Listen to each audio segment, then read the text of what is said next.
We're in jail.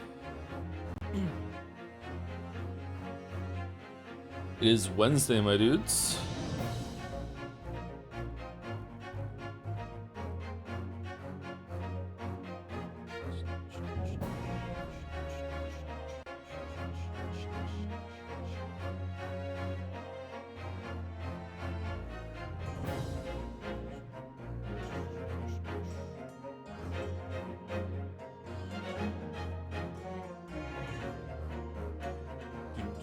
Gay ace attorney.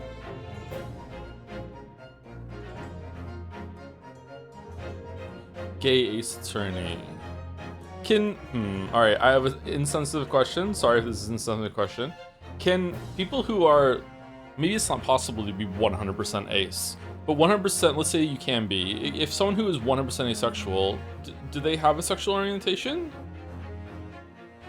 The reason I say it that way is I'm sure that asexuality is a spectrum, and some people are not 100% fully asexual. But asexual is not a lack of sexual urges or sexual desire. It's a lack of sexual attraction, right? So if you're not capable of being attracted to someone else, does that mean you don't have a sexual orientation? It's a sliding scale, isn't it? Yeah, that's why I started the question with, like, you know, someone who is like 100%. Maybe they can't be 100%.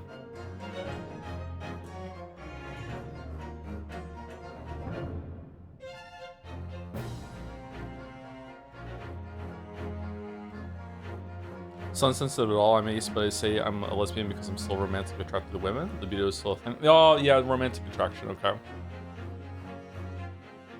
What if someone was asexual and aromantic? I kind of want to just drill down on, like what is that? What would that? Is it possible that someone couldn't have a sexual orientation? I guess so, yeah.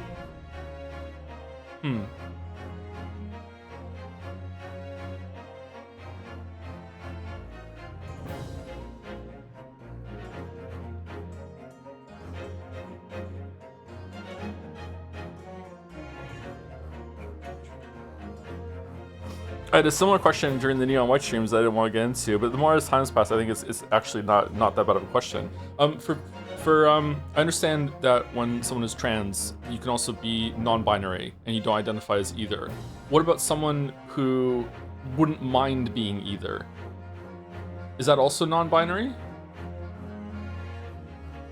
Like, if someone would be like fine with having a woman's body or a man's body, like almost like whenever, like, you know, just Genie makes it so when I snap my fingers I just switch, and I'm equally happy as both. Gender fluid? It's not about gender though, or is gender still a catch-all term for that?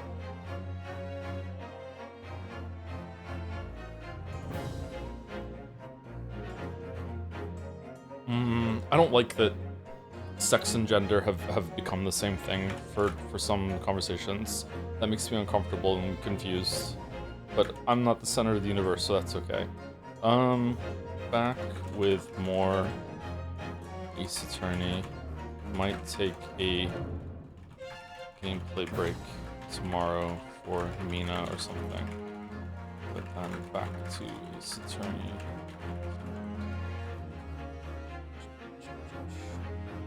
Labels are mostly help us understand each other, but they're never 100% accurate. Oh yeah, for sure, yeah.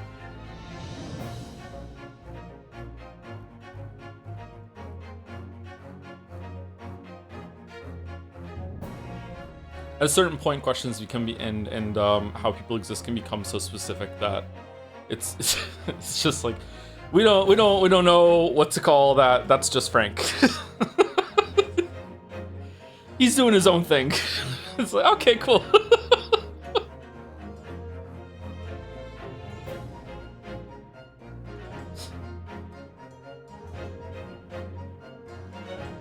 Have you been sleeper well, Joe? By the way, I'm beating the shit out of English as King of Wales. King Crusader Kings 3 is a great LARPing game. Oh, is it?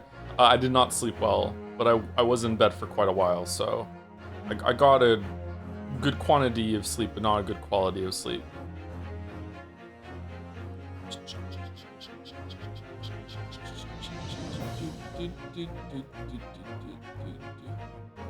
Time for my daily check to see if Evolve Idol got an update. Nope. Okay.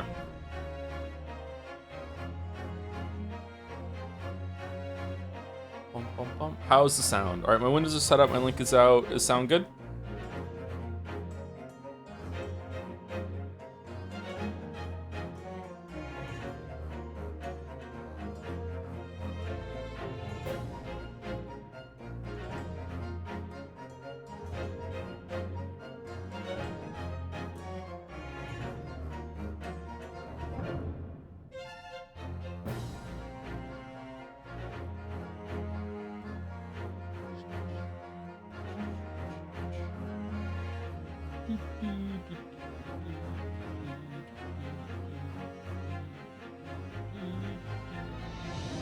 Are we really skipping Grace 22 tomorrow for Midnight? Say it isn't true. It might not be. But if I don't feel up to reading tomorrow for so many days in a row, then we'll be taking a gameplay break, yeah.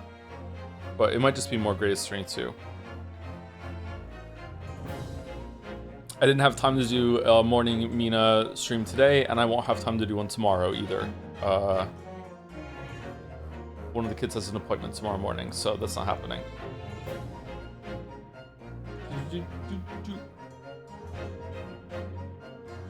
A quick question from the Naja comments. When are you and moderators and Shaq going to stop being so toxic toward Nintendo Directs? Who's more fragile, but not that fragile? Who's more fragile, the Nintendo fan or the FromSoft fan? I don't know. I think maybe the Nintendo fan. The comments were insane. I didn't read them. Should I go read them? Are they funny?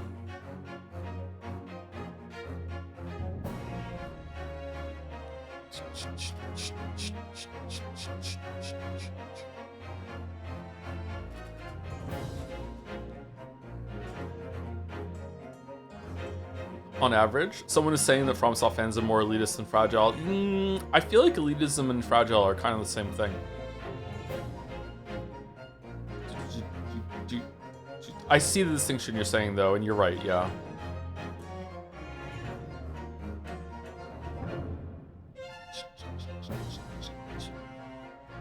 What's your spicy sauce recipe? I don't have a spicy sauce recipe, sorry. I don't typically make a lot of sauces.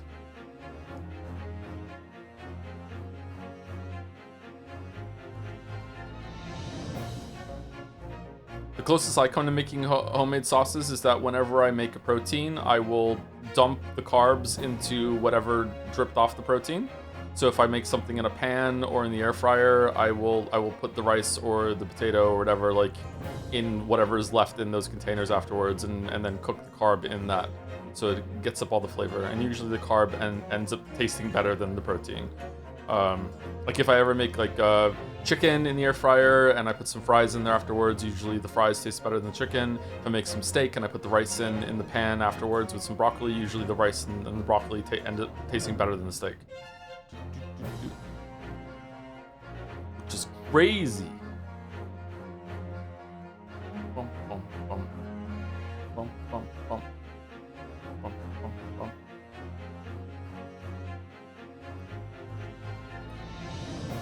Saw an insane Twitter reaction where ZFG, one of the biggest Ocarina of Time speedrunners, said something like, well, no gameplay at all, but happy about there being a remake. And someone said, like, your type only exists to spread hate, and he responded with, do you know who I am, Lamayo?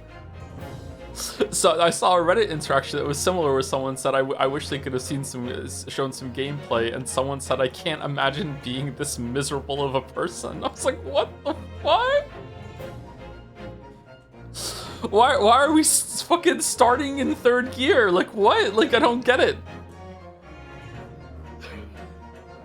Why are Nintendo fans like this? Just be happy and go play the latest Mario game. Oh, wait, there hasn't been one in 9 years. Oh, okay. Bump, bump, bump. Bump, bump, bump.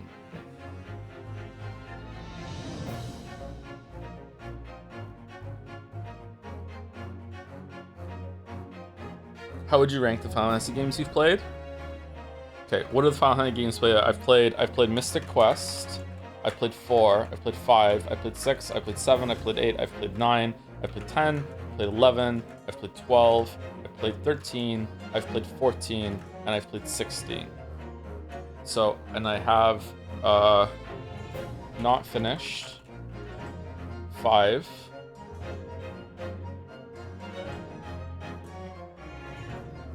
Not finished 11. Not finished 12. Not finished 13. Not finished 14. Okay. All right. So there's our list. 6 number 1, probably 6, 8, 7, 4, 9. Oh god, the MMOs don't count. Fuck the MMOs. Then 16, and then 12, 5, and then 10. Final Fantasy 10 fucking sucked. Final Fantasy 10 is the worst one of these I finished. I hate Final Fantasy 10.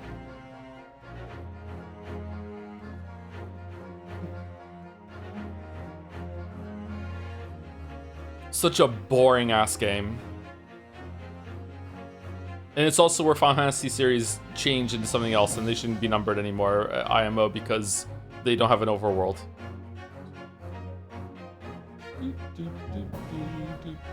Well, but if I put Mystic Quest in there, I should have had the other kind of spin-offs too, right? I played Final Fantasy Tactics Advance. I played Bravely Default. Is that the only spin-off I've played? I didn't play X2, I didn't play X3. Sure thing, Grandpa, not take your pills. Wow. Does Kingdom Hearts count? It should, yeah. The Memoirs of the Clouded Kokoro. Oh, we really are doing a trial. Wow. 22nd of February, 9:23 a.m. The Old Bailey, defendant's antechamber. Is this a short trial? Because I feel like we didn't... Like, there's not much of a case here. Like,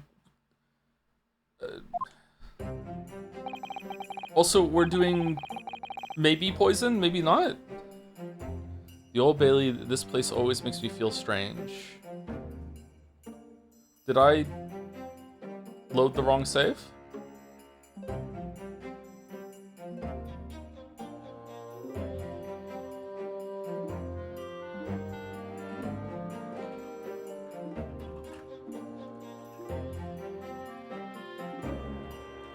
Some fans were crazy about Persona 4 revival criticism. Someone said it didn't look good and people jumped on him saying he was miserable and didn't have any whimsy or whatever. Yeah, okay, so is this the new meta? For a while it was stop yapping and now it's that you're a miserable person if you don't like what's being slopped up to you? Okay.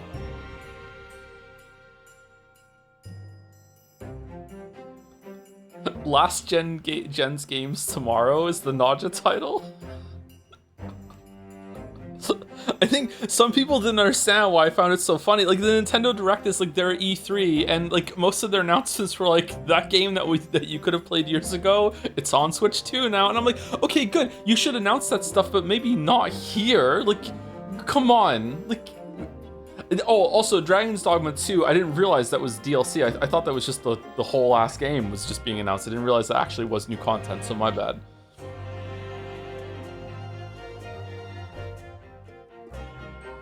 Fortune's Weave being nominated for Game of the Year would be the funniest possible timeline. I am manifesting it, says Great 1036.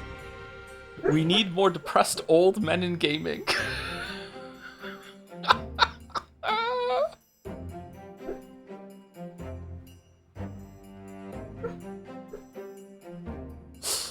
Hold on, let me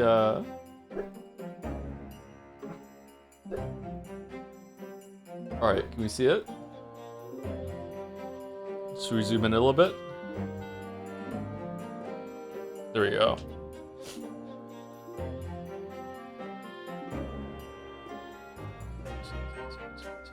I Cannot for the life of me understand why Nintendo would say Ocarina of Time release date is this year and then show absolutely nothing. Not even indicate when more information is coming. It's crazy, isn't it?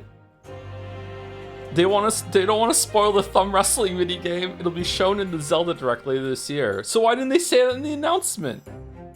I got excited when I saw a Beato profile pic, then I remembered where I was. What the fuck does that? Why is your name? Please read Umineko.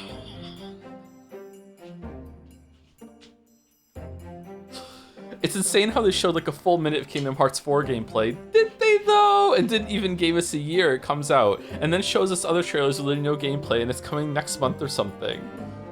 Can't wait for the Joseph Anderson Persona 6 stream series in 2030. Okay, that's an actually really important question. When Persona 6 does come out, if I'm still alive, do we want to stream it like night one? Or do we want to like wait for all the Persona fans to have a month to play it?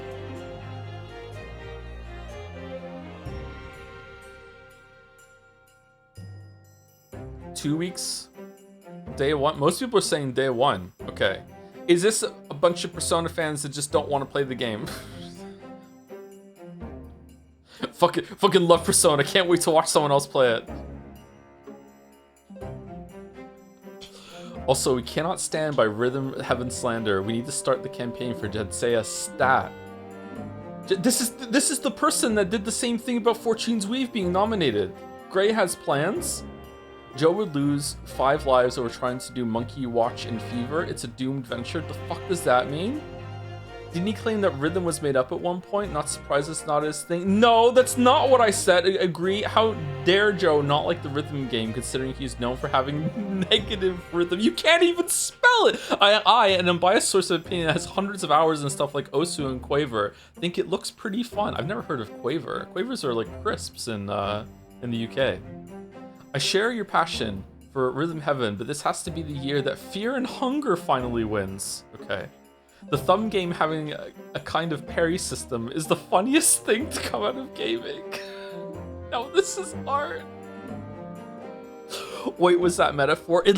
Metaphor looked horrible, didn't it? How is that game like so fucking aliased all over the fucking place? Meanwhile, Devil May Cry 5 looks smooth as butter. I call it bullshit, man. Call it bullshit. This was hilarious. The enhanced fidelity on a bag between Xenoblade on Nintendo Switch and Nintendo Switch 2 was the nail in the coffin for what? I didn't catch that one. The fact that was a selling point was the best example they could show. Kingdom Hearts 4 be like, now face your most depraved enemy yet, Disney adults. I cannot believe Final Fantasy Brave Exodus is back, and this time it's an actual game. Also kind of sad Joe didn't see the Persona 4 Revival trailer. It's fine, don't worry about it. Those MC designs for the new Fire Emblem are phenomenal. What the fuck? Are they? Apparently 19 upvotes. Okay, there we go. Alright. Wait, can someone check whether the Thumb War segment got more screen time than any other segment of the Direct? Well, it certainly felt like it did. I think it did. I think that was the longest segment. Yeah. It's really funny seeing all the JRPG streamer YouTubers going crazy constantly this Direct, and many saying this is peak Direct, meanwhile everyone else seems to hate. Yeah, that's what I said yesterday. It's like, for the weebs, it seemed like it was a pretty good showing. Yeah. But, you know, for everyone else. Okay, where's the Nintendo slander? Half the appeal of Nintendo gaming is being able to play games from 5 years ago that run worse and look worse. And at full price.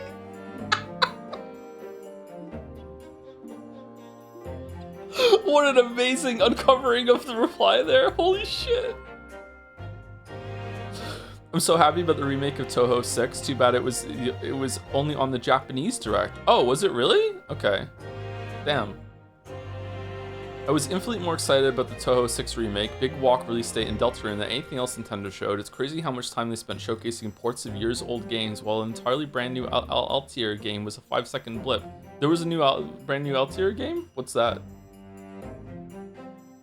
This was a good direct if you only use Nintendo consoles. Tons and tons of ports of phenomenal games and some neat non-exclusive reveals, but it's difficult to justify purchasing games on Switch, which are now also on PC, when I won't have cross-saves and there's no guarantee that I can continue playing the Nintendo game on later hardware like I do with PC games. For exclusive, there's Rhythm Heaven, Orbitals, Pocopia Update Expansion, Fire Emblem, Lunatime DK stuff, Xenoblade 2 Season 2 Expedition, whatever the fuck, Xenoblade Genesis, and Splatoon Raiders. Also teasers for Dustbloods and Ocarina of Time remake. The fact that we got almost no information on either is strange. The only thing which really interests me out of a lot is Orbitals. Was this written by AI? And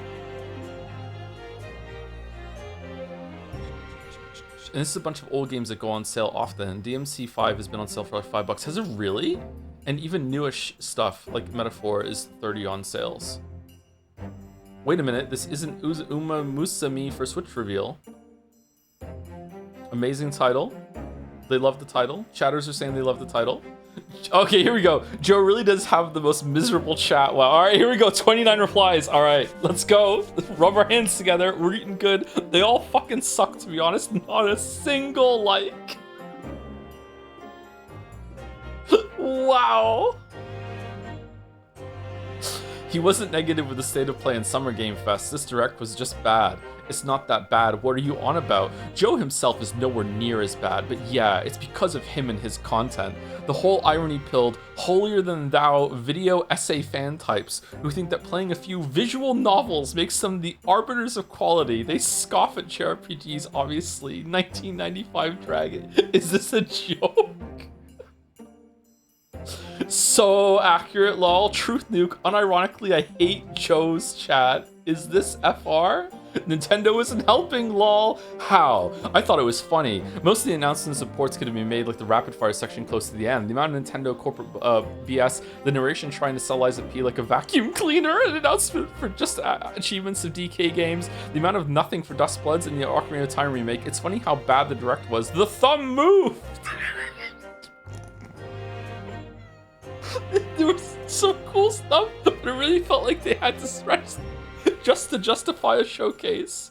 Are you okay? They seem pretty positive when the game isn't shit. Joe's chat being positive on a game might be worse. Okay, what the fuck do you mean? Through their shenanigans, they can cause the Joe.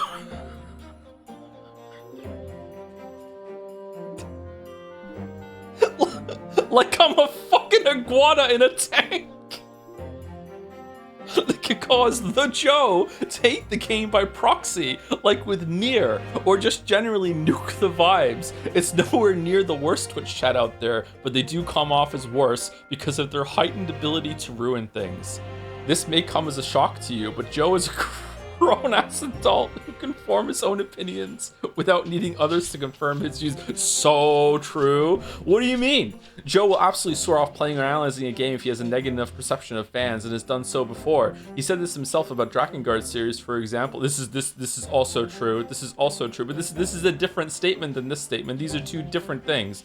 Or maybe he just doesn't want to and people won't leave him alone. So exactly. You know what? Shinny Gamey 244, have a marble. See, the problem is that most games aren't shit, but seemingly see everything not above a 9.5/10 as a 2 out of 10. Really?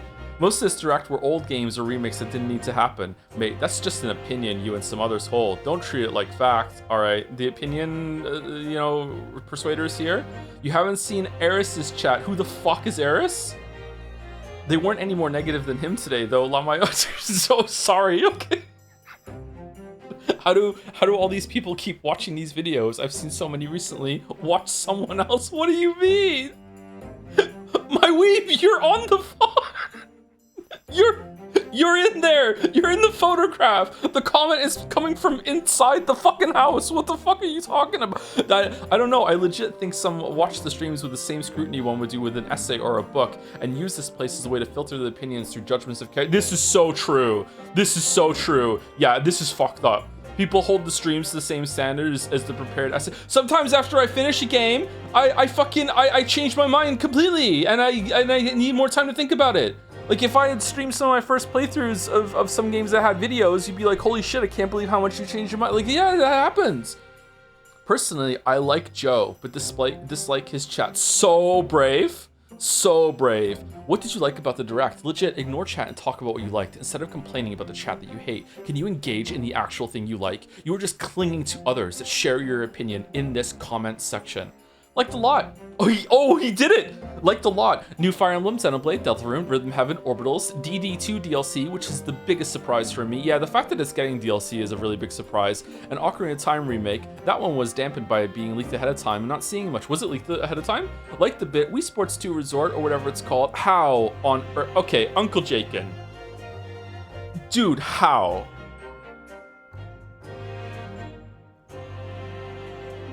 Final Fantasy HD 2D, Piku Niku 2, Pokopia updates DLC. Meh or bad? Most else, definitely disappointed not seeing more Dustblood, so I have no clue if the fall of that lies in on From or Nintendo. Would call it a 3 out of 5 direct at all. It's gotta be Nintendo, right? It is honestly no joke to drop all of the fun that we're having right now reading this. It is incredibly troubling that they didn't show anything of Dustbloods.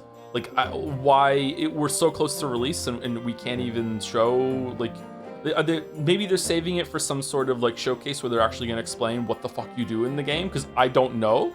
I think they have explained it a bit in interviews, but, like, describing what happens in the game is shit when we live in a world where video technology is so good that you can just show it while talking about it, right? I don't know what you do, right? So it's very troubling that they're not showing that.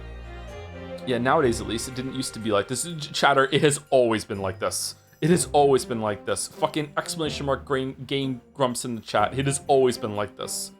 Man, another remake, I'm so upset. Chat, can I get a timestamp to a singular moment in this video in which both Joe and the chat seem to be happy or excited and not just irony doom posting?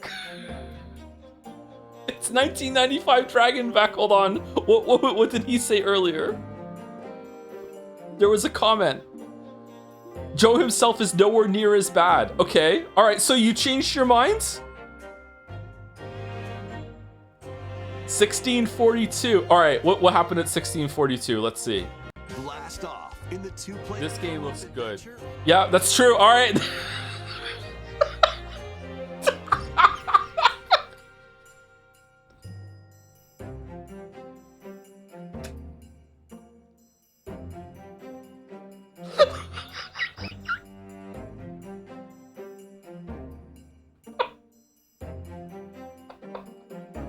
Oh, hold on. 49, 59. Maybe, but he sounds sarcastic. Okay, what happened here?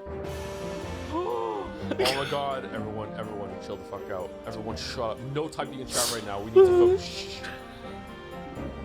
It's the big ticket item. Upon the ancient blood sovereign. I gotta be honest, I forgot they showed even this. Okay. Nintendo has forgotten about Mario. So true, actually. So true. Okay. I'll agree it's a bit cynical, but not doom posting. Gaming communities do unfortunately have an issue with being toxic to more casual players, people who only run a Switch and literally don't get to enjoy a game. Until it gets the belated Switch port several years later. I mean, it's their fault for buying a fucking Switch and nothing else. That you can avoid it.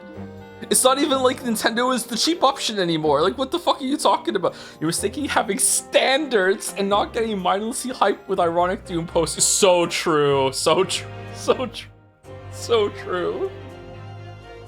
Have a marble, Francomancer.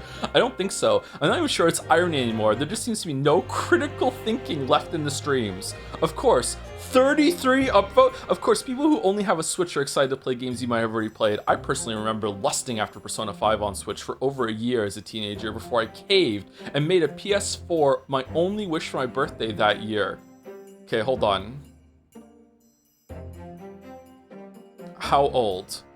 Of course, that the Xenoblade 2 Switch editions are sold separately. One might not own all three games. No, fuck, dude. Okay, you're accusing us of having no critical thinking when you don't understand what we meant. Chatter, we're not talking about, oh, you have to buy 3 games at once and that's the only way, and they all cost like 1 game times 3. No, it's a bundle of all 3 that only costs the cost of 1 game, and you're getting all 3 in one like a fucking Xenoblade All-Star situation. What the fuck are you talking about? We're not like, oh, no one was in the chat being like, oh, I sure rather hope that all 3 Xenoblade games are bundled together, and the only way that you can buy all 3 of them is for $150 fucking dollars. Like, no, of course not. It's like, it's just so all obvious. It's obvious. Is it? But people are just trying to be annoyed and outraged. Yeah, okay.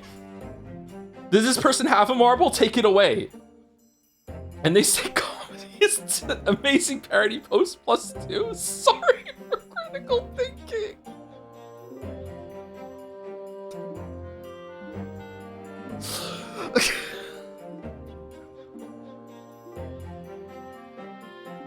Twitch chat is not critical thing, it's afraid to tell you. I think you should not picture yourself as one either, because you chose to be pissed about people not liking the direct instead of talking about what you liked. Is this the same person up there who was saying, why don't you talk about what you... Same vibes as just take a break? Oh, man. Show more replies. Nintendo fans with new accounts to hate on stream are not hyped enough after mid-event LMAO. I think we're done, actually. I think we're done. Are we done? Are there any more?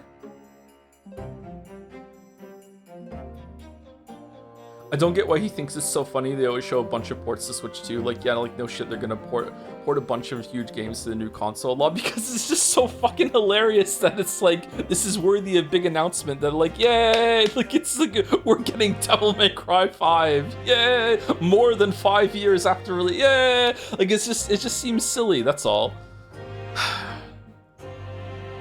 I thought it was a pretty good direct. I'm glad that you liked it. What's his issue with Metaphor? Alright. It's bad/funny, but it's the first good Atlas game in a while. Metaphor, more like metaphor. Alright, we're done. We're done. We're done. Bastion OST enjoyer base. And what, maybe one day I'll even play the game.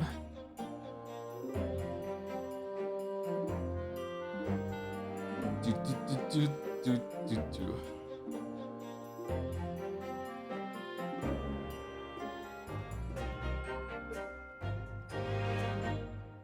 We should play Bastion, actually. Does Bastion hold up? I played Bastion a couple months after it came out, and I didn't have a gamepad, so I played on mouse and keyboard, and I didn't like it. I didn't like it only for that reason. I didn't like it, that was the main reason why, because I didn't have a gamepad for it. But I also didn't like, in my mind, maybe it's not like that, but in my mind, you have to like walk the perimeter of every level for it to appear in front of you. If you haven't played Bastion, you're in the sky, and the level kind of just like appears as you get close to the edges of all of the platforms that you're on. And I didn't like that. It was kind of tedious that you had to move around like that. Maybe I like it now. Maybe it's just because of mouse and keyboard. I would like to play Transistor as well. Yeah, OST and Transistor is good also. I dig a hole, you build a wall. I was listening to that when I was walking today. Oh shit!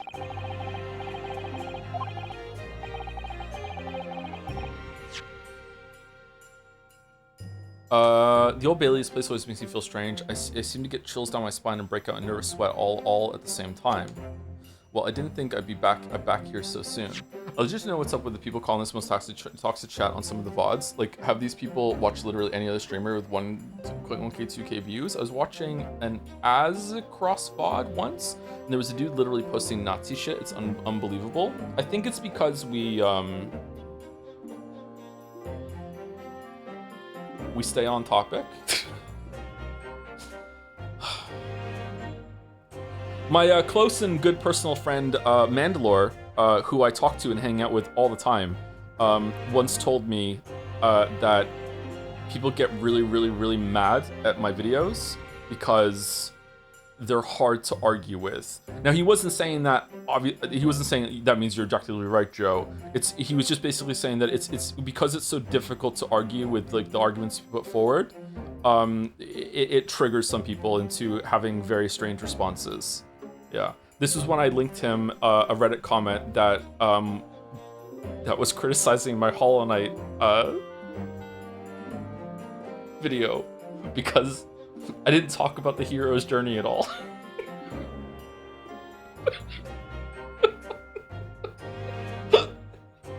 He was like, what the fuck? which is a comment that lives so rent-free in my mind that I talk about it in the Witcher 3 video, yeah.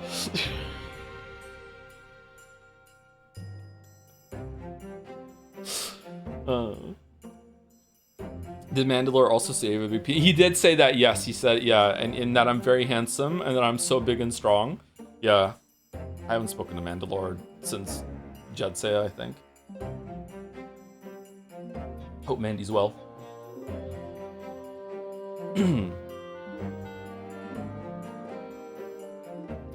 Anyway, I think that's what happens.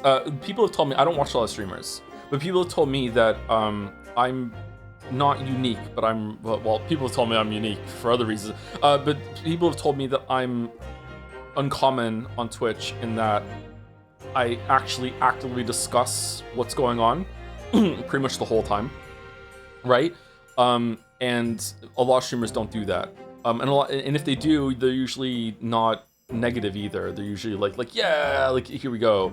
And like I'm not like that. So I think that like settles the vibe, and then chat will also maybe respond to that energy, and it comes across as like people thinking like why isn't everyone happy and excited here, right? Like usually when it comes to public performances, everyone's like, all right, let's have a cool chill time, and like yeah, here we go. It's like we're not like that. Sometimes we're like that, but usually when we're like that, it's usually when we're making fun of something because it's bad. Like we celebrate the cliffs here, so I don't know.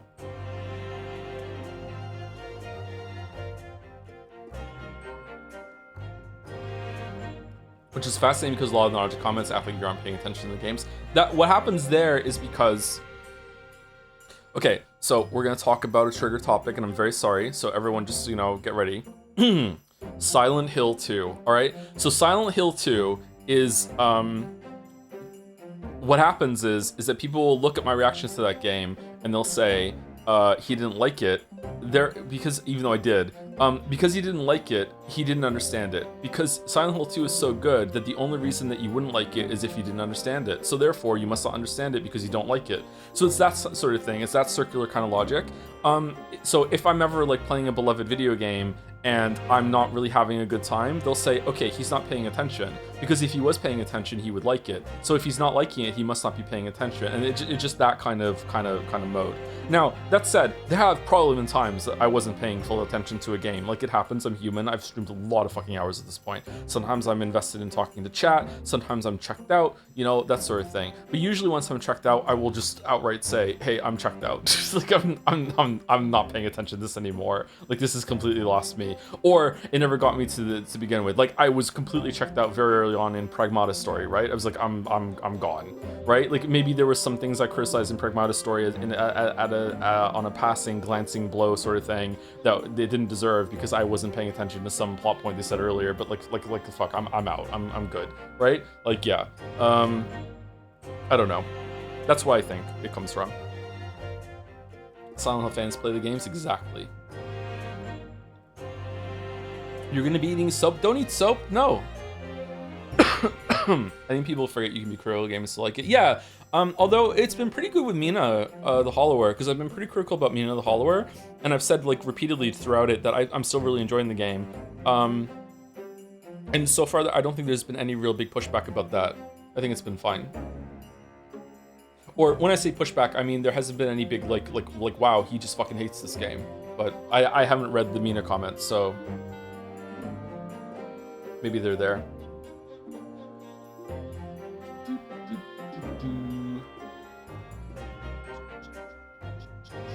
Oh, from the Nina titles? The Nadja titles, I assume you didn't like it. What the fuck, Nadja?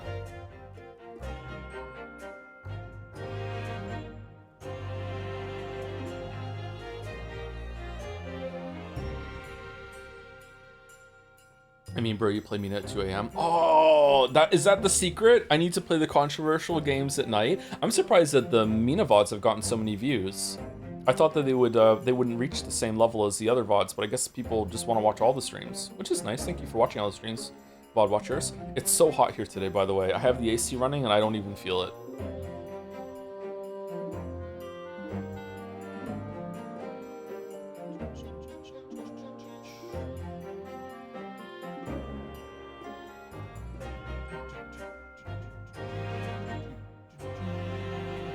When we be getting more Mina, by the way. Love those streams. It might be tomorrow in the main slot if I'm tired of reading today.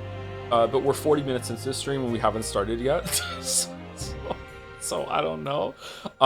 If it's not tomorrow, then it's probably going to be on Friday morning. I got up at 4 in the morning today. I would stream it tomorrow morning, but one of the kids has an appointment, so I can't stream it tomorrow morning. Tomorrow's Thursday, right? Yeah, it's Wednesday, my dudes. It's Wednesday right now, so maybe Friday morning. We'll see. I would also really like to do Pathologic 2 on Saturday and Sunday this week. So maybe we can even finish it if we do longer streams on Saturday and Sunday, and then Pathologic 2 is donezo. It'd be nice to get Pathologic 2 done. I think the best part about finishing Pathologic 2 is that you don't need to play Pathologic 2 anymore. Thank you, Ara Deterno, for the 48 months. No, this was yesterday. I already said thank you to this person. Thank you again. Thank you, Calamari. Thank you, Top Lettuce, for the 80 months, 39 minutes ago when we started. Here's to another 10 years of no Mario. Yeah, I would like another 3D Mario. Well, how did they not have one like in the chamber ready to fire for the Mario 2 movie? Like, I understand not having it for the first Mario movie because they weren't sure it was gonna do so well, but the second one is obviously gonna do really, really well. So why can't we have a 3D Mario? Why not Super Mario Galaxy 3 just ready to go? I don't get it. It's a fucking Mario game. It's not like Grand Theft Auto. They're not that hard to make comparatively. Obviously, all games are very hard to make, but like, come on, it's not like Elder Scrolls 7. Fuck. Anyway, thank you, Ash323D, for the 18 months with Happy Pride. Happy Pride, that's true. Happy Pride kind of day, Happy Pride kind of month. Thank you, Deselli, for the 74 months with 69 streak. Joms, 69 watch streak, because you're at 74 months with resub. 12 months and 74 and 69. Okay, 69, nice. Thank you, Dirtplug22, for the 15 months. Zitbrain for the 28 months. Tier 3 as well, thank you for the Tier 3. Sorry for the indulgent reading of the YouTube comments, by the way. It seemed to be funny, but yeah. Thank you, Errol, for the 111 bits specific. This YouTube comment read section, combined with today's trial and the greatest attorney, is going to be a legendary stream. I'm feeling it in my bones. Is it a good trial? Okay, interesting. Kinda hype? Little bit hype. As a treat? Mario Maker is too good. I want a 3D Mario Maker. It's gonna be too hard to do, but now I have a mouse on the Switch 2 Joy-Con. I haven't tried it, but apparently it works fairly well. Thank you, Fail Judy, for the 49 months with the Joe, Nintendo hater for real. Yeah, I do kind of hate Nintendo, yes. But I feel like I'm allowed to hate Nintendo because they stole money from me. So, like, by copyright claiming the Breath of the Wild video and just never giving me that money back. Yeah, so I feel like that's a good reason to hate them instead of, you know, they made a Mario game that was just a little disappointing, you know? Thank you, Larson Defer, for the 7 months with good day. On a happy note for this month, Lady Gaga blessed me with a new tablet for drawing. Lady Gaga? Expecting fan art soon, or perhaps not, been busy with work. Also, have you considered doing a Jackbox stream among with friends, community members only stream? Could be peak. I don't really know what Jackbox is. Sorry, it's like some party game sort of like that. I haven't considered it. No, but if anyone would put a good argument for, we could try it. Maybe. I'm not sure. I'm jealous you know Lady Gaga. I love Lady Gaga. And last few on my list are Faux Ryan. I feel like I haven't said your name out in a while, Faux Ryan. Hope you're well. Thank you for the 43 months. Thank you, Asmodine DE, for the 2 months. Similaris for the 3 months, and Ruggins for the new sub 2. Welcome, Ruggins. Thank you very much. For Ryan had the message with, hey Joe, I'm currently playing through 007 First Light and having a blast. Excited to see you play it someday. We're playing it after this. After the Great Ace Attorney 2, we're playing 007 First Light. It will be a good return to peak Joe dark comedy gameplay. He also looks like Henry, so we're going to have a lot of fun with that. And Similaris had the message with, hi, thank you for all the good streams. Just finished the semester, so I'm excited to get comfy and listen along. Hope you have fun with the Great Ace Attorney 2 as much as I did. So far it's been a pretty good time, yeah, but we're barely into it, so. But the Great Ace Attorney 1 was really good. Probably the best of I don't know, maybe the last Phoenix Wright was better than Great Ace Attorney 1, I'm not sure. But I think overall, Great Ace Attorney 1 was better. I think it had better writing and better characters. I might sneeze. Let me mute the microphone for a second and see if I can sneeze.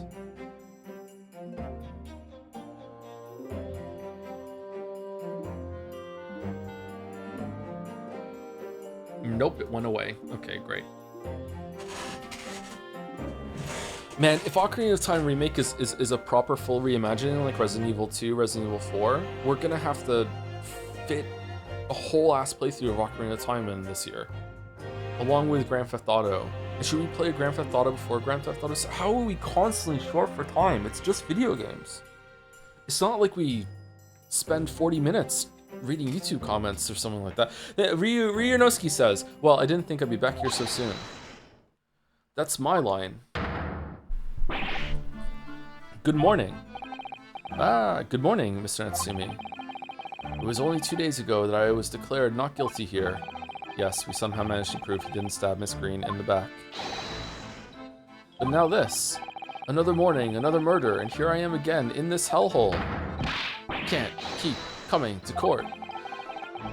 Okay, that one was kind of a stretch. I'm beginning to think he's right. It really does seem as though he's cursed. Mr. Naruhodo, I'm afraid I have bad news. Oh. We love Susie. Mr. Natsumi, good morning. Yes, morning. So, here we are again. Yes, again.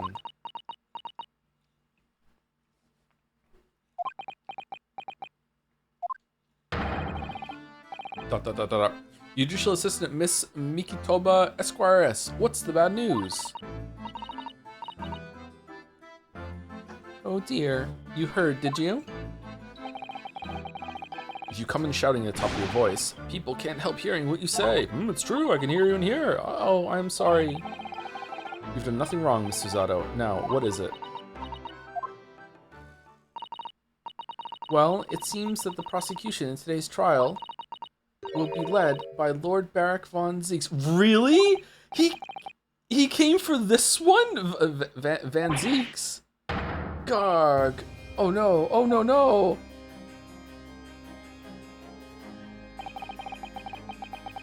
The so-called Reaper of the Bailey, the most legendary prosecutor in the land, okay? Has now lost to us 4 times? In the trial 2 days ago, he pursued Soseki-san and I relentlessly. Of course, by the skin of our teeth. We managed to pull through, but still. He wants to fuck us so bad, he looks stupid. But perhaps Mr. Natsumi's acquittal in the last trial wasn't the end of the matter after all. Yes, I know what you're thinking. The legend of the Reaper that says, nothing can save a person in the dock when Lord Van Zeeks is the prosecutor. Oh no. That even if that person is found not guilty, the accused will meet a mysterious end one way or another. And we've experienced it firsthand. Man, we successfully defended him at the most terrifying end after his acquittal, right here in the Old Bailey. The Old Bailey. Do I have to put up with those ice-cold eyes boring into my soul again? Okay, this isn't landing because we know he's fine because of the opening. Cursed by evil spirits and now by the Reaper. Petrifying, perils, potentially. Well, if it's potentially, at least you appear to have hope, Mr. Natsumi. Locum student, Mr. Naruhodo Esquire. Ah, yes? I'm innocent. You have to believe me. You more than anyone now. Why don't you tell us what happened then? Don't worry. I'll be your steadfast ally every step of the way in this battle, I promise. And this promises to be a hard battle, I fear.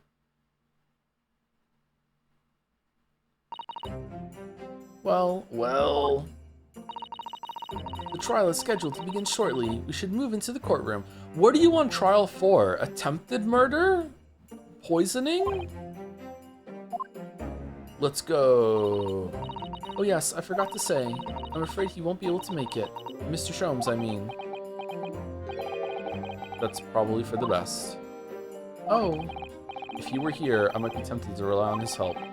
And that could be seen as a weakness. If Lord Van Zeeks were to notice, he'd prey on it mercilessly. I think Lord Van Zeeks would, like, really get turned on if you and Holmes did your dance of deduction in the middle of the courtroom with all the fucking snaps into a thumb wrestling thing. You know, I think he would really enjoy that. Apparently, Lord Van Zeeks being gay and thirsting after Ryunosuke is just straight up canon in my head now.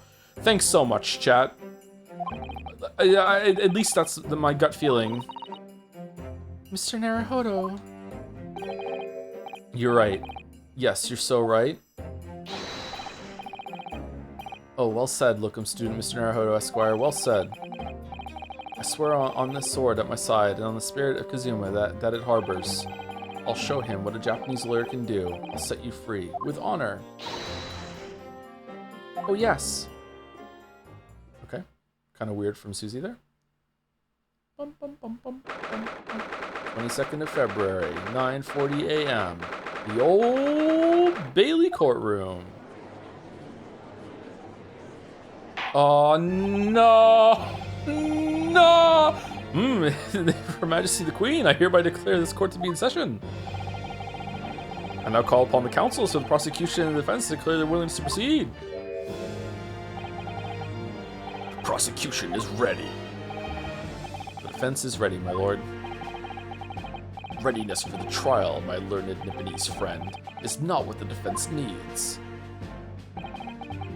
What you need is readiness for your inevitable defeat.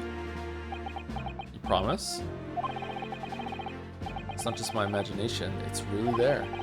Lord Van Zeeks has such an animosity towards us Japanese for some reason. Huh. It was some time ago now that he first became known as the Reaper of the Bailey, I believe. These past few years, he hasn't appeared in court at all. Yet now, he's back in the courtroom, though for some reason, only when I'm defending. Yeah, what's that? Okay, this is so called upon that it has to be wrapped up in the big, overarching story that's going on. So, does it have anything to do with Sholmes?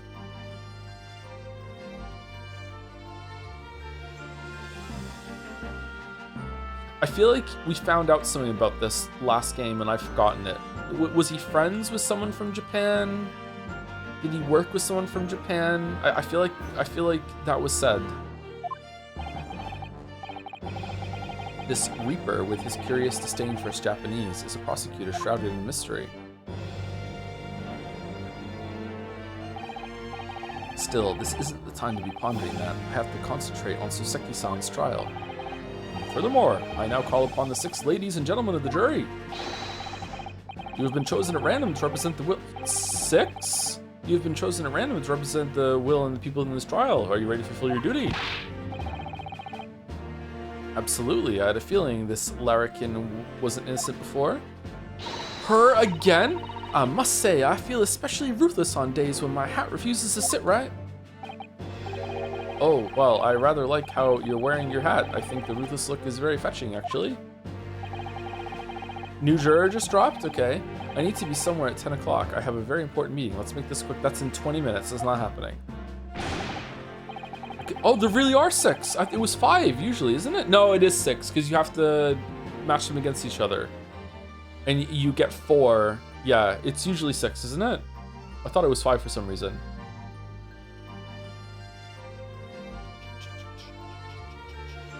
He said he's specifically facing off against Ryu to try and understand through his eyes a Japanese person who was dear to him once and betrayed him in the worst way, allegedly. That's what it is. Okay, thank you. I couldn't agree more. I need to take home five bob tonight, or the missus will go through the roof. Oh, may the Lord show us all the light here and lead his flock to the righteous verdict. You're a priest now? You were a doctor before. The British jury system is so very different to our own, isn't it? It's quite extraordinary to think that the power of judgment is in the hands of 6 members of the public. How do we still have the Nanjo emote? And that the judge can only pass sentence when all jurors are in agreement about the defendant's guilt. 6 citizens of London, chosen at random, sure, or at least that's the idea. The prosecution would draw attention to the fact that the accused was on trial here but 2 days ago. It's kind of fucked up. Accordingly, where possible, the same jurors have been asked to return for duty today. Wait, what? Why? Very well, let us commence the trial. Lord Van Zeeks, your opening statement, please. Ladies and gentlemen of the jury, it is not the intent of the prosecution to cast doubt over your past decision. However, the innocent verdict afforded to this eccentric Nipponese before has had dire consequences. Did the accused repent for his wrongdoing in that affair? Far from it. What did he do? Instead, he used his freedom to perpetrate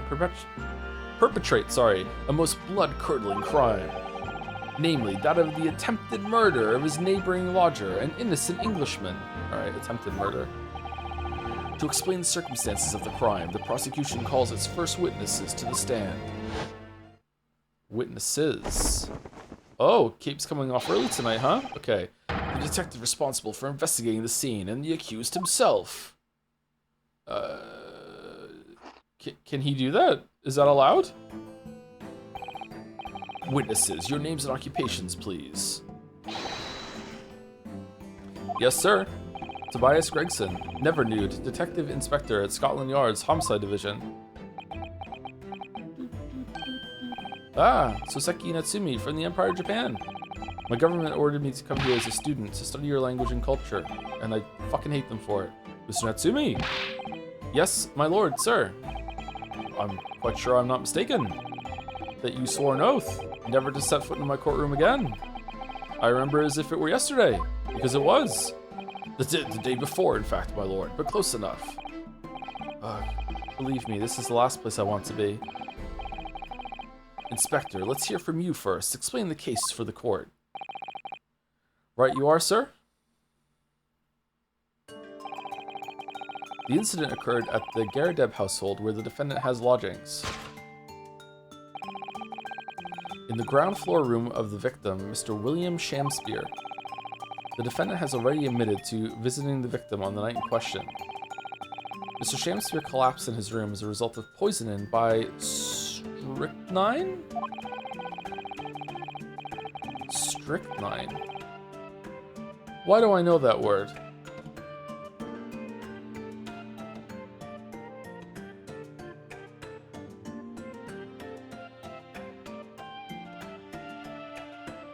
Danganronpa?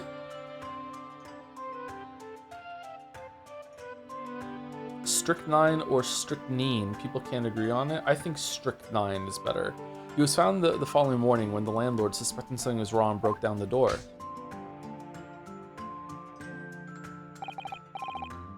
This means, I presume, that the door to the victim's room was locked at the time of the incident. Correct, my lord. It was locked from the inside, making entry to or exit from the room impossible. Sure. Although the victim, Mr. Shamspeare, lives to tell tale. He very nearly didn't. The man was halfway to heaven when we first found him. I was the first officer on the scene, my lord. And I have a photographic print here that I took at the time to show how it looked. Of course you do. Yes, a chilling scene indeed. The man looks very much deceased. That's right. Everyone present believed that's exactly what he was. How did you get that wrong? Very well. I shall accept this photographic print as evidence for the court. The crime scene photograph has been entered into the court record. Photographic print of the scene taken by the police upon their arrival. The victim can be seen unconscious at the table having been poisoned. Now then, Mr. Tsumi. Yes. As the defendant, do you have anything to say at this juncture? They're haunted. Haunted by evil spirits. Good gracious, what's haunted? My lodgings. There's been a whole series of strange happenings in my lodgings. The tenant before me died in mysterious circumstances. A woman was stabbed by no one on the street outside. My neighbor was poisoned. And me? What about me? It's gotta be a gas leak, right? I've nearly been killed countless times. Killed, Mr. Natsumi? How? Even on that fateful night, it happened. When I returned from Mr. Shamspeare's room. I lit my gas stove and climbed into bed, but before long...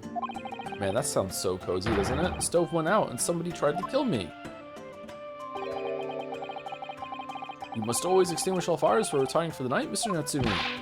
But it's so cold. My runny nose would freeze. The point is, I didn't poison my neighbor. Oh, why am I being accused of this? Why is my existence so cursed? Thank you, witnesses. I believe I have a reasonably clear picture of events. This has to be the least interesting case of the game so far. I agree, actually, in terms of premise, but maybe it's gonna unravel. I don't know. But in terms of like the setup for the cases, this is the least interested I've been in probably any of them, except for maybe Turnabout Big Top. I didn't really like that one. I don't think I don't give a shit about circus shit.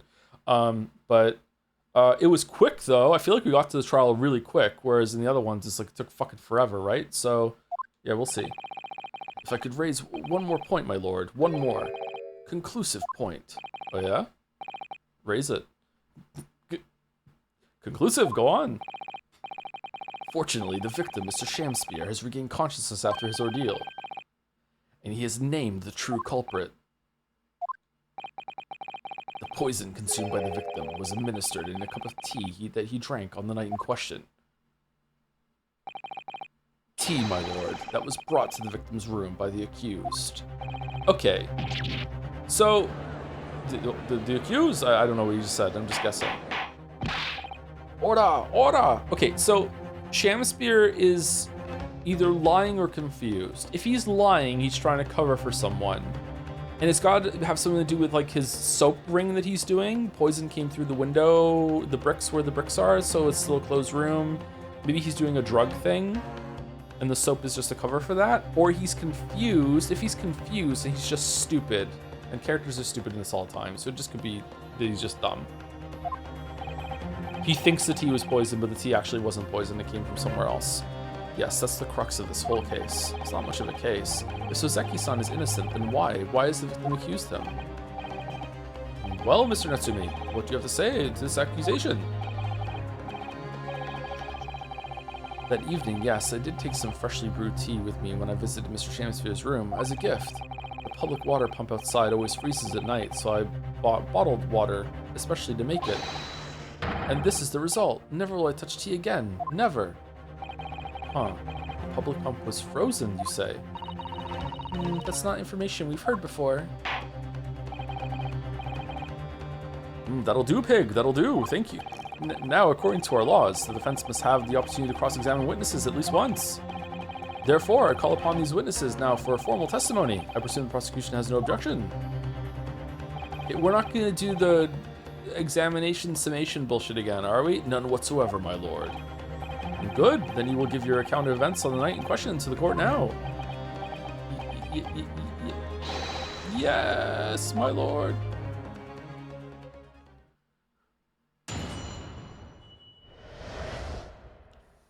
The catastrophic night. It was around 9 o'clock that evening when I visited my neighbor and I took some tea with me as a gift. We had a heated literary debate over a nice hot drink, after which I went back to my room at around 11. Oh, maybe he's just accusing you because he was owned in your debate. That happens. Arg. My tea was completely harmless. He couldn't have locked the door behind me otherwise, could he? Strict 9 takes some time to have an effect on the body. People don't keel over immediately after taking it. The victim would have been perfectly able to lock the door after his guests left. The argument still stands. Or even get themselves under a, that's a spoiler, never mind. Yes, I see. It all seems relatively straightforward. Excuse me, but that testimony does raise one rather crucial point, I think. Mr. Natsumi claims his tea to have been harmless, presumably though. The teacups have been examined for traces of the poison, haven't they? Why didn't I think of that? Well, as it happens, no. We haven't been able to. Did I hear you correctly, Inspector? Scotland Yard has failed to examine the suspect substance? How could you have overlooked something so important? Isn't that the first thing you should have done? My learned Divinity friend is falsely incensed. It's so hot. The inspector said Scotland Yard was unable to examine the tea, not that it was overlooked. Why were you unable to? Unable? What? Yeah, why? It's simple enough. There was none left. Not a drop. There's no trace in the cup or anything like that. Someone must have been very thirsty indeed. With current scientific techniques, it's not possible to test for poison under such circumstances. Maybe in 100 years we can do better, but not right now. We only need a drop, but that one drop does actually have to exist, funnily enough. What? Did he lick the cup? What the fuck are you talking about? There would be just a tiny little bit like, The lack of examination notwithstanding, it appears nothing other than the tea passed the victim's lips on the night in question. I see, thank you. The matter is clear. Cast your eyes over the jury, my learned friend. What? You can see it in their faces, I'm sure, the recognition of the accused's guilt. Your client's fate is all but sealed. In mere moments from now, you will lose, and your compatriot will be damned for all eternity.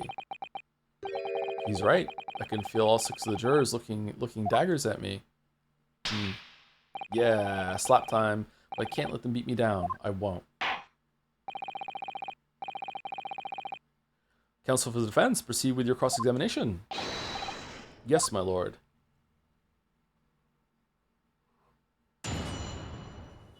Doot doot doot doot doot doot doot doot doot doot. It was around 9 o'clock that evening when I visited my neighbor and took some tea with me as a gift. Hold it! Were you and your neighbor good friends then? Arg. No, we weren't friends. Not at all. Not at all. Never. Ever. Simple no would have sufficed. Then, why did you decide to pay him a visit? Mr. Shakespeare fancies himself as having great literary knowledge. As a fellow scholar of English literature, we find much to talk about together. Sounds like a friend to me. Come now, no Nipponese could understand the finer points of English literature. Whoa! And on the night in question, that was the topic of conversation as well, I presume. It was the day of my last trial when I was acquitted. I just arrived back at my lodgings. When I ran into Mr. Shakespeare outside on the street, that was around 6 o'clock. We exchanged 1 or 2 pleasantries, but it soon turned into a heated discussion. He was on his way out at the time, though. So I promised to visit his room that evening at 9 to continue our debate, but did I have ill intentions? No, not one, not two, not any. Not at all. Never, ever. Why is it so hot? A simple no would have sufficed, I feel. Then tell the court what did happen when you visited the victim's room. We had a heated literary debate over a nice hot drink, after which I went back to my room at around 11. So did you bring a pot of tea and pour it out, or did you make the tea in 2 different cups, brought them up? Because if it was a pot of tea, wouldn't you have been poisoned too if that's the case, or would there be tea left in the pot, or a literary debate about Shakespeare's works, I think you said, didn't you? And his name was Shamspeare? Interesting. Shakespeare. Ah, very worthy topic of conversation, I must say. Oh yes, my lord. Romeo and Juliet, who was stronger? It was a profoundly pleasurable parley. Alright, let's talk about this for an hour now. Romeo and Juliet. Who was stronger? I know I'm going to regret asking this, but how did the debate go? Well, we both agreed that we would reach a conclusion more quickly with a reenactment. So we battled it out. In a Greco-Roman style, naturally. Gresso? Greso? What? Mr. Shakespeare had all sorts of costumes in his room for just such a contest. Okay, so it's a poisoning and it's Romeo and Juliet. Was there poison in the costume because it was a really realistic reenactment of the play? Like, what the fuck? So when you say a reenactment, you mean you were actually in costume? He is Romeo and I is Juliet, and after a vigorous wild tussle... Whoa! Okay. Damn. I, as Juliet, came out on top. Happy Pride, everyone. A victory I'll cherish forever. I'm sure you will. I dare not imagine the terrible scene of carnage. The fact remains that it was you who prepared the tea and took it to the victim, correct? Also, my Nipponese friend, I have an idea for what we can do later tonight in the courtroom. I boiled the water in my room and made a pot to take with me. Ah, there was a pot! I heard that he was too poor to have tea himself, you see. It's true, there was no sign of any tea leaves in the man's room. I want to do something nice, to be friendly. So why is everyone looking at me with such suspicion? My tea was harmless, of course it was. And do you have any basis for that statement, witness? Okay, so you drank some too then, from the pot. My tea was completely harmless, he couldn't have locked the door behind me otherwise, could he? We already know that it takes a while to go through. Yes, there was not a drop of tea left in the victim's room anywhere, was there? That's correct. Anyone would think the fellow had never had a pot of tea before. He must have licked it dry. Oh, okay. Which is a pity, because 1 drop is all we would have needed to analyze it for poison. And you said that you returned home to your room at 11 o'clock, Mr. Natsumi. Are we gonna get a drop from something? They keep talking about the drop. Yes, definitely. By heaven and earth, I swear it. What about, like, if some of it spilled somewhere and dried? Would that be enough if you added some water to it? The landlord was able to verify that, as it happens. He confirmed that the defendant went back to his room at 11 that night. And how was the landlord able to attest to this? He Said it was the lamps, I believe. The lamps, Inspector? When tenants return to the rooms and start using gas, the lamps in other parts of the house flicker. Yes, Mr. Garrideb seems to pay a lot of attention to the comings and goings of his tenants. There's only one key to Mr. Shamspeare's room, I know that for certain. So he must have locked the door himself from inside his room. The victim has confirmed that to be the case, yes. So I'm right, my tea was harmless, completely harmless. If you take poison, you die. Everyone knows that. It's not that simple, I'm afraid. Or shrimple. What do you mean? Strychnine takes some time to have an effect on the body. People don't keel over immediately after taking it.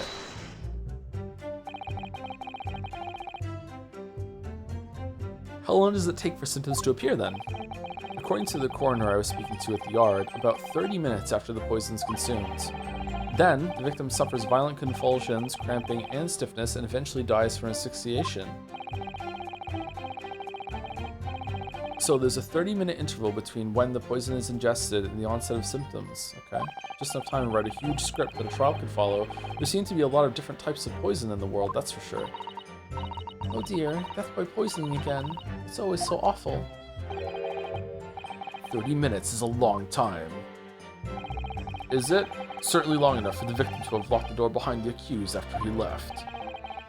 You can't deny that, and it further degrades Soseki-san's alibi. I have the medical report from the doctor who examined the victim here, my lord. It spells it out, really. The accused is the only person who could have done it. Alright, so what bullshit's gonna be in the medical report about, like, the tongue was a different color, or the eyes had, like broken blood vessels, or, like, no, he's not dead! Shit! Very well, the court will have this report to the court record as evidence. Victim's medical report has been entered into the court record. A report issued by Scotland Yard's medical officer. It obviously mentions the poison as well as other details gleaned during the police investigation. Can't they do a blood test for it? Oh yes, I see it here. Delayed onset of symptoms. Great.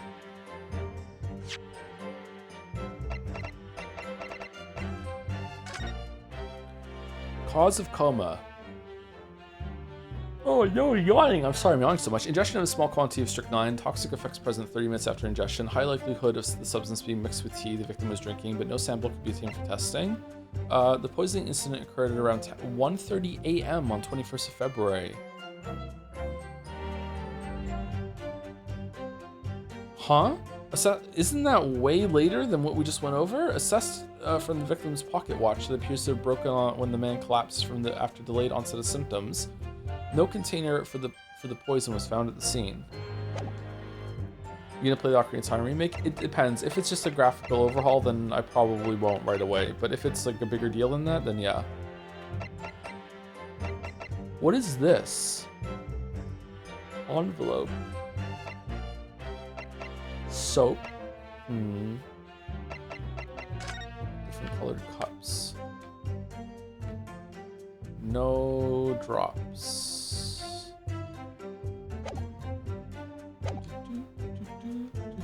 Great.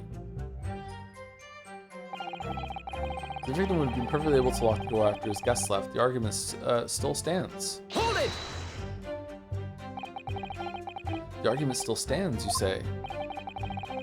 This is what Mr. Natsumi has been saying, isn't it? A pair of them drank tea together that night, so if there was poison in it, the victim wouldn't have been able to lock the door after the accused left later on. Exactly. Ah, me and my tea are innocent. Sweet and innocent, I tell you. I'm afraid, sir, that doesn't follow. You see, strychnine is a slow-acting poison. In other words, sumari, it takes time for symptoms to appear. So you could have left the room up to 30 minutes after the victim drank the tea. And as long as you did that, Mr. Shamspeare could have locked the door after you'd gone. But no! We drank the tea straight away. The battle over whether Romeo or Juliet was stronger, that came after the tea. Do you have any evidence to support that statement? The photographic prints of us in costume, here we go. In my great homeland, the Empire of Japan, we have a saying. If something stinks, it must be the butt. Drink tea while it's hot. Sure, a proverb will satisfy the prosecution. Good point. Then Zeeks, what are you gonna do? I'm afraid there's no conclusive proof to support the defendant's assertion. On the contrary, there are sufficient grounds to infer his guilt in this matter. No. That's the extent of their testimony, isn't it? If I could voice a personal opinion, Mr. Naruhodo. Of course, go ahead. Mr. Natsumi is arguing for his innocence so adamantly and so persistently, yet Inspector Gregson just brushes what he says aside. It's really quite infuriating. I agree. They probably also hate the Nintendo Direct, right?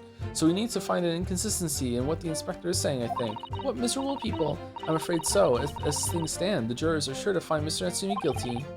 As I see it, what we need to focus on is the poison and the tea. Let's listen carefully to this testimony again. Yes.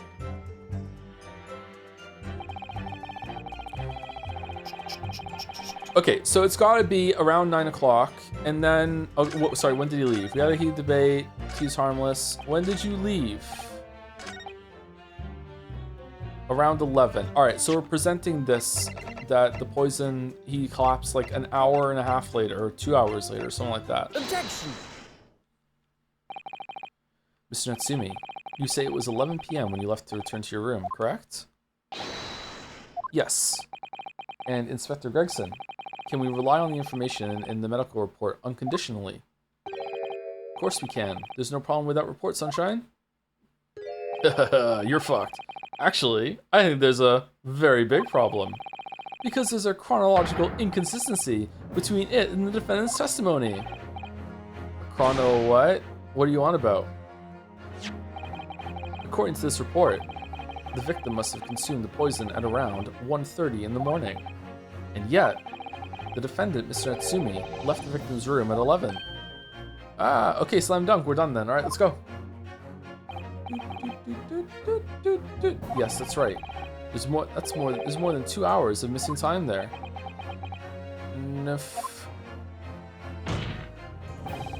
In other words, Sumari, if there was poison in the tea that Mr. Natsumi brought to the victim's room, how could the victim have fallen ill to it 2.5 full hours later? 2.5 full hours? Really? Really? Okay, after the defendant left. All right. Wah!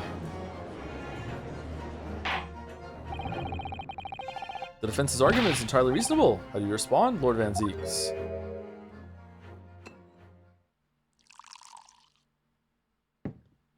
After I take a sip, we will have 30 minutes to finish this trial. Good luck, everyone. Pray forgive the discourtesy if my mind has wandered. Oh, that's a very ostentatious way of saying that you weren't listening.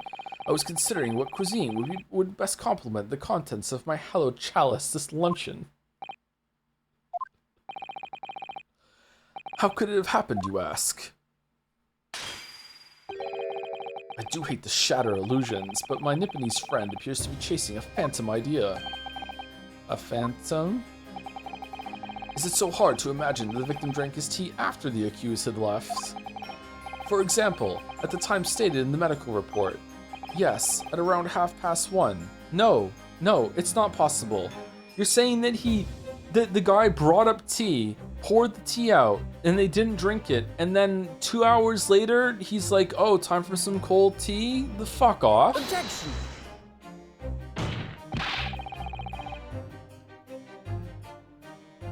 Is there like a huge pile of shattered glass and pools of not wine on the floor? It's a total girl failure on the other side of the courtroom. Yeah, like it fucking stinks. Mr. Natsumi brought the tea with him to drink together with his neighbor. And in Japan, there's a well-known saying, drink tea while it's hot. Objection. Weren't you listening? Yes, Van Zeeks, weren't you listening? Oh, yeah, we always drink tea while we're hot. And in my country, there's an even more apt saying. Drink tea whenever you fucking want. There is nothing more refreshing than cold tea. No? No one says that. The point is, if there was such a long gap, there may be other ways to explain how the victim came to be poisoned, other possibilities. What sort of possibilities, counsel? He poisoned himself. Well, for example, the man could have had another visitor. Another visitor? Without Garadeb noticing the lamps changing. Don't be absurd. It's a very bold assertion, my learned friend, from someone who has nothing to substantiate it. Well, you can't not prove it, or the victim could have taken the poison of his own volition. You suggest this man may be a suicide, counsel? Objection. Yeah, me and Herlock did a whole dance about it earlier. Mr. Shamspeare has categorically denied suicide. The idea can and must be discounted. He could lie. He's a liar. But he could be lying. Yeah, exactly. Yeah. No, you don't understand. We did a blood test, and he came back with the blood result that makes it so that he can't lie. Get fucked. Yes, I've heard of this too. Council, what do you think? Bring him in. Let's solve the mysteries of the universe. Is something wrong, Lord Van Zeeks? I was listening to the sound of the carriage pulling up outside the courtroom. Pray, forgive the discourtesy. Carriage? What carriage? Are you Daredevil, bro? What do you mean? It would seem that the key player in this case has just arrived.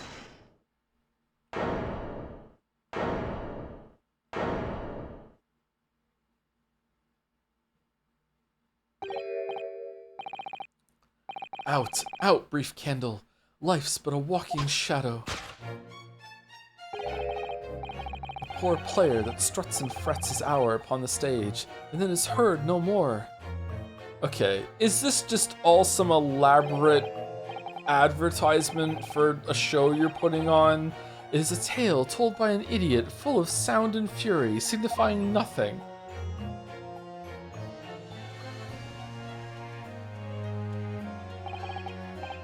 Who, sir, are you?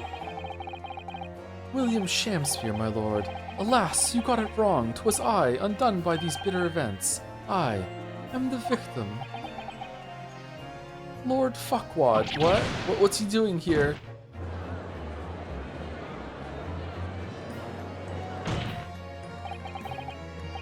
The prosecution seeks to call this gentleman to the stand. With his testimony, my learned friend's futile resistance will be utterly crushed. You're calling him as a witness? Surely this can't be allowed.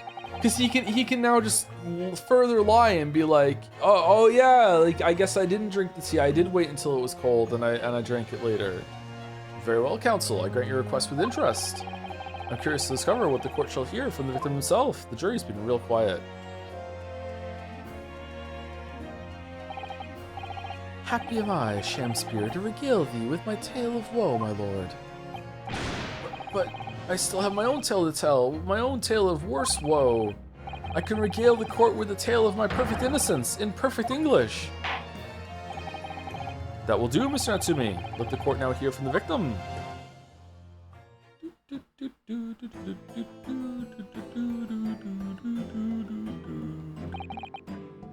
Alright. So that's Mr. Shamspeare, but who's that other man beside him? We saw him outside the house. Yes, I feel sure that we've caught a glimpse of that man before. It's Chin Man. State your names and occupations for the court, please, witnesses. Witness I. A writer of words so sweet. They do scent the breeze, an inventor ideas so profound, they compose the earth. The unrivaled poet, the unmatched scribe, William Shakespeare. Were the great bard to be recalled to life anew, lo, what a magnificent man! Who knew, good fellows, I am he who ponders such a miracle, William Shamspeare. Oh, name's Meterman? Adron B. Meterman. Adron? Adron B. Meterman. What's the joke here?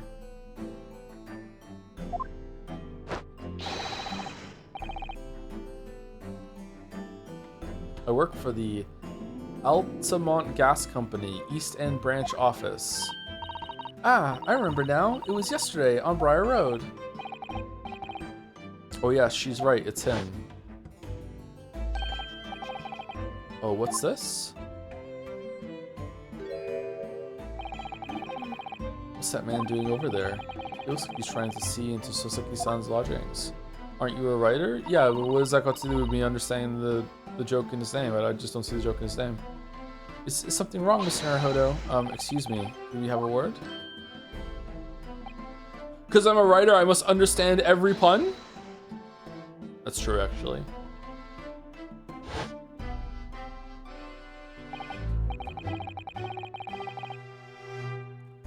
wonder what pun for this man who looks like a bee. Does he look like a bee? He doesn't look like a bee to me. Yes, we spotted him outside Mr. Garadeb's house that morning. Let me see him again. Maybe he does look like a bee. And he's a gas company employee. What does this have to do with this case? So, Mr. William Shamspeare, you are the victim in this miserable affair, correct?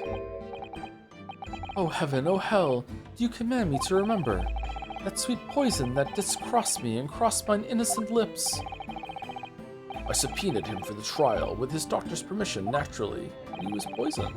Hearing the testimony of the aggrieved will remove any room for doubt from the jurors' minds, I'm sure. Behold, you have only to rearrange the letters of my name to see that me's a seraph, an angel indeed. Yeah, sure, why not? Thus be I of noble of mind, sweet of nature, and verily honest of heart, as all heavenly angels be. Aren't you poor? How do you have a golden staff?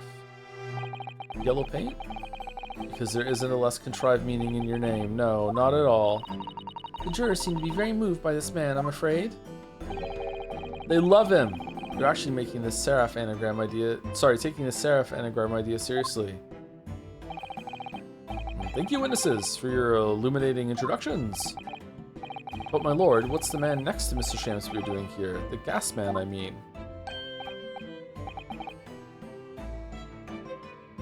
I'm not seeing B. Like, he's yellow, I guess? Really? Does this scream B to people? I guess the back of his scarf kind of looks like wings. Yeah, someone in chat just said it too. I don't think I would have thought B unless someone... Oh, we can't really see it, but the bag underneath him does kind of stick out like a bee's butt or whatever it is. Okay. What? Me? Well, now.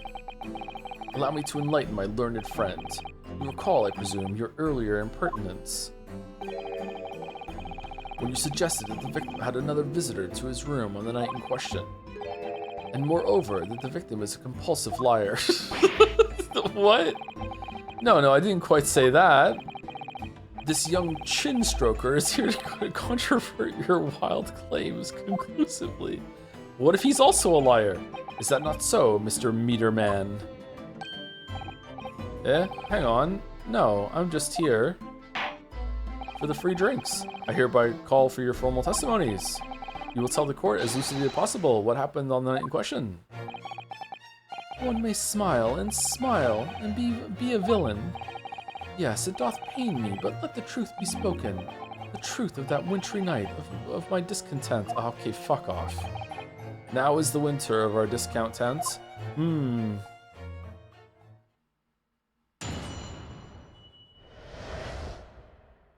wintry night of my discontent. The snow lay about. My neighbor did cometh in the evening, bearing a gift of tea. Okay, is this the introduction to some recipe that we're gonna follow? But marry, bitter was his drink. But when he left, I did fall prostrate on my table. It was the tea alone did pass my lips that late hour, naught else. I was outside this bloke's window in the freezing cold all night, keeping an eye on his room. No one else visited his room, but that short... Okay, Erica, why? The little fucking... What? That short little round back to Eastern fella. Wait, what did you say? You were keeping an eye on Mr. Shamspeare's room all night?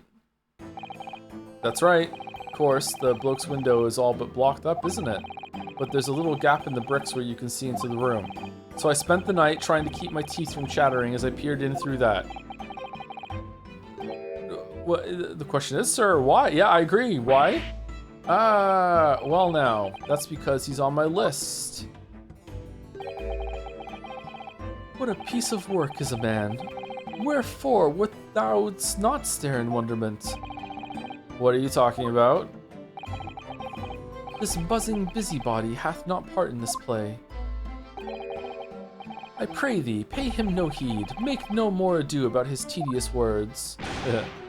Okay, definitely a B then. Okay, yeah. Alright. I hadn't seen that yet, chat. What the fuck? What you say about me? What you say about B? Calm yourself. This court is concerned with what happened on the night in question. Nothing more. Indeed, that is so. And as the testimony we have just heard clearly reveals, there was no one other than the accused present at the time who could have carried out this crime. Okay, but we're judging that off the guy just saying, I was standing outside this window all night. No, I won't tell you why. Dude, just trust me. What?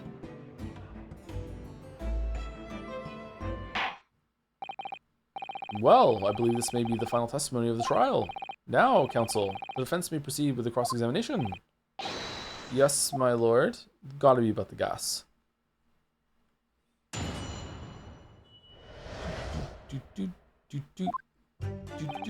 I mean, so Seki is just saying, dude, just trust me, I didn't poison him. And the whole trial is drilling down on the why and interrogating him. Why aren't we interrogating the B about why he was standing outside the fucking window? Why are we just letting it go? Snowlay about my neighbor did come in the evening bearing a gift of tea. Hold it!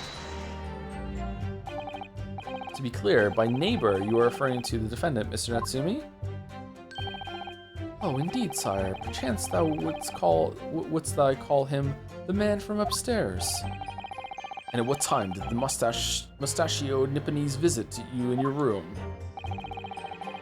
Our meeting was promised for the hour of 9, and lo, did he come to tender a gift of fragrant tea. Details which are in accordance with the defendant's own testimony, yes. And we were broiled in such a literary debate as history hath not seen before. We dressed up as Romeo and Juliet and tussled and fucked on the floor. Meanwhile, the bee cuck outside the window watched the whole thing and can attest that we did indeed do this. And then after that, I drank the tea and died, by which I presume he means the discussion about who was the stronger, Romeo or Juliet. I, Shamspeare, did play the part of young Romeo, whilst my neighbor played the fair Juliet. Each of us dressed as would our characters be, to bring weight upon our merry experiment. I dare not imagine the scene. Why is it lagging? Frailty, thy name is woman. Canst thou imagine how dismayed I was? Yes, I had heard of the eastern art of jujitsu, but never did I dream 'twould be a skill practiced by the comely maiden. Comely maiden? Comely maiden? It's not homely? Comely? Juliet beat Romeo up? That is not helping our case. I believe the court has heard enough about your earth-shattering literary debate. Perhaps you could reiterate your statement about the tea that the accused brought to your room. My liege, I am thy servant. Gladly I would do thy bidding. Maybe this is all a setup so Natsumi can go down for something so Vanzix can get a win. But Mary, is it like an ex-boyfriend sort of thing that was situation? Oh, things are heating up. But Mary, bitter was his drink, and when he left, it did fall prostrate on my table. Hold it! Hello, Joe. Did you sleep well? No. Let me stop you there. Mr. Natsumi left your room at 11 o'clock, but it wasn't until after 2 that the poison made you collapse.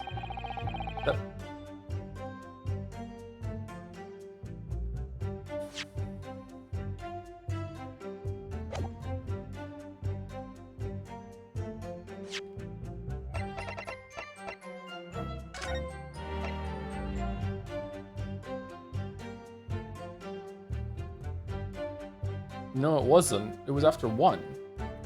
Is that a mistake? What time zone are we on, Big Mac? That amounts to more than 3 hours of missing time. What are you doing? If the defendant had really put the poison into your tea, that 3-hour window of time is something you're going to have to explain. Gladly. This is an easy task. I just didn't drink the tea until later. I just didn't feel like it, Lamayo. Get fucked. What? I did drink the tea, not while my guest did its tarry, but after he took leave of me. Faith, 'twas stone cold, but at 1 hour post midnight, verily were my lips parched. Objection. That doesn't sound normal. Can you see me? You think I'm normal? Get fucked! Tis quite ordinary, sire, after all. Thou wouldst recall our fiery debate. Amidst such argument, there'd be no time for fiery tea. Well, Natsumi drank his. Romeo and Juliet again, and who is stronger? Did Gumfuck not tell you? Mr. Shamspeare, in summary, allow me to confirm. Did you not come here with the intention of naming your attacker? But of course, my liege. 'Twas the stooped lover of words that attempt to shuffle me off this mortal coil. We all know what that means. 'Twas the tea alone did pass my lips that late hour, naught else. Hold it! You sure? So, you didn't have any kind of evening meal, dinner, supper? Ha! Fie on luxury, fie on gluttony, fee, fo, fum, fee? On gluttony, to eat thrice daily is but a waste of time. So true! Just twice. Sorry? I would that my belly were full, no more oft than the sun doth rise. Well, most heroic eating habits, I must say. Night and day do I fill my hours with learned study of the great bard and playwright. Hence it is that there doth not in my chamber be then the costumes of mine art. Okay, you have a lot of animations, which means you're gonna be behind the testimony for a lot of this, I guess. So it was probably you that poisoned yourself or something like that. So you're gonna go down for this. That would appear to be the case, as even a rodent was found starved to death in your room. Was there? Now I think of it, it's not just food that was conspicuously missing from that room, is it? I don't recall seeing a single play or script anywhere. Oh. For I have devoured them all. You've eaten them? Every word be within my skull. Didst thou imagine otherwise? Okay, so I think maybe you probably poisoned yourself by eating paper? Right, that wasn't misleading at all. Now, could you turn around, do you think? Which brings us to the conclusion. The only way the poison could have passed the victim's lips is in the tea. Why was there soap on your table? Why aren't we asking the more important questions? I was outside this bloke's window in the freezing cold all night, keeping an eye on his room for no fucking reason. But the windows of that house have all been filled in. A historical artifact of the now defunct window tax. That just keeps coming up, huh? Yeah, you're right. All bricked up horribly. But as it happens, there's a little part of the brickwork at the bottom corner that's been opened up. I was looking in through that gap. You didn't notice that some of them were loose? Yes, there were a few bricks loose, weren't there? And for some strange reason, a couple of bars of soap lined up on the ledge outside as well. Oh, that's my soap. You know, the wall smelled really bad, so I just put some soap so I had some good smelling to do while I was peering in. Don't like going around poking my chin in other people's business, especially on the freezing cold nights. Why isn't there soap on your chin? But them's my orders, so that's what I'll keep doing as long as there's breath in my body. Whose orders? What's with all the theatricals today? Out of interest, Mr. Meat-a-Man, after the accused had left and returned to his own lodgings, did you see the victim leave the room at all? No, he never left. He was in that room the whole time as far as I'm concerned. And we can therefore discount the possibility of suicide. How can you be sure of that? What if he knew there was poison in the tea? The police carried out a thorough investigation of the scene and found no receptacle for the poison. And since we know the victim didn't leave his room, and hence didn't dispose of the poison's container himself, it's clear this was no attempted suicide. Only the culprit could have removed the receptacle. I'm starting to think that he did eat the soap in order to put fake bubbles around his mouth to show that he was poisoned. I think he did. I'm still on soap eating. He ate the soap. Yes, lucidly explained, Counsel. Thank you. It really was. You can't argue with the logic. No one else visited his room, but that short little round-backed Eastern fella. Hold it! You say a short little round-backed Eastern fella, so you can't be sure it was the defendant then. Objection! Ryu, shut the fuck up. How many other short little round-backed Nipponese with a mustache do you think there are in London? Exactly, come on. Well, of course. It's only a narrow gap and it was quite dark, so I didn't notice the mustache. Oh, never mind, slam dunk. But you showed up at around 9, so I'm pretty sure of myself. And when the person you saw arrived, did he and Mr. Shamspeare drink tea together? Nah, sorry, I couldn't say. Why not? Because I couldn't see into the room all that well, could I? What I did see was the silhouette of that little round-backed fella wearing a pretty dress. Then the pair of them started some kind of wrestling match. I tell you, I didn't know what to make of it. I suppose. Fucking how Natsumi decided to spend this night after getting off of the murder. It's time to go home and dress up as Juliet and have a wrestling match with the guy I hate upstairs. That was the Romeo and Juliet championship battle getting underway. Mr. Meterman, allow me to confirm one final time. Apart from the accused, can you state with certainty that no one else visited the victim on the night in question? How the fuck is this going to result in a book that Herlock is like, no, Iris, this can't go out? What? No question, no doubt. Gasman's honor. Hold it.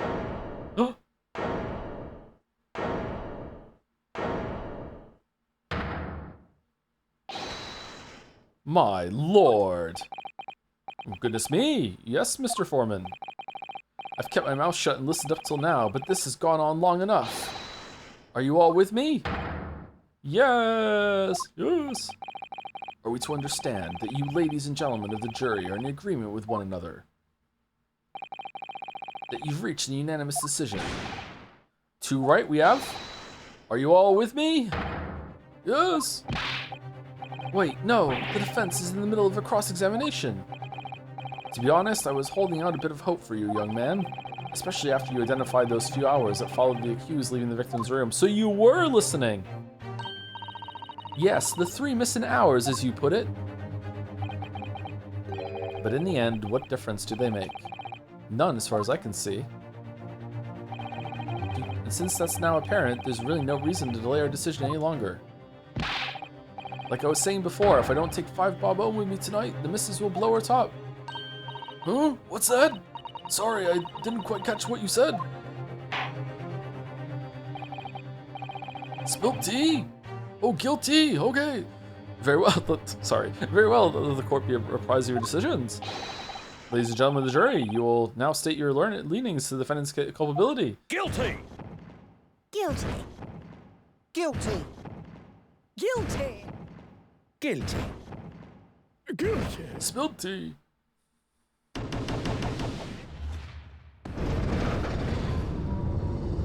Examination.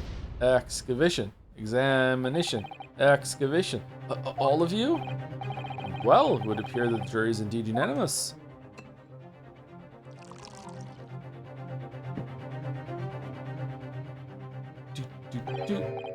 So, this time at least, it seems justice will be done. All's well that ends well, as they say.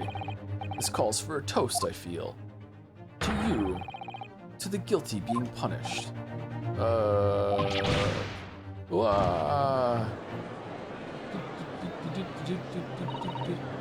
Get up, Mr. Naruhodo, please.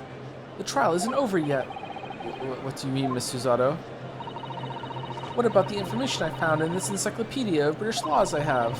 That obscure right that belongs to the defense in these situations. Remember? Get up and slap yourself, Ryo. A summation examination. But it takes so long to get going and set up, I just don't want to do it. Yes, that's right. We don't have a jury in Japanese courts, of course. But here in a British court of law, if we can reverse the decisions of a majority of the jurors, we can force the trial to continue. This trial can't end now. Whatever it takes. I just can't let that happen. The defense moves to invoke its right to a summation examination, my lord. Why am I not surprised at my learned Nipponese friend's inability to admit defeat? You choose to cling desperately to some archaic rule you barely comprehend instead of accepting the truth. Okay, that's a lot of sass and bullshit coming from someone who lost the last 2 trials to exactly this way that we conduct ourselves. Shut the fuck up. Certainly no other defense counselor in recent times has exercised the right to a summation examination. Because they all know that once the jury's mind is set, it cannot be altered. Okay, again. Van Zeeks, you dumb. Nevertheless, the right remains and must be upheld. Base judge. The defense counsel's request is granted. The court will proceed with a submission examination, as outlined in the Encyclopedia of British Law. Thank you, my lord. Are you and your fellows prepared, Mr. Foreman? Believe me, my lord, we know all about this young lad's tenacity, and we're ready for it. Very well. In that case, ladies and gentlemen of the jury, I hereby call upon each of you to state the grounds upon which you find the defendant guilty of the crime for which he stands accused. Listen the fuck up.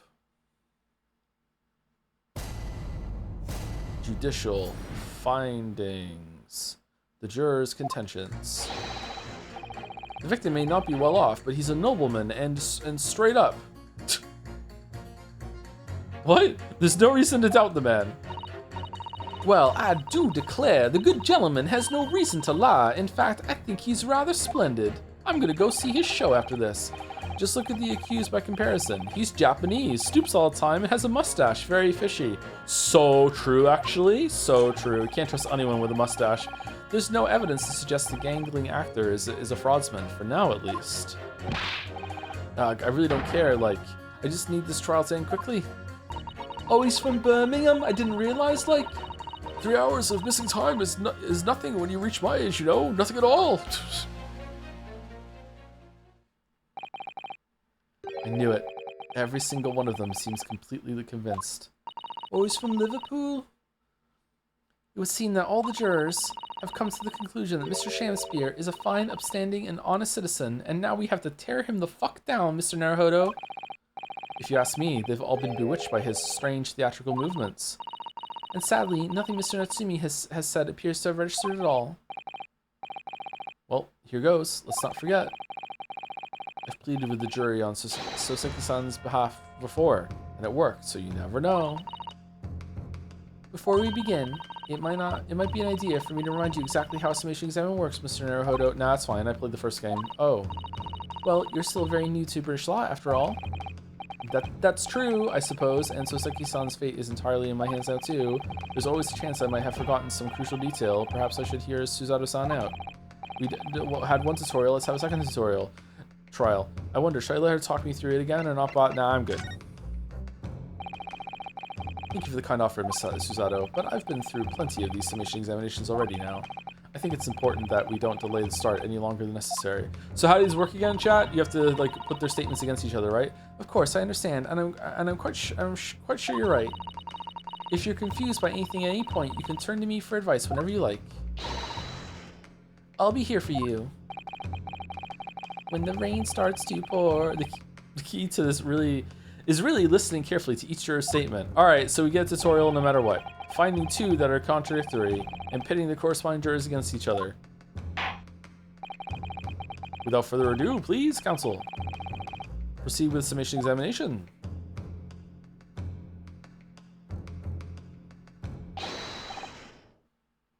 Yes, my lord.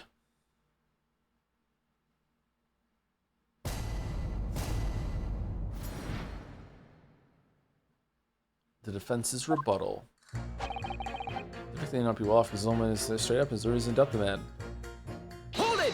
I contend to you that he is not straight up. He's curved down. Wow, okay, I take it back. Well, there are plenty of people in London who seem noble but poor. Couldn't some of them also be liars? I've no doubt about it. Like that shaky client of yours, for example.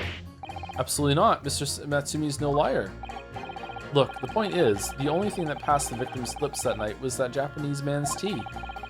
When you take the gas man's testimony into account as well, the truth couldn't be any clearer. The gas man that was just hanging outside the window just because, and we're not saying the reason because it needs to be a reveal later that's gonna push the trial forward to the next stage? Fuck it, well, that's alarmingly logical. But let me be frank here. Oh, you're frank? I'm a gentleman with a gentleman's values. If it turns out that the old Shakespearean chum is a rotten liar after all, I'd gladly change my decision about the defendant. And I'm sure my fellow gentlemen on the jury would do the same. Isn't that right? Well, yeah, whatever. Though I don't see it happening. What? Huh? What's that? Elderly gent on the end here, you know? You'll have to speak up. I'm wearing a towel. Look, I really don't care about all this nonsense. I just need this trial to be over. How many gentlemen do we actually have on the jury then? Alright, sir. I may hold you to that. Don't forget what you said. Humph.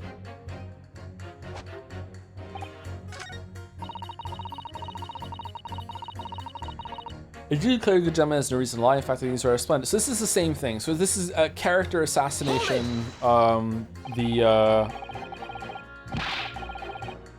movie. Okay. Are you saying you believe the man to be trustworthy because he's rather splendid? No, that's not what I said. The point is, the man is the victim here. What reason would he have to lie? And yes, he is rather splendid. So you say, yet again. Meanwhile, the man who stands accused behaves so suspiciously. It's exhausting to look at him.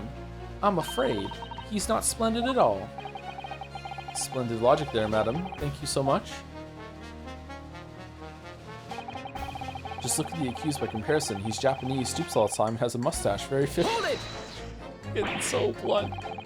No, not one of those things is a reason to find the man guilty. But he is fishy. There's no point dancing around the fact. He's Japanese, he has a mustache, and he stoops. You see, you arrive at the conclusion just 3 steps. 3 steps, like a waltz, in fact. You know, the more I think about it, the more this trial seems like a dance. You seem to be several steps ahead of yourself, though, and you're on the wrong foot. No, there's nothing but circumstantial evidence here. There's no actual proof of the defendant's guilt.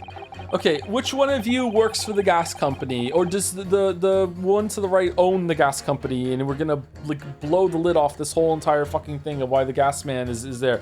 But the victim's version of events is backed up by what the big chin man next to him says, isn't it?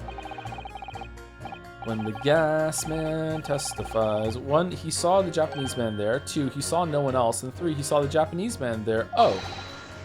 It's another 3 steps. Oh, all this really does seem more and more like a waltz, doesn't it? Right, and the prosecution will waltz its way to victory if I let you speak much more.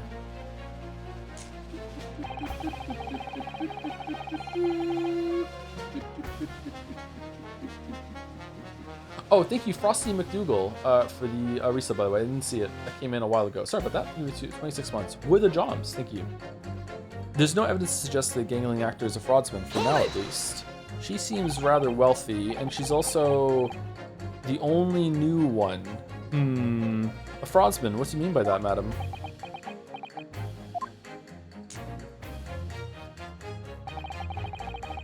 It really is the most tiresome problem for the company, most irritating. We can be absolutely certain that a customer is stealing from us, but without hard evidence, we can't even threaten to take action for fear of being sued. I'm sorry, you've lost me a little there. Who are you? I'm the wife of Augustus Oh, fucking bullseye. How'd I do that? What the fuck?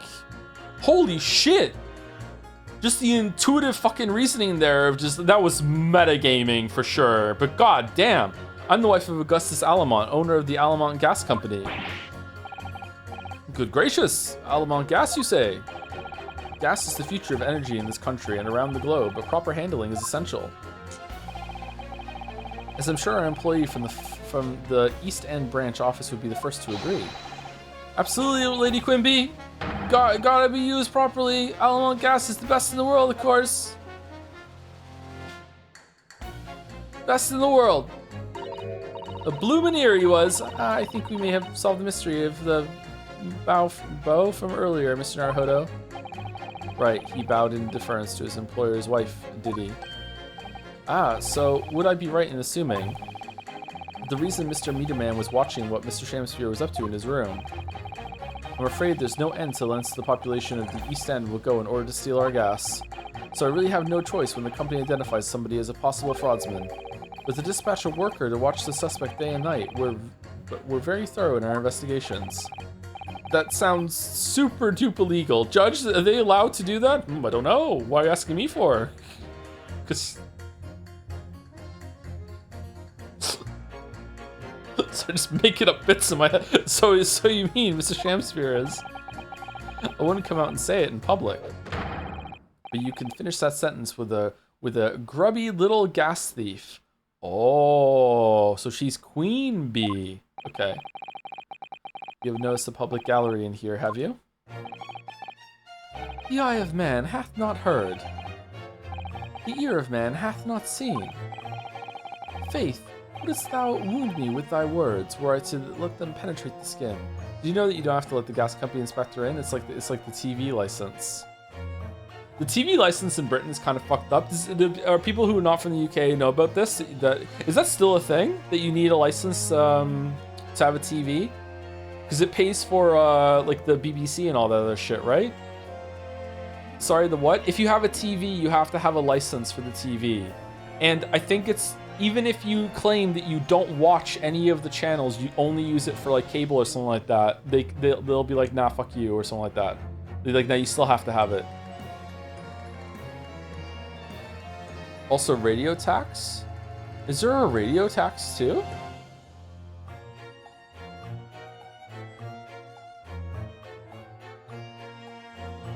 What if you only have a TV for gaming?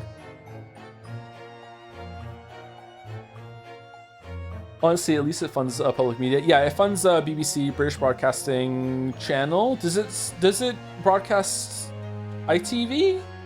How many channels are they up to now? Channel 5? I think it was up to 5 when I was there.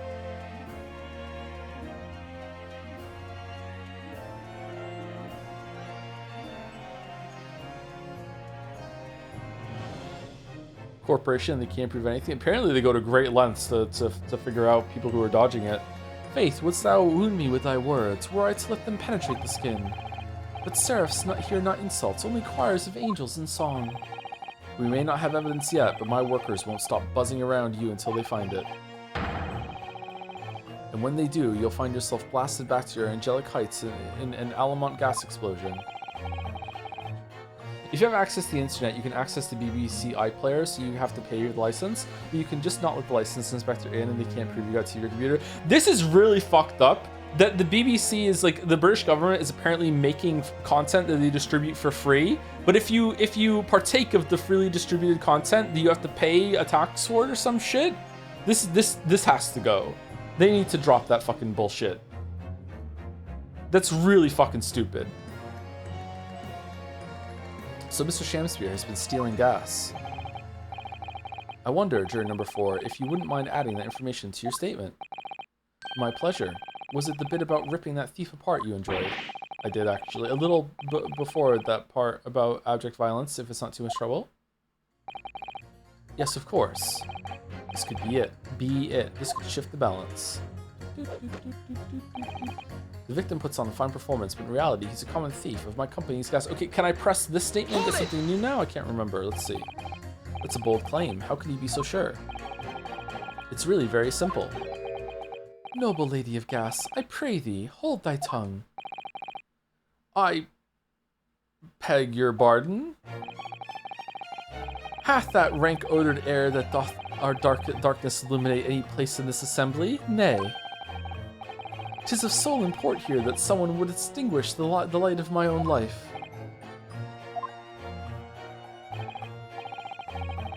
Verily, I never recall stealing thy gas, but pray, let the matter rest till anon. What, you little...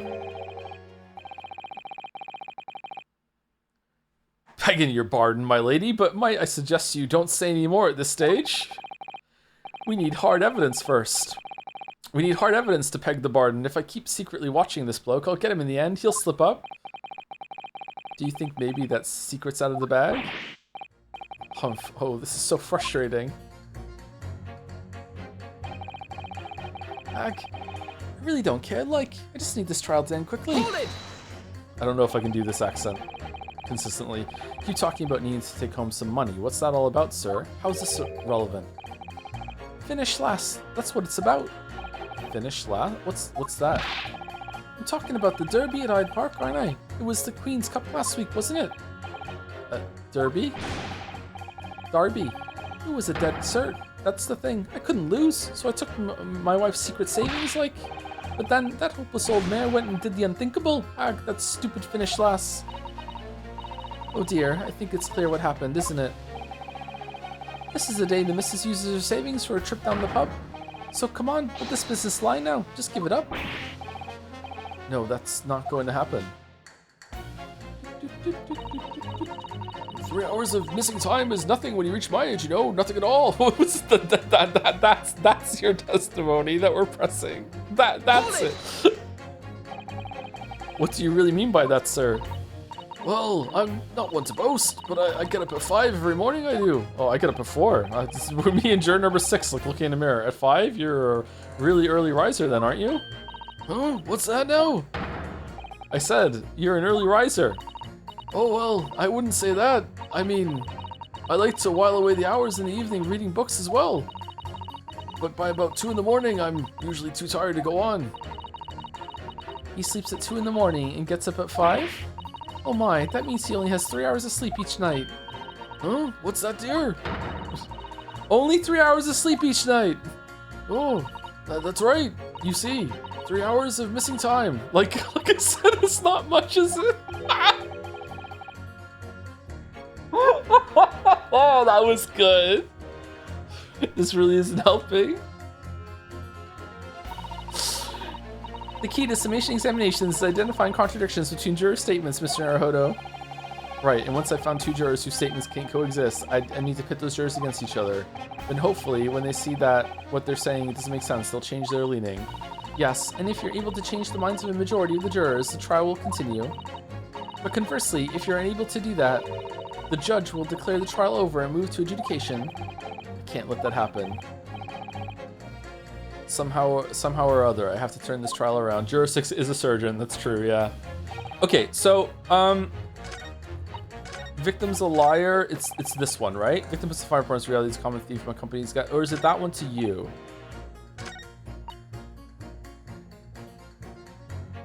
Okay, I feel like this could go to juror 1 or 2. Let's go 1 and see.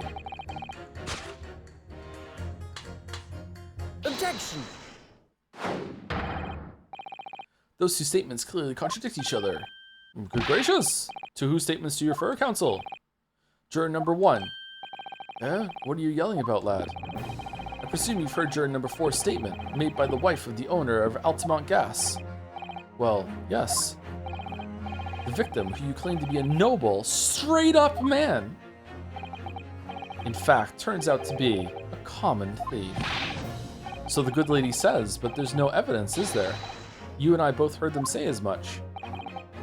It's true, we don't have evidence as such, just yet. But the claims aren't baseless, you know. What? Baseless? You heard me. Seeing as this operation has already been compromised, I would suggest that the court hears testimony from our East End branch office employee over there. I'll do whatever you say, my lady. Gasman's honor.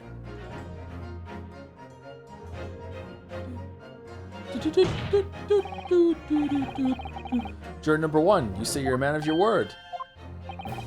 If I could show that Miss Shamspeare was a liar, you assured me that you would reconsider your decision about the defendant's guilt. Yes, I did say that. And as a man of honor, I'll hold to it. As I'm sure the other gentlemen of the jury will. Me? Oh, well, yes. Now that we found out the man's a liar, perhaps we ought to consider the matter further. Well, if I'm perfectly honest, I haven't heard half of what you've all been saying. So if this means you'll recap a few points, that would suit me down to the ground.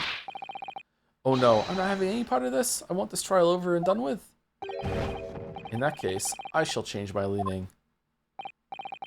So, Mr. William Shamspeare, if that is your real name, we of the jury demand to know exactly what kind of a man you really are. Oh, that was easy. It was just 1 that we had to do instead of 2. Or 3. Actually, if we did 3, they would all say innocent, and we'd be done, right? That's 4 jurors. 4 for not guilty. Yes, Mr. Naruhodo. Yay! Victory! Yay! Order! Order! Time for a break. Be back in a couple of minutes.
Alright, I'm back. I got a drink. I just was standing in front of the air conditioner for most of the break there.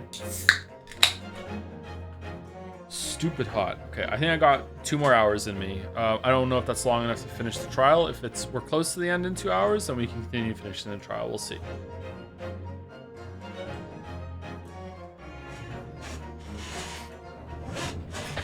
Let's see how it goes. Order! Xbox One controller disconnected. Well, fuck me then. Alright, there we go. Well, this is quite extraordinary, I must say. As a result of the defense's summation examination, the jury's leaning has changed. For the 5th time this week, now only 2 jurors say guilty, whilst 4 say not guilty. So if we convince all of them in that, would it be over, or does Van Zieks get to do a summation and argue them back? I therefore declare this court to be in a state of disaccord. In order the trial to continue.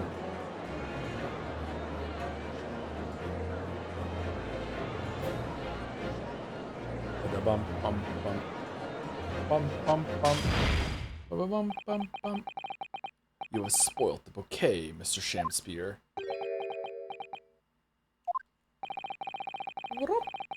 The ladies and gentlemen of the jury now find they are unable to trust you, the victim. Oh dear. But you gods will give us some faults to make us men. So God mend me, I do swear. This gas man speaketh that which concerns him most, naught but gas, naught but thin air.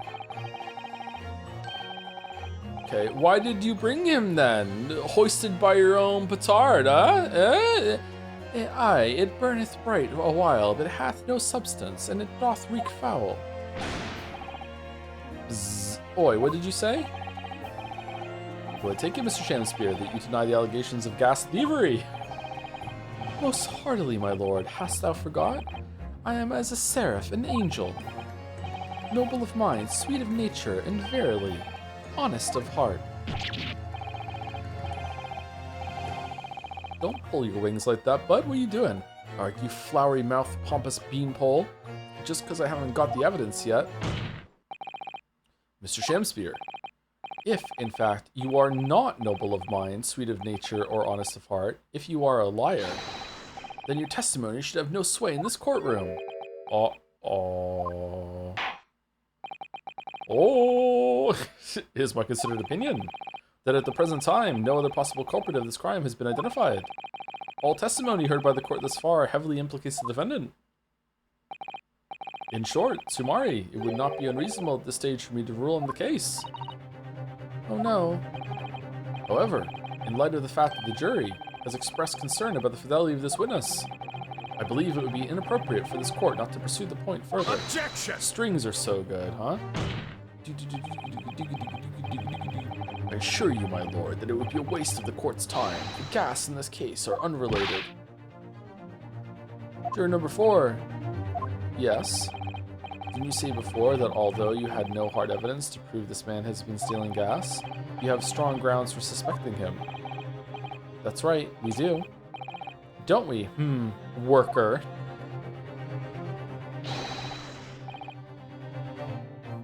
Absolutely, Lady Quinby. Gasman's honor.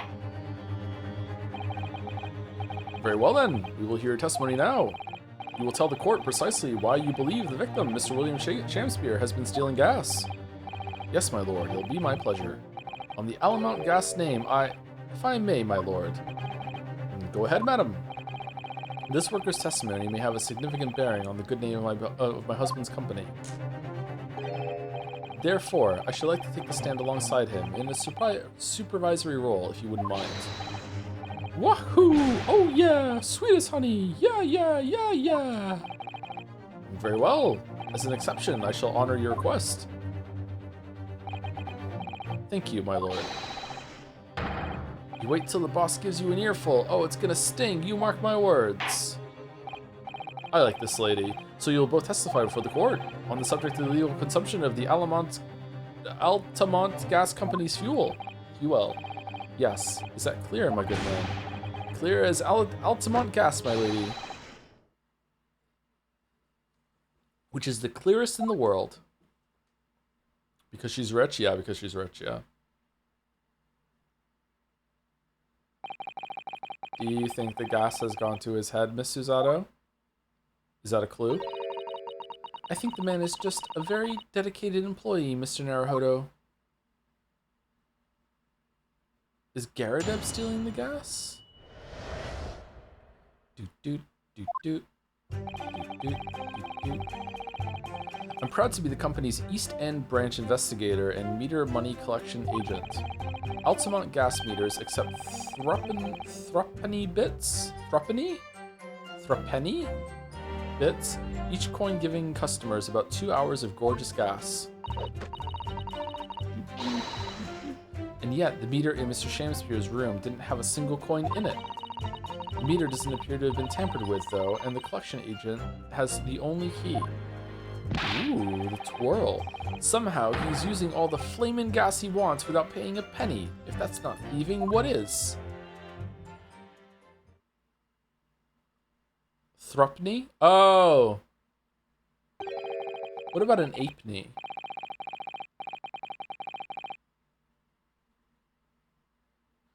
Christmas is coming, the goose is getting fat. Please put a penny in the old man's hat. If you haven't got a penny, an apney will do. Or is it Thrupney in that song? And if you haven't got an apney, then God bless you.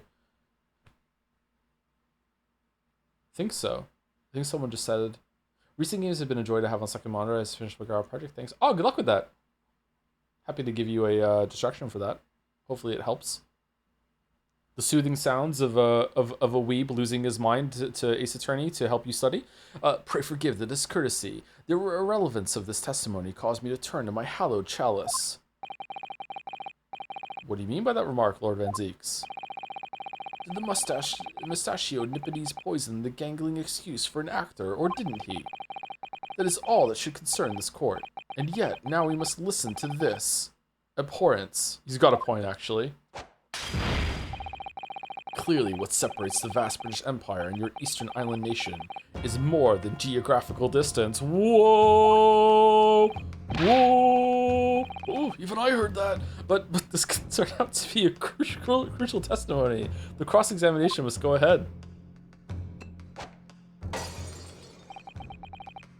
Do what you will. Lord Van Zeeks appears to be in a violent mood. As usual. Yes, he does. An attempted poisoning, and an incidence of gas theft with no supporting evidence. It's true that they would appear completely unrelated at first glance, but I wonder, the truth tends to be buried in the most unusual places, and the first step in uncovering it will be to establish just who and what this man really is.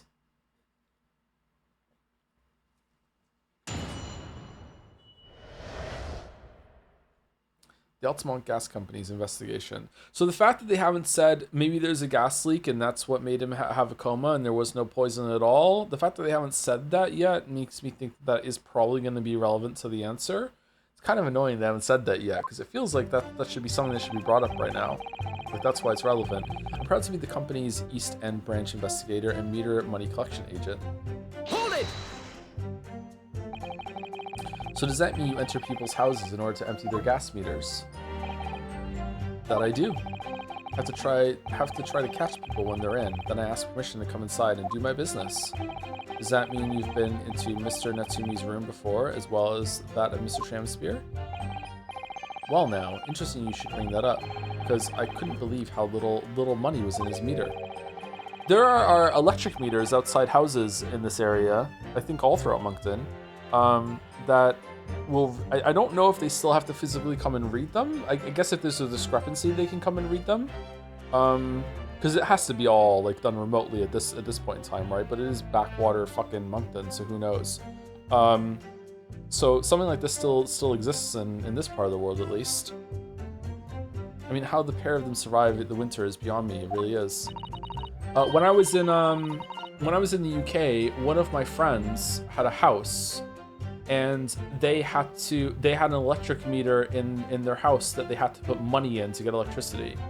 And rarely, because they usually were on top of it, or rarely they would forget, and the power would go out, and they had to they had to go get more money to put in it. I don't know if it was actually straight up money that put in, or if they went and bought like the equivalent of tokens, and the tokens went in to get electricity, or lecky as they called it.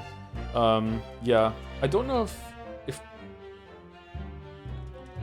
that was when I was 14 at least. So I don't know if later on they changed over to a different system, but yeah, 14. So 26 years ago, that was still a thing at least. Lecky, they were cringe, I don't know what to tell you. Knowing Mr. Natsumi, he probably spends all his gas money on books. And then when he's finished reading them, he probably burns them for warmth. You will kindly reiterate your statement about the gas meters themselves, Mr. Meter Man. Not much to say, really, but as you wish. Ultimate gas meters accept threepenny bits. Each coin given customers about 2 hours of gorgeous gas. Hold it! Loves gas. So all London houses that have a gas supply are fitted with these gas meters, are they? It makes me, said this on stream before, repeat it again, makes me extremely uncomfortable, the idea of gas just being fucking piped around long distances like that. Fucking volatile as shit. I don't like it. I don't like gas pipes. I don't like it. Gas for cooking is really good though. It has its uses, don't get me wrong. But like fuck, I really don't like it at all. The latest model, the height of technology, developed by our company, Altamont Gas. And anyone who uses our gas will have one of these meters in their property, yes. So if a 3 pence coin gives 2 hours of gas, most people would use about 3 coins in a night. A bit more than that usually, if they have both gas lights and a gas stove, that is. Thinking about it, Soseki-san doesn't have a fireplace in that room of his, does he? Why would the other people using the gas make the other gas slow down the other units then? It's just one pipe that you draw from continually? That isn't a clue, is it? No, that makes sense. There would just be one pipe that runs through the house, and then you get to use it from that. Okay. Huh.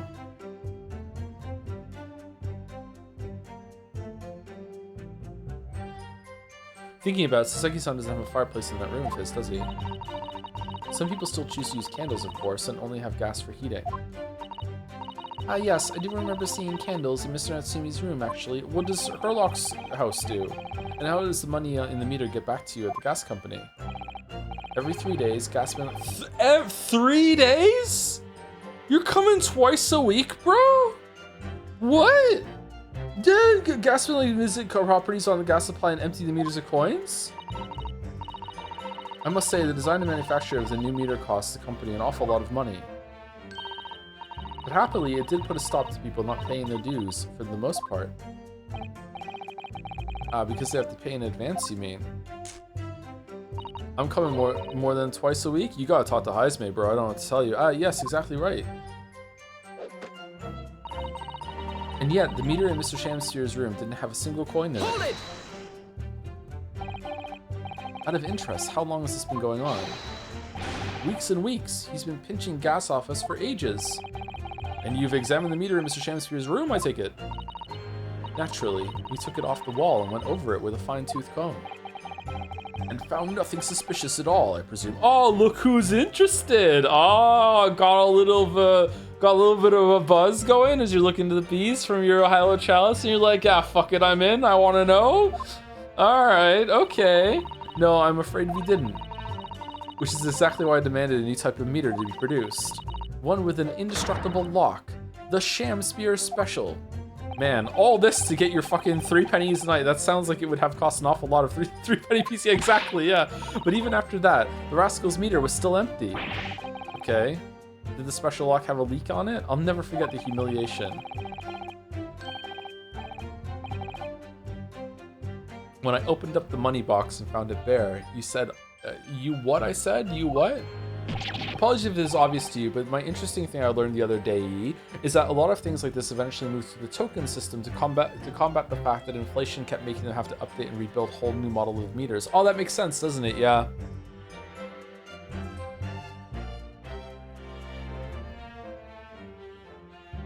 Although people could buy a lot of tokens early and then save them for when the price goes up later, right? But I guess if you're buying a lot of tokens early, then they're getting their money earlier, so it might just balance out. I remember in Toronto when the TTC famously just got, I don't even know what a TTC fare is now, but when I was still in Toronto, it was I think it got up to $3. And we joked that it was the $3 coin was the new fucking bus token, because it was the most expensive coin around. If you got a fucking bus token, holy shit, man! Fuck the TTC, awful public transit system. Fuck off. And the look on his face, that smarmy smile of his. Looney Tune, yeah, the $2 coin in Canada really is actually called a toonie, yeah, which I like actually. It has whimsy. I pulled the meter straight off the wall and took it back to the office. It's got a polar bear on it, but you know what? Nothing. Not a trace of it being jemmied open anywhere, not a single sign. And what's happening to my salary as a result? Down by 3 shillings a day, that's what? Wait, you take a cut? A life-threatening situation in a number of ways. Salary cutting noises. Incidentally, what became of that meter? Nothing became of it, I've still got it. Oh. What's the Beatles song about the meter maid? Right here. Oh god, it's evidence. No wonder they call you Meter Man. I think it would be prudent for the court to sequester this item while the trial is ongoing. Lovely Rita, meet her maid. A meter that dispenses gas for a set time after a coin is inserted. Oh shit, put a coin in! It sports a very strong lock, developed especially with Mr. Shamsphere in mind. Oh. Definitely. Oh, so after it didn't work, you put the old one back on? Wait, what's happened here? Although, at first glance, there doesn't appear to be anything unusual about it. Bro, how could you know? Let's move this along, shall we? Continue with your testimony. Though I would say it has as much value as the contents of that meter. Oof. The meter doesn't appear to have been tampered with, though, and the collection agent has the only key. Hold it! What about lockpicking? I'm the lockpicking. Shamsphere, there's only one key for all your meters? Well, in truth, there's another key in the company vault at our main office. What has this got to do with soap? But even if someone had somehow managed to get a hold of a key, we'd know if the coin box had been opened. Then, can you make a key mold out of soap? No, it would melt. Could you make a temporary one?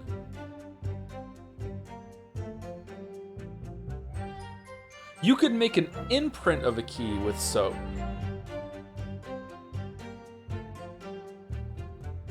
Why would you have 3? Caramel? Oh, fucking the caramel. But even if someone had somehow managed to get a hold of a key, we'd know if the coin box had been opened. Oh? How? I came up with a rather clever way to expose any little shenanigans as it happens.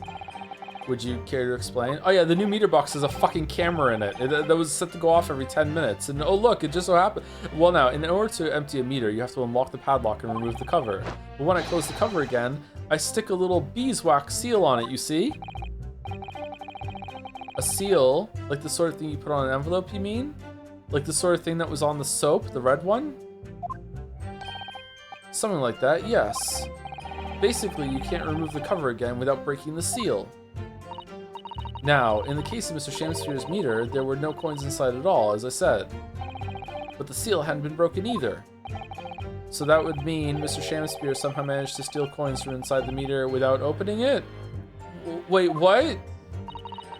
What? He's paying for the gas. He's putting his coins in. And then he's opening it. And then he's taking his coins back out? Is that the argument right now? He's got, it's just infinite money value he can do. Is that what they're arguing? It would seem so, but that would be impossible. Somehow he's using all the flaming gas he wants without paying a penny. If that's not thieving, what is? Why can't he put the coins in wrapped around on a string and then pull them back out again? Hold it! Maybe he's making, maybe he's weighing out soap that's the same weight as the coins, and putting them inside the machine, and then getting like a fire that he's using your gas for in order to heat up the box from the outside that melts the soap, and then it's gone. There you go. Yeah, fuck you. Soap effect. But he did it too much, and the gas from all the soap went to his head because it's poisonous, and then he passed out, and that's how he died. But he's not dead. He's back now. So in a way, he inhaled soap instead of eating it. There you go. Done. Done. The twist, the soap costs more than the gas. Yeah, soap isn't free. What the fuck is this shit? How do you know that he's been using gas, though? Well now, since I started investigating this bloke, I've been to his room more than a few times. And on every single occasion, his lamps have been blazing and his stove pounding. It's the middle of winter and he still turns to me, sweat dripping down his cheeks, and says, "Get thee to a nunnery." Oh, banger Hamlet line. Me using gas? No. No, widow, oh me. Hamlet indeed. Yay! Judge knows it too. Alright, I could wring the bloke's neck. I get all hot under the collar, but still. Every time I open up that flaming meter, it's empty. He's robbing me of my salary too. What's wrong with the world? Where's the justice? But how can Mr. Shamspeare possibly be stealing the money? I don't understand.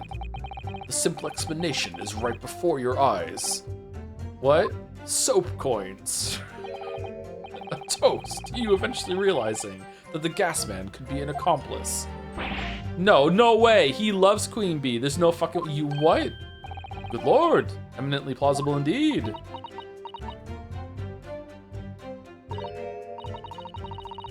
Well. Oh, nice. Well, what do you have to say for yourself? There's so much character in these. Oh, please, Lady Queen Bee is Queen Bee. Fucking hell. I'm a faithful worker. And besides, if the money us gasmen collect doesn't tally with how much gas has been used, and he's been shoved outside for the winter too, you dock our pay by the same amount? So you'd be stealing money only to have the same amount taken from your wages. Clearly that makes no sense. Perhaps it's a case of losing the battle to win the war. No, I'm not going to stir up that hornet's nest. If I went stealing from the company, I'd be finished. It would seem there is no evidence to support the claims of thievery made against the victim. Because Mr. William Shamspeare is innocent. He's a sham. Pray, forgive me that if that shatters some illusion my learned Nibonese friend was clearly under. I certainly didn't expect to uncover another crime that looks like it's been taking place in the very same room. According to the testimony, it's only the meter in Mr. Shamspeare's room that's under suspicion. It does seem as though perhaps it has nothing to do with the incident involving Mr. Natsumi. I know, it does seem that way, but the fact is we just spent like 20 minutes on it, so it's gotta be relevant. Since I've been practicing law in England, I feel like I've encountered this at least once already. Cases that are interlinked. Oh. It might seem that two cases have nothing to do with one another at first, but in fact, they're intimately connected. And then Iris came in and then said, here's what's the case is going on. It turns out they were stealing gas. And then Herlock said, oh, just like we are at our house, we're doing the exact same system. And Iris was like, oh, very interesting. Let me write that down on my book. And then Herlock was like, no, you can't publish it. Then they'll know we're stealing gas. No, I'll always be pawning. Put the book in the pawn shop. That's it. And that's the whole mystery. It has nothing to do with anything else. Yes, we have experienced that before, haven't we? I wonder if this is another instance. Perhaps. We can't be sure of that yet. If the Altamont Gas Company has been investigating Mr. Shamspeare so earnestly, there must be something to it. But then, how has he been managing to steal their gas? I'm proud to be the company's East End branch investigator and meter money collection agent. What to do? Hold it!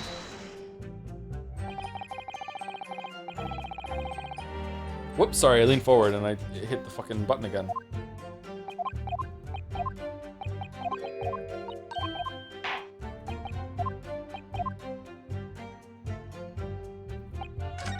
Okay, so we have to present something to them. Let's look through. What do we have? We also... Did we read everything?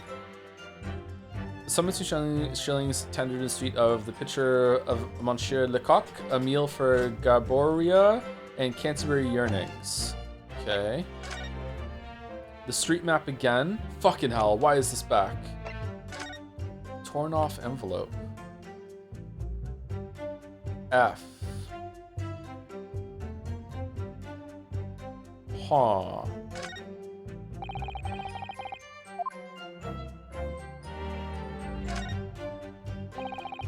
Whoever opened this envelope didn't bother with a letter opener or scissors, did they? Yes, whoever opened it was clearly someone with an unrefined temperament, and judging from the angle of the rip here, the person in question must have been right-handed. Miss Usato, I think perhaps someone's been reading too much of the Adventures of Sherlock Holmes. Yeah, how the fuck did you figure that out? You can never read too much of it, Mr. Naruhodo, never.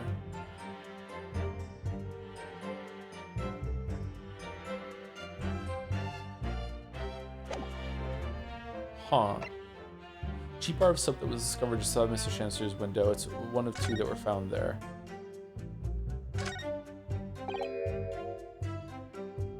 Oh god, is he actually making soap coins? No!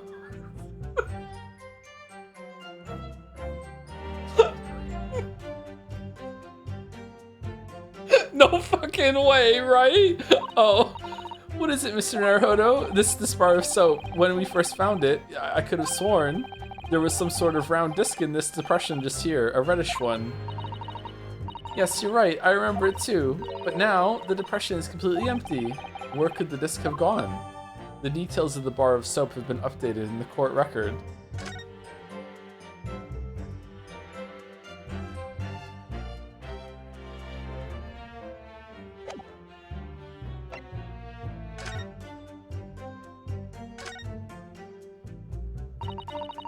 This is the teacup from which Mr. Natsumi was drinking. Yes, unlike the other one, the inside of the cup is completely clean.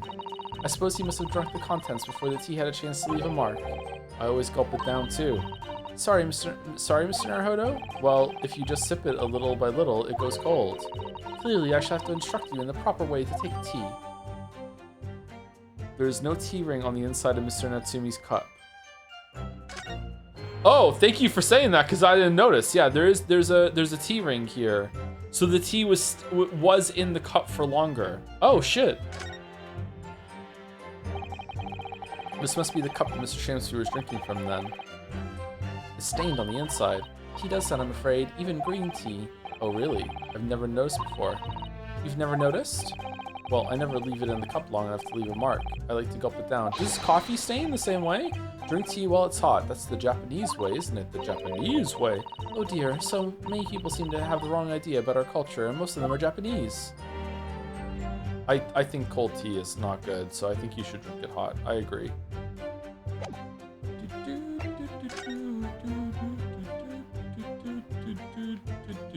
He is. He's making soap coins, and then they're melting and dripping out, and that's what this fucking puddle is on the floor. What the fuck? What the fuck? He's making fucking soap coins.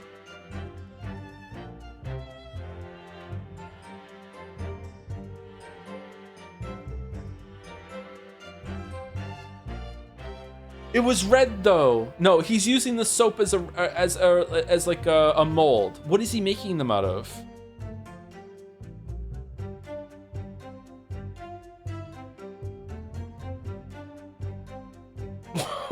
What the fuck?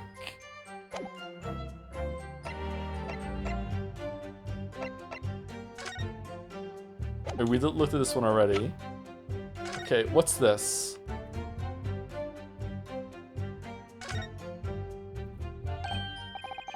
Oh, what? Have you spotted something, Mr. Naruhodo? Just here. There's a little hole. Do you see? Goodness, you're right. I wouldn't have noticed. It's not a very neat hole, is it? Not professionally made, I'd say. So, you think it might have been opened by Mr. Shamspeare? Possibly. It seems the people at Altamont Gas must have missed it. Well, it certainly seems to go all the way through to the inside. Yes, but there's no way a coin could fit through there. That's true, but even so, it seems more than a little suspicious. The details of the gas meter have been updated in the court record.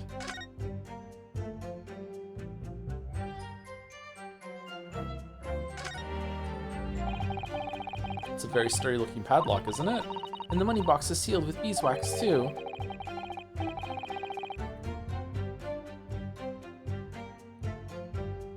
Could you make coins out of beeswax? And soap?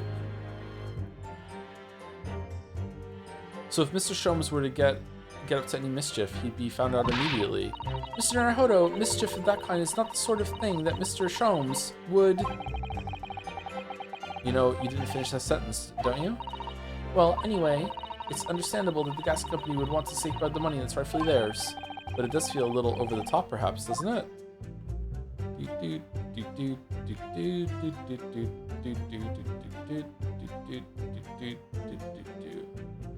Okay, I have no idea what I'm presenting.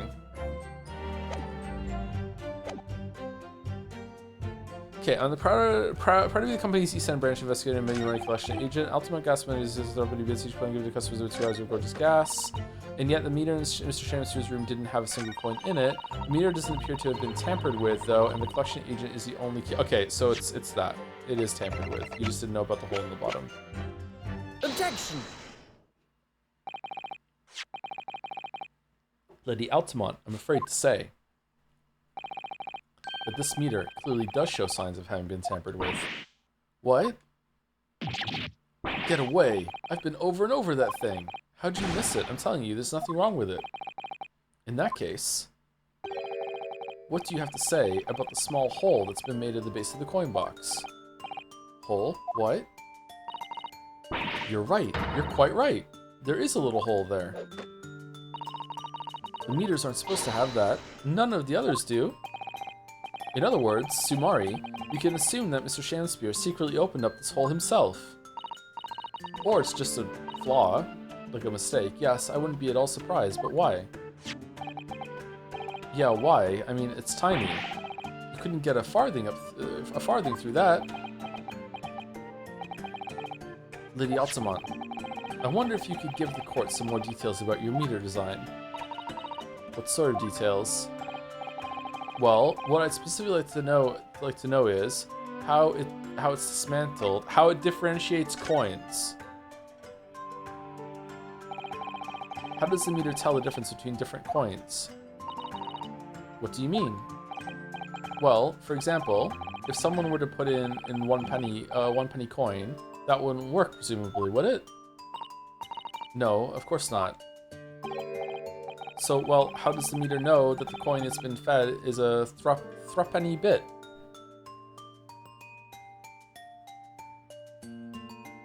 If it's an invalid coin, does it just come back out again on an exit slot, or does it just go through and fuck you, you don't get it back? Because usually things that take coins have like sometimes they can error out and they just spit the coin back out at the bottom. It just doesn't get accepted. I see what you're getting at now.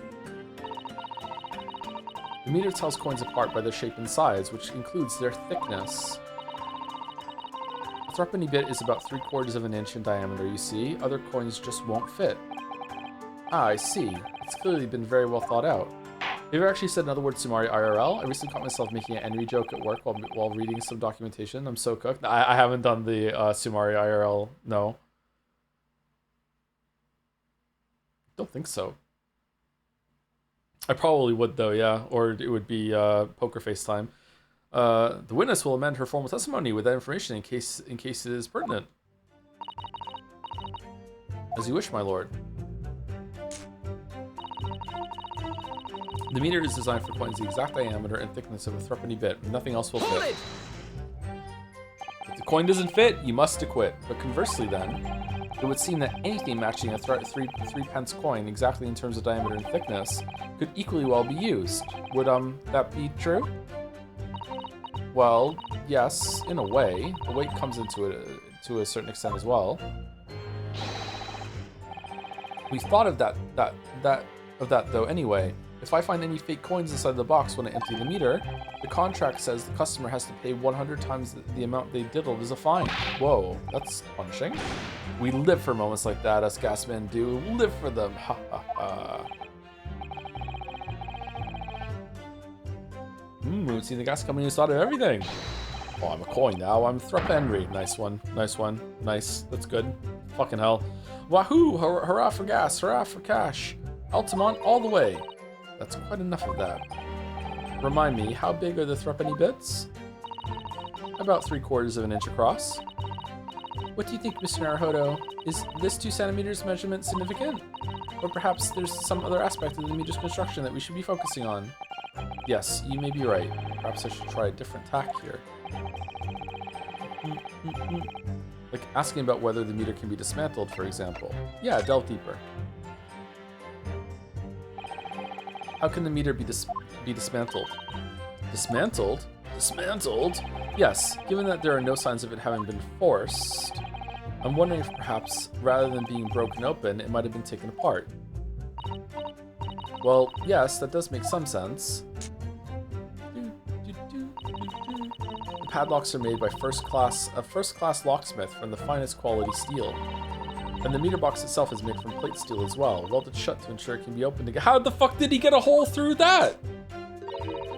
I can assure you, it's quite impossible to dismantle it. And yet the hole, wahoo, wahoo, yeah, nothing leaks for an Altamont meter. No coins, no gas, no nothing. I see. The witness will amend her formal testimony with that information in case it is pertinent. As you wish, my lord. Wow, this is a rabbit hole, holy fuck. All joints on the meter are welded shut, and the lock is made from solid steel. There's no way to dismantle it. Has anyone ever tried? Oh yeah, they've tried, but they've all given up before long. After all, if they actually broke the meter, the company would be able to take legal action. Yes, that makes sense. What do you think, Mr. Naruhodo? Is its wielded steel construction significant? Or perhaps there's some other aspect of the meter's construction that we should be focusing on? Yes, you may be right. Perhaps I should try a different tack here. Like asking about how the meter differentiates coins, for example. Okay, so it's got to be about the coins, right? So we get to flip it over, and then so one of these two statements is something that we press. Is it the soap?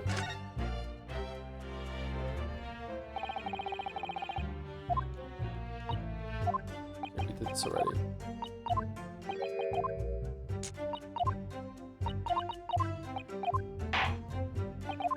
Little tedious having to switch this over like that. Meter's designed for coins use that diameter and thickness of a threepenny bit. Nothing else will fit. Okay, let's try the soap thing then. Let's try this. Objection! My lord, there are clearly grounds for being suspicious of the last statement. I'm sorry, counsel, but I fail to see why.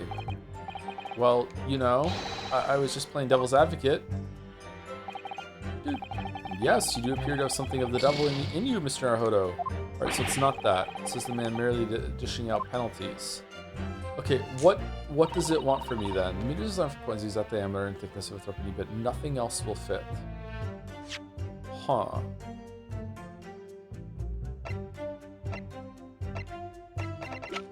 Thought that might work.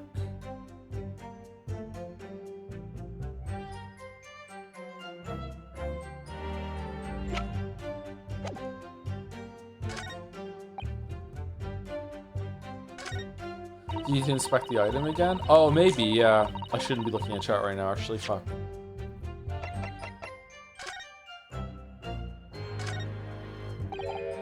Oh, look at this bar of soap. There's a circular depression on this side about 2 centimeters across. Or 3/4 of an inch. Ah, do you think? We did find the soap at the scene, didn't we? Yes, there were 2 bars on that little ledge just outside the window, so we took... Oh, they're outside, so... whatever it's made of stays cold in the outside air. All right, so he's made them out of something that melts pretty easily, yeah. And then he's melting it and draining it out. So what the fuck could this be? Could it just be water? Just ice? It was red. What's red? Blood? Yeah, it's blood. He's making that blood. I'm sure that when we first found it, there was some sort of reddish medallion in the middle of there. I remember it clearly. Yes, but there's no sign of it now. Where could it have gone? Alright, thank you for the help, chatter, because I wouldn't have realized to press this again.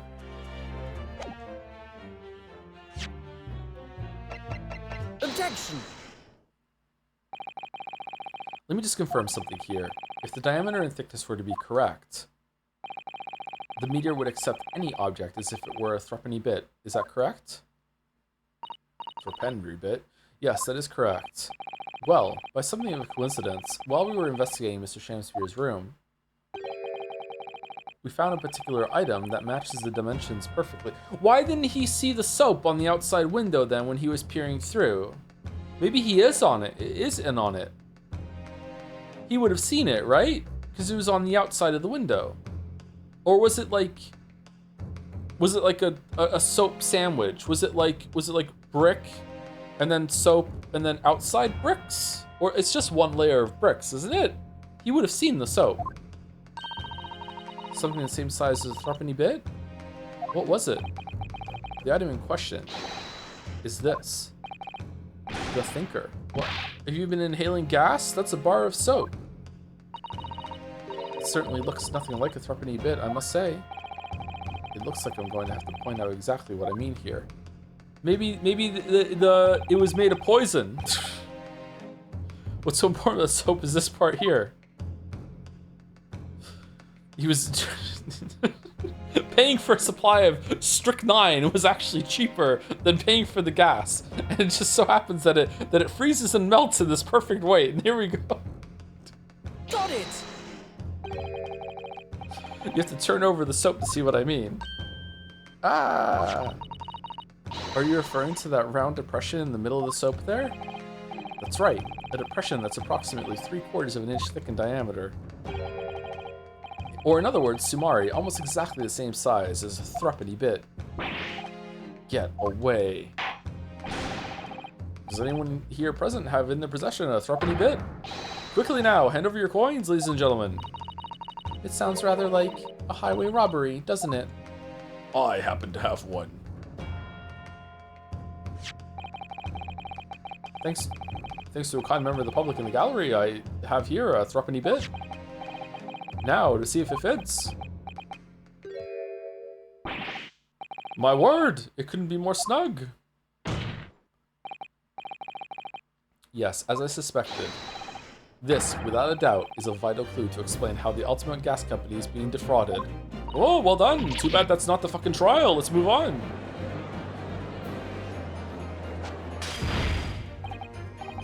So, your assertion amounts to what?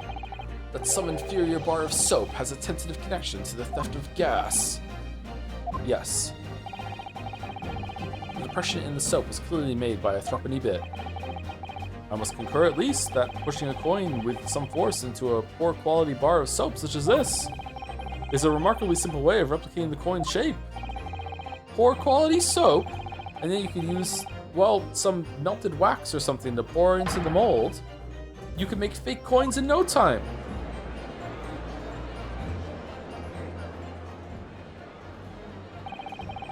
This brings all the pieces of the puzzle together. It's the method Mr. Shamspeare has been using to steal the gas. That's the missing link. And now, if I follow the chain of thought, it's going to bring me to a new explanation for what happened that nobody's considered yet, not even me. But this is all nonsense. If the man had been making fake coins, my worker here would have found them when he emptied the meter. Quite true, my Lady Altamont, in the absence of some black magic that could make them disappear. I see. That's what we're dealing with, is it? There is one form of black magic that could cause the fake coins to disappear into thin air, yes. Exactly, and the meter here gives it away. What on earth? There are remnants of the magical method used visible on the gas meter taken from the victim's room. If that's your assertion, counsel, the defense will identify these remnants for the court at once. Where on the meter can the remnants of the method used to make the fake coins disappear be seen? Okay, what does it want from me? Does it want that he was using wax, so he's taking the wax? Does it want these weird stains that are up here, or does it want the hole that you're letting it drain? It's gotta be. Got it! We found this bar of soap at the scene of the crime, just outside the victim's window. Outside? Yes, outside, where you yourself, Mr. Meter Man, were loitering in the freezing winter air. How did you not see them? That's where we found this soap. Ah, I get it. That's right. The answer, of course, is ice. Did you say ice?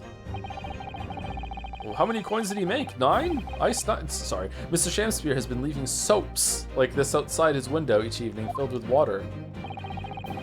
After a night outside in the bitter cold, the water is completely frozen solid the next morning. Then he takes his fake coins of ice and feeds them into the gas meter, giving him light and warmth in spades. As his room becomes very comfortably warm, the ice now inside the meter's coin box melts. Well, at least they're using ice like this instead of, you know, the person was killed with a knife, but we can't find it. It turns out the knife was made of ice and it melted afterwards. It was the icicle stabber was back at it again. The perfect crime. Turning back into water and draining harmlessly away through the small hole made in the underside of the meter. How did he make that hole? That is how, without leaving any evidence of his wrongdoing, this man has been stealing Altamont gas.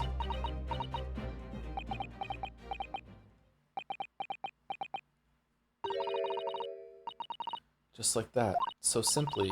Is he trying to make us look like idiots? He's been fooling us all with some bars of soap and some water? That's right, madam. I don't believe it. It can't be true. Do you have any idea how much money we spent to develop that new meter? And now you have the audacity to suggest that a bit of soap and some water can render it totally useless? I'm fairly sure I didn't design it. Evidence. Sorry? I want evidence. If you're going to stand there and tell me our meters are rubbish, I want to see proof. She's very good at enforcing accountability, isn't she?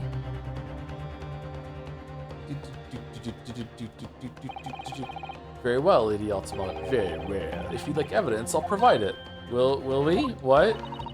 Mr. Naruhodo, are you saying you do actually have evidence to support this theory? I did notice a trace of something that bothered me a little at the time. And I have a feeling that this theory we've come up with now can explain it. The piece of evidence that substantiates the theory about how Mr. Shamspeare has been stealing gas is... the casino! The thing on the melted part of the photograph, right? Yeah? Take that! This is a photograph of the scene at the point when the victim was discovered, taken by Inspector Gregson, and it clearly shows the remnants of the crime carried out by Mr. Shamspeare. What remnants?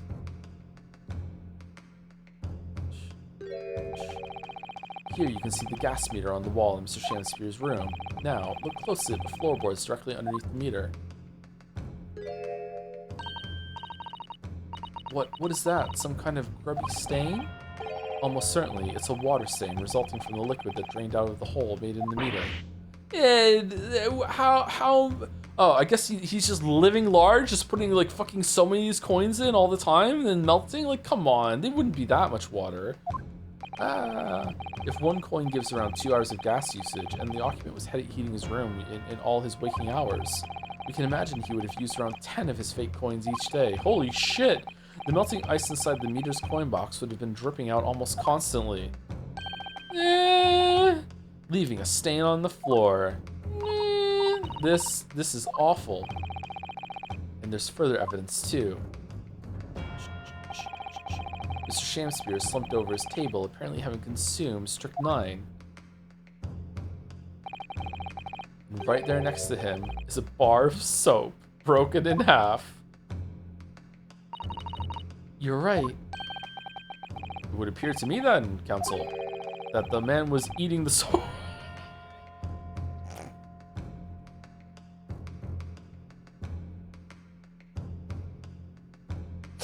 The man was eating the soap, was he? Pardon me for disagreeing with your lordship, but certainly not. Certainly yes. He didn't beat around the bush there, did he? In truth, Mr. Shamspeare was found with a fork in his hand. A meal of soap is sounding increasingly likely, Mr. Renseeks, Lord Renseeks. Do you mean to say he was using that fork to... Yes. To extract the frozen coin from the bar of soap. What's his soap budget? But the bar broke in half. So perhaps it didn't go very well. But there was no indent on that bar, was it? Good gracious.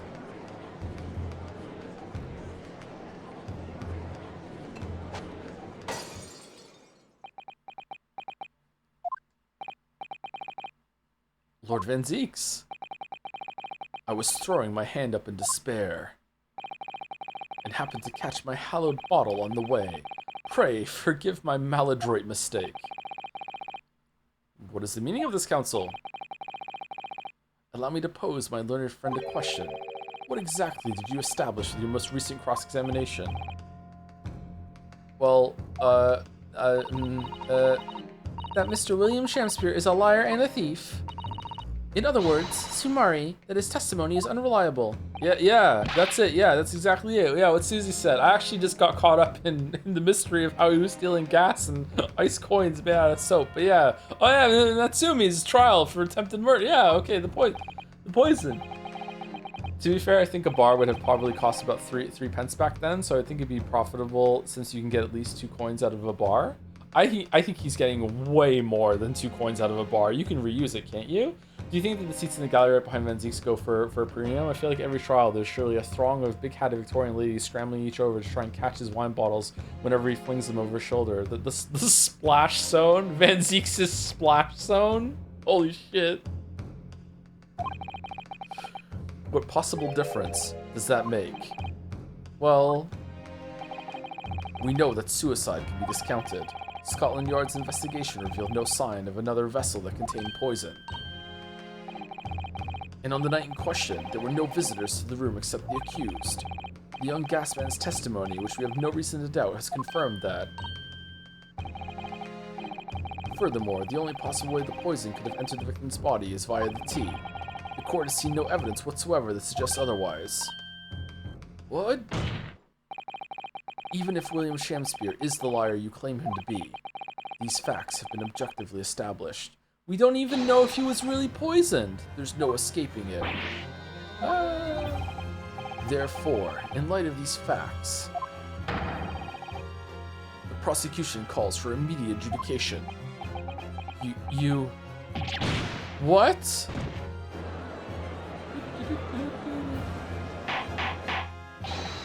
Ora! Ora! Well, counsel, how does the defense respond? Also, thank you to Cordy German for 28 months. So to say this year is going to be structured like a trial, right? And Joe is going to be accused of weepery? That would be fun, yeah. Not sure what we're doing this year, but that would be fun, yeah.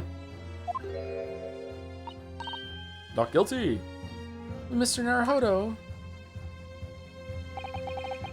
What was the point of that last cross-examination? Did it actually get us anywhere? I feel like we have definitely made it so his character is deeply in question. But did it make no difference at all? Like Lord Van Zeeks is saying, raise an objection! No, this isn't over. The defense will not rest. What? But counsel, you've successfully explained everything. You've identified and substantiated the unscrupulous method employed by Mr. Shamspeare to consume gas. What more is there to discuss? Lord Van Zeeks just highlighted 3 facts in order to make his point, but contrary to what he would have the court believe, not all of them have been objectively established at all. What are you trying to say, my Nipponese friend? At least one of those so-called facts is an assumption made due to a lack of evidence. All right, which one is it? But the situation has changed now, following the cross-examination of the latest witnesses to take the stand. Don't be absurd. What is this nonsense? Yes, when you bring everything we've learned so far together and consider as a whole, it's clear. There's a question we now need to reconsider, namely, was someone else responsible? Was there another visitor? Was the poison in the tea? Yeah, was there even poison? We've all been led to believe that the strychnine poison that affected Mr. Shamspeare was in the tea brought to him by Mr. Natsumi, but that's conjecture at best. Objection! The victim has testified that nothing else passed his lips that night. There is no other possibility. And since there was no trace of the tea left at the scene, it couldn't be tested for traces of the poison. Objection! As I said, the situation has changed. Because in fact, some of Natsumi's tea was left at the scene. And a particular piece of evidence proves it. Objection! A ludicrous claim. Scotland Yard detectives investigated the scene exhaustively. What evidence are you suggesting they missed? The defense has made a bold claim indeed. Very well, counsel. Present your proof. What evidence from the scene of the crime can tell us about the nature of the defendant's tea? I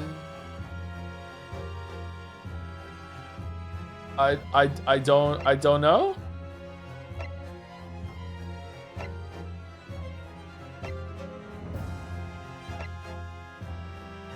The tea ring on the cup?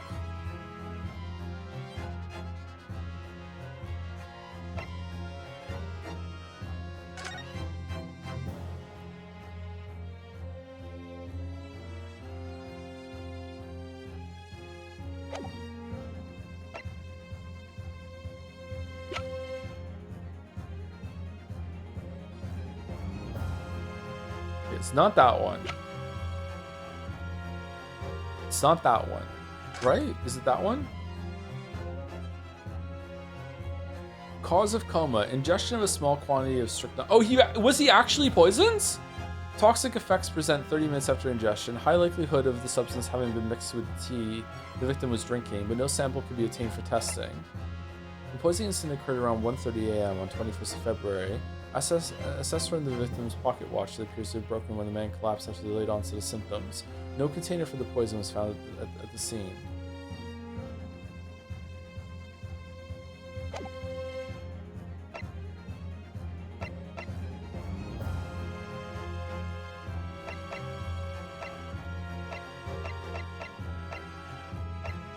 Could it be something like he was poisoned from the soap?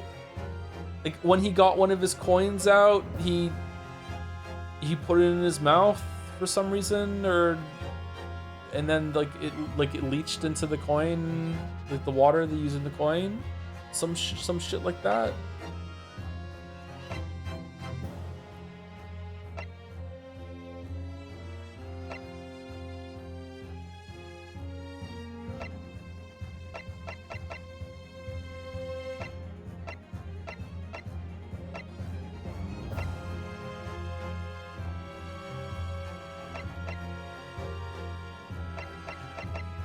Was he using the tea to make the coins? But there's no trace of it.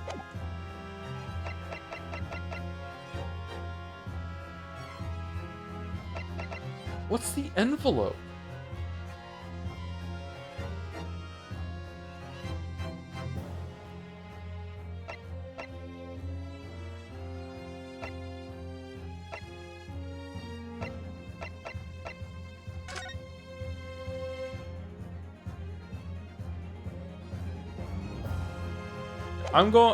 Okay, I think what evidence from the scene of the crime could tell us about the nature of the defendant's tea?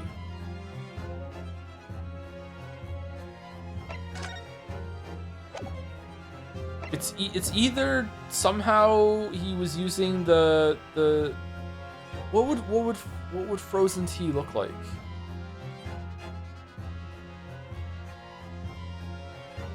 Wait, if he did that, then when he put them outside, he would have seen the guy standing outside the window, and the guy outside the window would have said that, right? Would it look like that?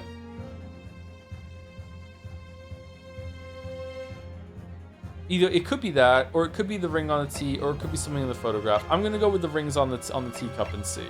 Take that! Nope, it's not that. What exactly is this piece of evidence supposed to reveal about Mr. Natsumi's tea, Counsel? Well, I suspect it may possibly be related to the tea in some small way if we dig deep enough. Maybe? Then you'll be digging for a very long time indeed, my learned friend. Oh, even at the bottom of the deepest chasm, or some say chasm, you will find no sense in that absurd assertion.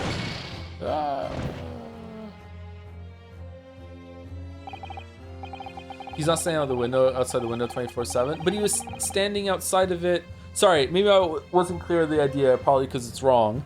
My idea is that the red thing that we found on the soap was frozen tea, and was frozen tea that Natsumi brought. But if that's the case, the guy was standing outside that whole night throughout that whole entire thing. So if he was to use that tea on that bar of soap that night, he would have seen him. He was there that night, but I don't think that's it. Look, sometimes I wish I could disappear down a deep chasm to escape his deep sarcasm. I advise you think more deeply before you answer again this time. What evidence to the scene of the crime consider? Let's just try it. Is it this? Take that! Good gracious! The soap again. The same bar the victim used to fashion his coins of ice. Yes, it's this? That's right, my lord. It's just come back to me. Someone when we first found this bar of soap at the scene yesterday. It's more bars of soap. Soap? What are bars of soap doing lined up on the ledge outside the window? I'm quite certain that when we originally stumbled upon the bars of soap, there was actually a frozen coin in each bar. So you discovered the gas thief's coin factory. Fascinating. In a way, yes, but there's more. The coins we found in the soap at the time weren't normal ice. There was something strange about them, you mean? Exactly, something very obviously strange. They were red. The ice was red. No, you mean? That's right, it's obvious to me now. Fake coins in the soap were made from frozen tea. You didn't see him do that? Okay, so Shamspeare's sitting at the table and he's like carving them out or putting the indent, and then what? He pours the tea in and then he's like, "Oh shit, hope it doesn't spill," while he takes it over to the window, or does he take the bricks out first and then he pours it in over there? Wouldn't that melt the soap? He waits till the tea's cold, right? What? I would remind the court of a statement made by Mr. Natsumi earlier in this trial. That evening, yes, I did take some freshly brewed tea with me when I visited Mr. Shamspeare's room as a gift. The public water pump outside always freezes at night, so I bought bottled water, especially to make it. And this is the result. Never will I touch tea again. Never. Yes, I believe there had been a snowfall that day. It was particularly cold. Sadly, on such occasions, the poorly constructed water mains on the east end are prone to freezing. So on the night in question, Mr. Shamspeare, having no running water to use, was forced to use the tea brought by Mr. Natsumi in order to make his fake coins. My word! There were 2 bars of soap on the window ledge when my judicial assistant and I investigated the scene. That's right, and we only borrowed one of them. Which means that even as we speak and squeak, some of the defendant's tea is still present at the scene of the crime, frozen solid in a bar of soap outside Mr. Shamspeare's window. Extraordinary! Earlier today, Inspector Gregson informed the court that if even one drop of the tea remained, Scotland Yard would be able to analyze it for poison. God, I hope it's poisoned. As such, we are now in a position to prove or disprove what has until now been mere conjecture. By finding out for sure whether or not Mr. Natsumi's tea actually contains strychnine at all. Ah, you smug Nipponese! My lord, we cannot do the defendant the injustice of passing judgment now. The police should be dispatched to recover the remaining bar of soap from the scene at once. No poison in the soap! Have to vote no. And the defense requests a thorough analysis of the frozen tea embedded in it. I smell a recess! To determine whether or not it contains any poison.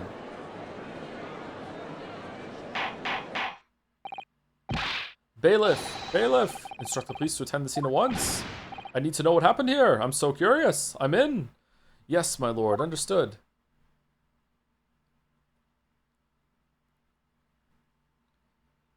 It would seem we have no choice but to suspend these proceedings for the time being. I trust you have no objection, Lord Van Zeeks. None, my lord. Scotland Yard will recover the tea from the scene and carry out the requisite test immediately. We'll reconvene tomorrow, because there's no way that they're going to go get it and do that test today.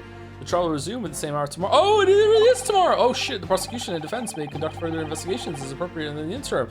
No! No! No, no, no, no, no, no, no, no, no, yes, no, no, no, no, no.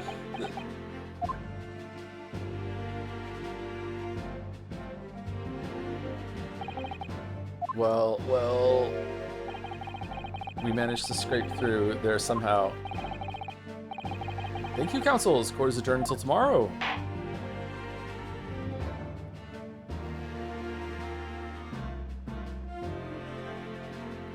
To be continued.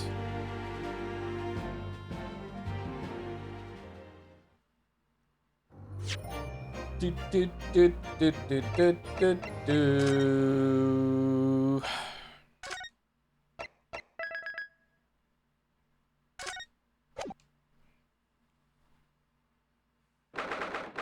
22nd of February, 1:11 p.m. Naruhodo's Legal Consultancy. Where'd the desk go? Phew, we made it back in one piece. Just had they not moved everything in yet? To be perfectly honest, I thought we were finished there for a while. Oh, I know. What a lot of close shaves. There are so many carriages on the streets of London. You were very nearly flattened several times. Oh no, I didn't mean that. Yes, I know. It was a marvelous defense, Naruhodo-san. It really was. I was in awe of you. It makes me want to be a lawyer myself one day. Oh, thank you. And now that your fervent exploits have won us some more precious investigation time, let's see if we can't find some new clues for court tomorrow. No, I don't want you do it. Yes, let's do that. Is everything all right? No, I suppose I still can't quite believe it. That's all. But I'm here in England, working as a lawyer. I mean, in the Old Bailey, no less. Truth is, it shouldn't be me, should it? It should be him standing in my shoes. Gumshoe? It should be Kazuma. Kiru? It was Kazuma-sama's wish that you follow him to Great Britain and work alongside him. He even hid you in his closet for no reason. Yes, I mean, I never had the chance to ask him exactly why, but he clearly had a plan. I wouldn't be here today if it wasn't for him. You're doing wonderfully, Naruhodo-san. I've no doubt that Kazuma-sama would say exactly the same if you were here with us. Thank you, Suzato-san. Thank you.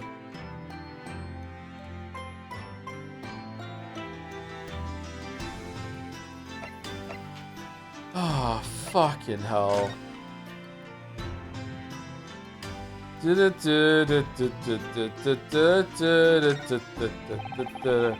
we should put this spade away somewhere. That's not a spade, Naruhodo-san. It's a shovel. No, shovels are for digging. That's for scooping up loose material. It's a spade. No, spades are for digging. That's for scooping up loose material. It's a shovel. Is this reverse from last time? Whoa. Well, it doesn't really matter, does it? You're so right, Naruhodo-san. We mustn't quarrel over such trifles. In reflection, then, I think I'll leave the spade where it is. Yes, I think that's for the best. We may need a shovel when we're working in the garden.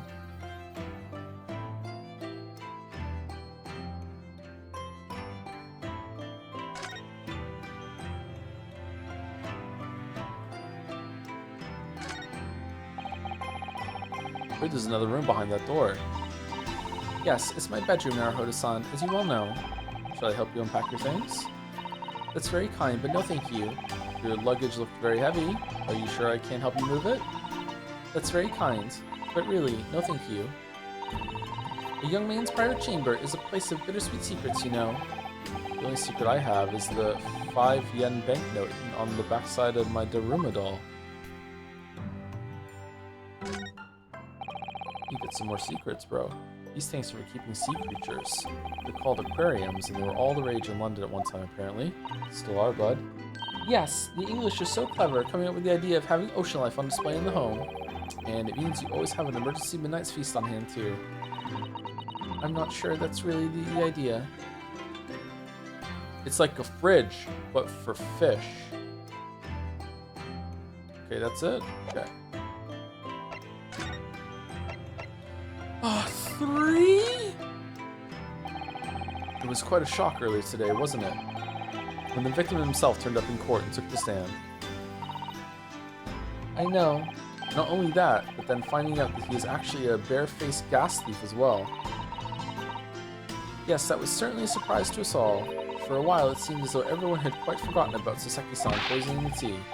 Carefully rephrasing, Suzato-san. He didn't poison anything. That's our client you're talking about. I won't have this language in this house. And there's more to this Mr. Shamsphere than we yet know, I'm sure of it. Mr. Shamsphere certainly wasn't the noble, upstanding man everyone thought he was at first. What's become of him, actually? I was told that he'd be returning to the hospital ward where he was receiving treatment. Oh, which one is that? Let me see. Ah yes, he's at St. Bartholomew's, or Bart's as Londoners call it. Is he roomies with Crawling Ollie? What does Crawling Ollie have to do with this? We know that place, don't we? Yes, we visited Miss Green there yesterday. It's the same hospital to which she was taken. Ah yes, after Soseki-san stabbed her in the back. Do be careful of your phrasing, Naruhodo-san. He didn't stab anyone. Perhaps we both owe Soseki-san an apology. St. Bartholomew's. Yes, we should probably visit the hospital later. So, we know that Soseki-san took tea to the victim on the night in question, but as he isn't the culprit, then obviously... Yes, the poison surely wasn't in his... Okay, how did he get poisoned then?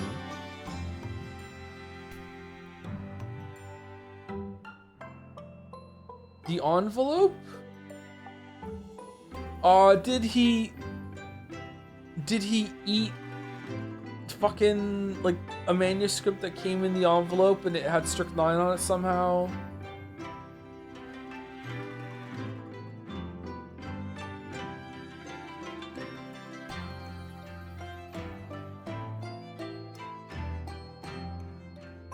I hope it is soap, yeah. Yes, the poison surely wasn't in the tea. But if that's the case, how on earth did the poison get into Mr. Shamsphere's body? I'm sure we'll find a clue at the scene, will we? There must be something in Mr. Shamsphere's room that will help solve the mystery. Well, naturally, Scotland Yard detectives have been over the place already, but it couldn't hurt for us to have another look around, I think. Definitely!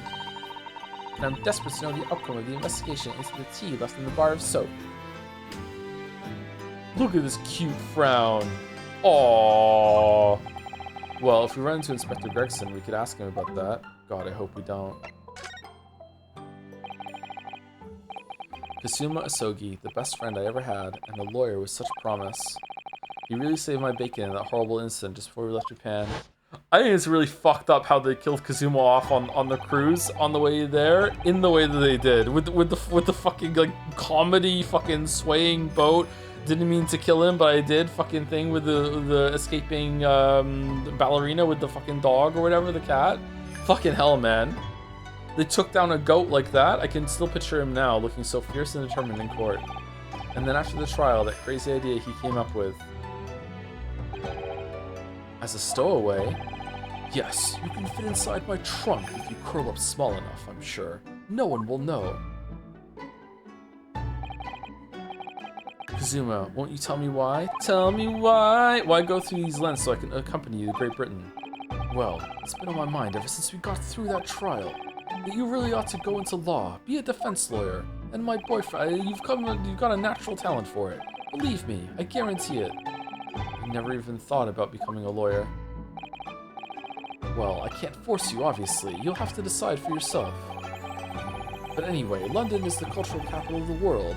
The city at the forefront of everything. It can't hurt for you to see it with your own eyes. No, that's true. I suppose, though, if you were to become a lawyer, then one day... One day what? Oh, no. Never mind. Kazuma, what the fuck are you talking about? Naruhodo-san. Oh, sorry, I was just thinking about Kazuma. He was kind of fully clothed for that, though. Yes, he's forever in my thoughts, too. To change the Japanese judicial system for the better. That was his dream. And that's why he so desperately wanted to come to Great Britain to study, of course. Yes, that's right. But... Yes? I do wonder if his true intentions lay elsewhere sometimes. I don't know. The thought just takes hold of me every now and then, that's all. He was really fucking suspicious. It was like he had like a secondary motive. I felt like he was coming here to kill someone, to be honest. But maybe it's just because he has a sword. Naruhodo-san, what do you mean by Kazuma-sama's true intentions? He definitely had a secret mission because What's his face? I can't remember his name. The lion guy in the clock tower. He seemed to be like, oh, you're gonna do what he came here to do. I mean this. Male Strongheart, yeah. His katana. I never expected to inherit the sword after Kazuma passed away, of course. No, I know. It was because I asked you to take it. When I have it at my side in court, I feel as though it gives me courage. Yes. Actually, the night before he died, he told me a little about the sword, and also said, right before he died, I think I might die. Karuma? Karuma? That's right, it's a prized sword that's been passed down through generations of the Asogi clan.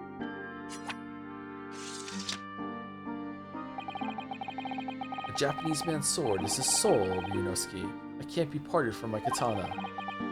Kuruma guides me. I truly believe that. He's so cool. So its name compels its wielder to slice evil in two? Not that you would need much compelling. On that subject, there's something very important that I have to do in Great Britain. Ah, for sure. Okay. Something you have to do? Yes. I'd appreciate you seeing it through with me. Of course I will. Whatever it is, I'll see it through to the end with you. I knew you wouldn't let me down. What did he mean by something very important that I have to do? I had hoped that the answer to that question would become apparent when we arrived here, but as yet, I've not found a single clue. I see. What the fuck has this got to do with Van Zeek's hating Japanese people? Alright, back to the gas leak bullshit. Alright, here we go. Wait, is Iris around or no? 22nd February, Shams, sweet. Oh, Runo and Susie, hooray, you're back, yay! Hello, Iris, you're in fine spirits as always, I see. I am, and you look as immaculately presented as ever, Susie. Oh, you flatter me. Well, you couldn't have come at a better time. I've just made a pot of tea. I'll set some cups. Nope, could be poison. Nope. Really thanks, Iris, but actually... What is that foul smell? Where's that smell coming from? Aha! The Wanderers return at last. Where on earth have the pair of you been? We've been in court? Oh, for Mr. Mustache's case? That was today, was it? I'm sure I mentioned it only yesterday, Mr. Sholmes. I'm sure you think you did. Ha ha ha ha ha ha. Well, we can laugh about it now. Is this pipe a different color? He's fucking crazy. So tell me, how did the trial go? Reasonably well so far. We've managed to escape without a guilty verdict, at least. Really? I would have liked to see it. And I must pass the time of day with Mr. Reaper again. It's been too long. Is Lord Van Zeek's an acquaintance, Mr. Sholmes? Naturally. There's not a person in the world who doesn't know my name, Mr. Naruhodo. Not quite what I asked, but still. Mr. Sholmes? Whatever is that odor? Yes, what is it? It's faint, but absolutely awful. Where's that smell coming from? What does that even remind me of? Ah, indeed. That's the scent of victory, my dear fellows. Victory in science. So it's B.O. Okay. Oh dear. Alright, I'll bite. What's he up to now?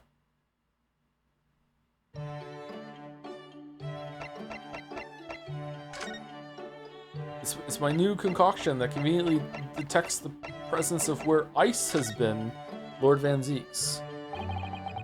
Lord Barack Van Zeek's. Yes, it's an interesting sobriquet. Fucking hell. Sobriquet? He has, isn't it? The Reaper of the Bailey. I don't know that word, but I'm too tired to look it up, so we're just gonna keep on going. Once the legendary prosecutor has fought for someone's conviction, that person is doomed. Even if he or she is found not guilty by the courts, sooner or later, the hapless soul will vanish from the capital. But vanish how exactly? By falling under a passing carriage, or drowning in the Thames, or succumbing to a sudden fever, or quite out of the blue, being set upon by a highwayman. There are numerous routes to one's final terminus, my dear fellow. It all seems a little far-fetched, really. Well, on the bright side, Mr. Mustache is fighting fit, for the time being at least. It's not overly reassuring. If the rumors are true, though, the obvious conclusion would surely be that those acquitted are, well, by Lord Van Zieks' own hand. As it happens, Mr. Zato, that is quite impossible. Oh? Why? He doesn't have hands. He puts on fake ones when he goes into court. Naturally, the man is very quickly came under such suspicion. However, whenever these incidents occurred, the Reaper always had a cast iron alibi. Really? Huh. And so his reign continued, but 5 years ago, he vanished from the courts, never to appear as a prosecutor again. Oh, he had a Japanese friend that would do the assassinating for him.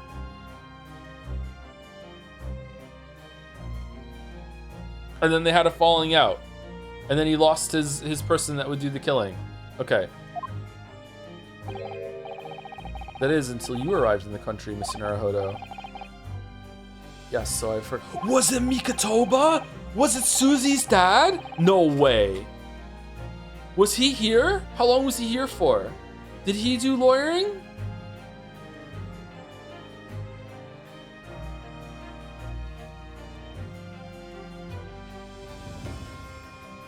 I can't remember all the things that he said now. Shit.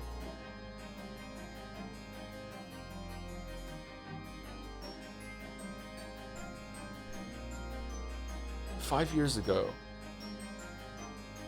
No, he was back. It was when he was really young that he did that. It was when he was in his 20s that he was here, right? Before Susie was even born? Didn't he say that? I can't remember what he said now. Shit, I don't think that matches up. Okay, no, that would be a funny twist though. In fact, it was the very day I arrived when I was thrust in that trial at the Old Bailey. That bitter fight to the death coincided with the Reaper's resurrection. And really did end bitterly indeed. And here you are, facing Mr. Reaper again. Poor Runo, I don't know if you're just incredibly unlucky, or incredibly unlikable. I think it goes deeper than just me. I sense a general loathing of all Japanese people. Japanese people! With Mr. Natsumi, who I'm currently defending, being Japanese as well as Miss Suzato and myself, I felt even more cleanly in court today. For some reason, Lord Van Zieks seems to have an inherent disdain of the Japanese. Indeed.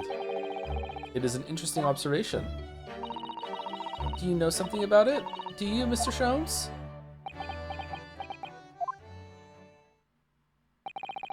It was about 10 years ago that Barak von Zieks chose to enter the legal profession. However, before that time, the young man's closest companion hailed from the Empire of Japan. No! What the? Tell us more, Mr. Sholmes. Mr. Sholmes, Mr. Sholmes, what happened? Was it the judge? I believe I've made it clear before. I'm unable to tell you anything about the affair. So it was oh, but...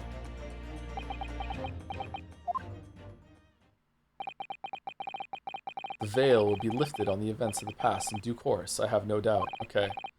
Thank you, writer of the game, shoving their hand all the way up Sholmes' ass to fucking puppet him in this scene and this scene only to make the fucking thing have tension in the plot. All right, for now, however, it is Mr. Mustache who is most deserving your attention, I believe.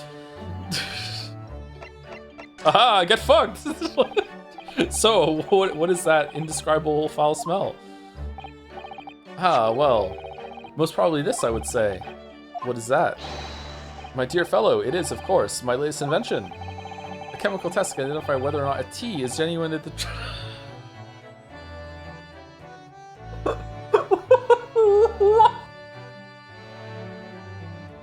A chemical test can identify whether or not a tea is genuine at the drop of some tea. Oh my! There are some unscrupulous sorts manning the stalls along some of London's less frequented streets. They regularly sell what purports to be high-quality tea, but it is in fact merely dyed leaves of drab flavor. Well, that's certainly unsavory behavior. So when one is presented with what appears to be black tea, one must be careful. Iris.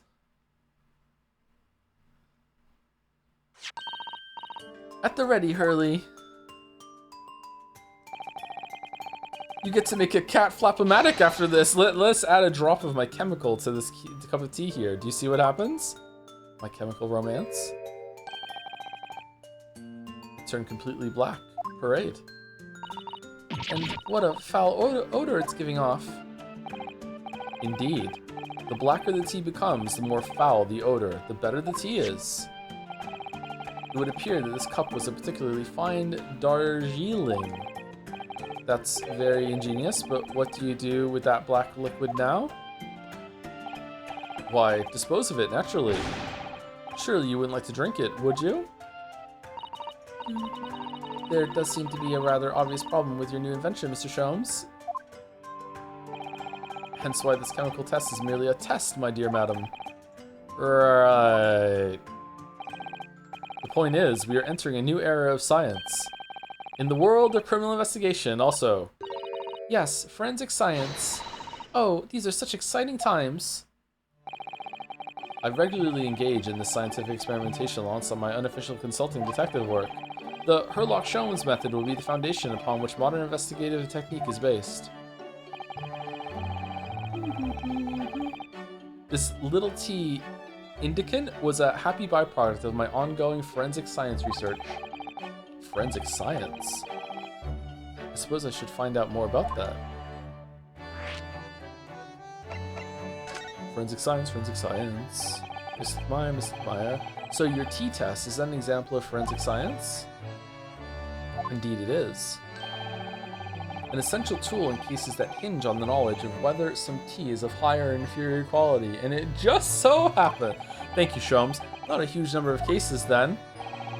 Perhaps a more practical example is required. Fingerprints? Not yet accepted in our courts as evidence, I might add. Really, we are dragging our heels there. I hadn't even heard of them until recently. Which is partly why I undertake research in this field myself, of course. Does that mean you're studying fingerprints, Mr. Sholmes? There are others in that field already, and I abhor the company of inferior minds. Isn't it true that fingerprints are not as unique as we were led to believe in the past few decades, or something like that? Or the amount of matches on a fingerprint is kind of dubious at best when it comes to like saying their air quotes a match. Like when you put a fingerprint and they have two sources of it, it's not like they line them up and it's like a perfect thing. They just look for overlapping pieces, and if there's enough of them, they're like, okay, this is a match. When really, it's like not really. Huh. Kind of fucked up, man. There are others in that field already, and I abhor the company of inferior minds. No, what I'm researching is skin prints. Skin prints. A nomenclature of my own design, as is this chemical agent that makes it possible. It instantly reveals objects touched by whichever person is under investigation. Brilliant, Mr. Sholmes. How does it work? It doesn't, as long as it doesn't turn everything completely odorous and black. I assure you, my dear fellows, you will witness my forensic talents in action very soon indeed. We had the blood one from in the last game, right? Different colors of blood. Most forensic science is surprisingly unreliable. TV shows just like to pretend it's conclusive. Generally, you need additional circumstantial evidence for a lot of forensics to be useful. I remember one of my friends' sister, who she was also my friend, so I don't know why I'm saying friend's sister, was going to school for that, and she told me about during one of the lectures that she had that the professor voiced some frustration in how a lot of shows like CSI have changed the public expectation for how much of this forensic work is actually done in courts, and that it's unrealistic for them to have all everything backed up by that sort of shit. I don't know if that's still true now, or maybe it was just a professor going fucking off back then, but like, yeah. Seems weird to me. It's like, yeah, we don't have an unlimited budget, so yeah, it makes sense, but sucks, man. Well, I think we should go back to the scene and see if we can uncover any new clues. Tell me it's propaganda. It's kind of propaganda, yeah. That's the spirit, Runo. See you later. Yes, until later. No, Mr. Jones, we were thinking you'd come with us. You were? Yes, of course. You said so just a moment ago. You said we witnessed your forensic talents in action. Yes, I do recall seeing something along those lines, but you go on ahead. I should be sure to follow you later, in all likelihood. Probably. Maybe. We'll see. Well, I might. Your commitment astounds me. Oh, thank you, Mr. Sholmes. We'll eagerly await your arrival. Bye-bye, Runo. Bye, Susie.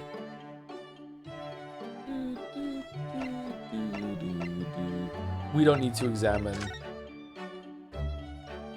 Oh my god. No, I'm not doing it. I'm sorry. If there's something really good to examine in here or any of the scenes, then let me know. I'm not doing it.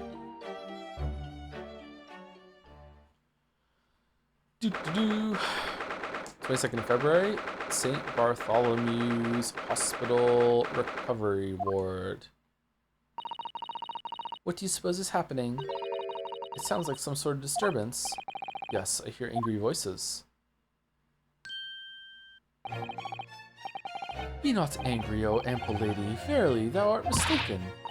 Mistaken, my foot. You were looking at my painting. The eye of man hath not heard. The ear of man hath not seen. 'Twas foul indeed, the poison that mustache villain gaveth me. Forgive me, lady. Do you think he poisoned you, or are you just completely lying? Oh, thank you to Luis XOXOXO for the 24 months. Sorry I didn't see it now. 24 minutes ago. Thank you to 2 years. And thank you to Dawn's Royal for the 4 months also with the message, hello, hello. Thank you very much, Dawn's Royal. I wish that you died from that poison. God, a mercy, ample lady, but thou seest I have vigor still. Why are you saying you wish he had died? Do you know each other? Behold, my Shakespeare dance. Or is it just the day of this is all you needed to get to be sick of it? This looks rather ominous, doesn't it?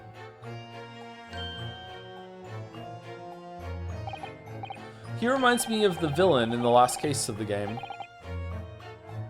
Lo, of the first game. Lo, 'tis the lawyer from the land whence riseth the sun. How now? What are you doing here, Mr. Shakespeare? Mary, do I believe I am returned unto another ward? He was looking, that's what he was doing, looking at my terrible work.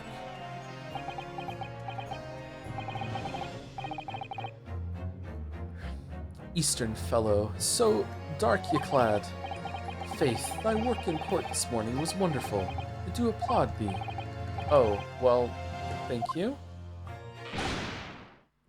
But that doesn't mean things will go so wonderfully for you tomorrow, does it?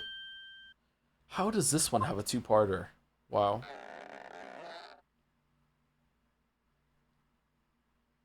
Oh, that's straightened out nicely. Okay. Anon, exuent? Exeunt? I think it's exuent. Mr. Shakespeare might technically be the victim in this case, but there's definitely a lot more to it than that. It's very hard to pin the man down. I'm so sorry. I'm such an awful person. Miss Green, is everything alright? Oh, yes, I mean, don't worry about me. They're about to discharge me, so I must get ready to leave now. Oh, I see.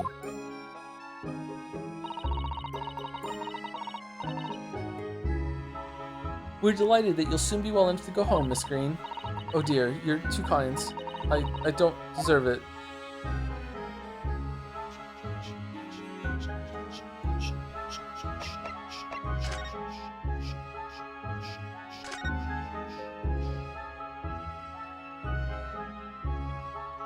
Oh, we can't look at it.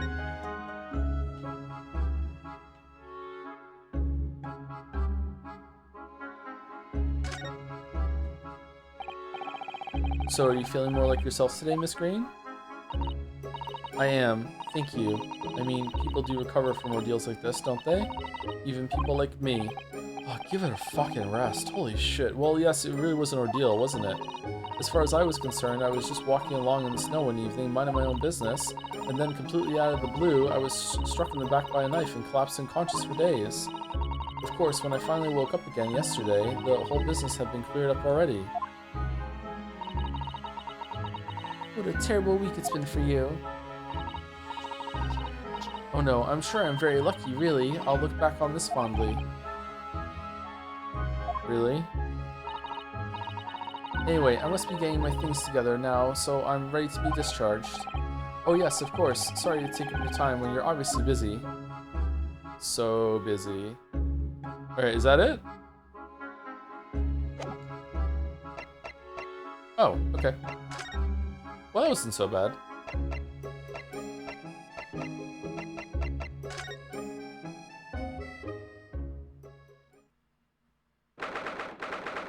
Why is the soap green now?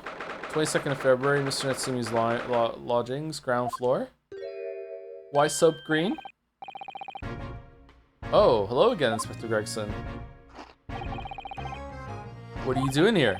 Well, we were hoping to have another look around, actually. The lawyer representing the defendant has a right to examine the scene, as I'm sure you're aware. Yeah, I know the score. Oh, yes, one other thing. The soap on the ledge outside the window. Did you find it? With the tea in it? Yeah, we found it all right, and there was a small amount of tea in it, as you said. I knew it! It's with the identification section at the yard now. They're looking into it. The results should be available later today. That's wonderful news. Thank you.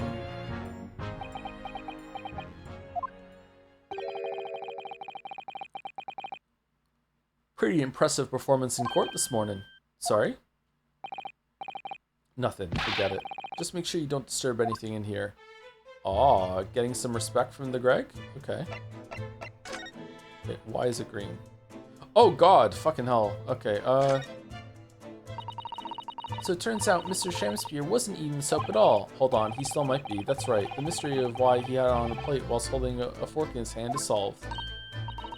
Yes, to prize his latest ice coin out of its mold. And in the process, he accidentally broke the bar of soap in two. It certainly was hard to imagine, let alone deduce. Why is it green? Was it green already? Oh, it was always green. I thought it was yellow. Why did I think it was yellow?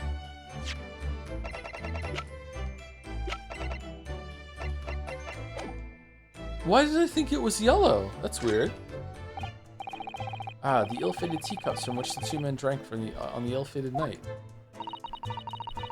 During their heated literary debate, yes. Who's stronger, Romeo or Juliet? It sounds like it was quite a discussion. Now I think of it, I'm sure that the two lovers in the play ended their lives with poison. That's fiction, Miss Susato. Let's hope it stays that way. The end of Romeo and Juliet is fucking hilarious.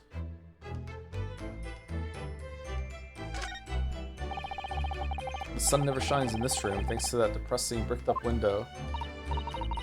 Yet, with enough determination, you can always remove the bricks to set some soap outside, can't you? It sounds like a very wise life lesson, Miss Susato. Only if you plan to follow a life of crime, Miss Naruhodo, which I do.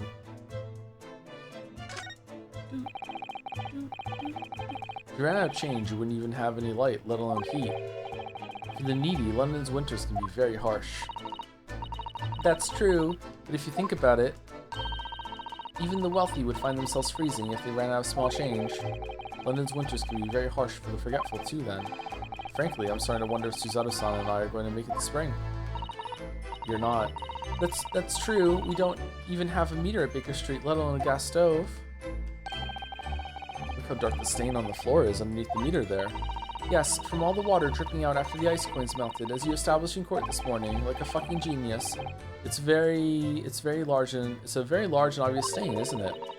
Mr. Shamspeare must have used an awful lot of ice coins, I suppose.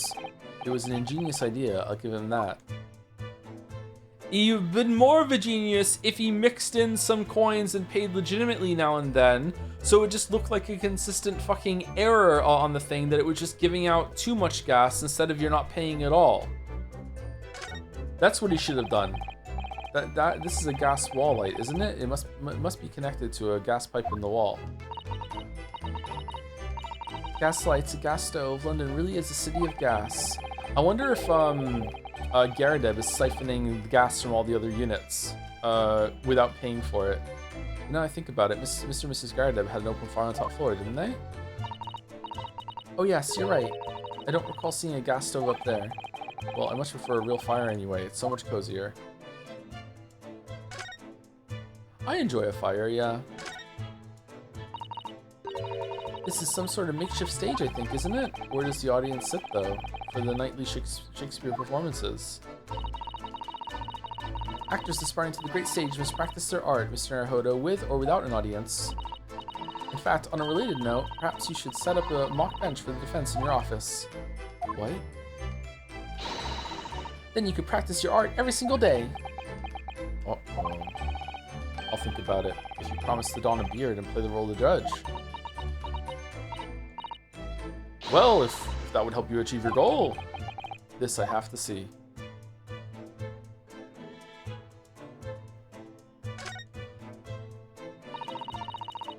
Are you looking for new clues, Inspector? It's a new clue. On Lord Van Zeek's orders, yeah. Why isn't he here doing it himself? Don't come back till you got something for me, he says. Oh dear. Poor you. It's Susato's famous catchphrase, oh dear. Says it 7 times a day. Yeah, poor me. Because we've already searched every bleeding nook and cranny in this place. Don't know what he expects, to be honest. Thank goodness for warm chips is all I can say. I could go for some chips right now. Oh well, at least he's honest.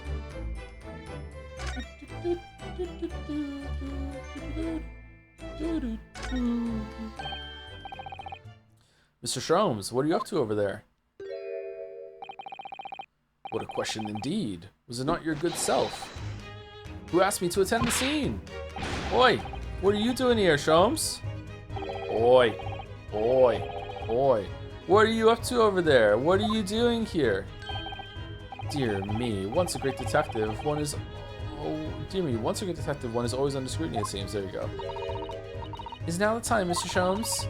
Are you about to show us your forensic talents in action as you promised? We're not going to do another dance of stupidity, are we? With the greatest of pleasure, my dear madam.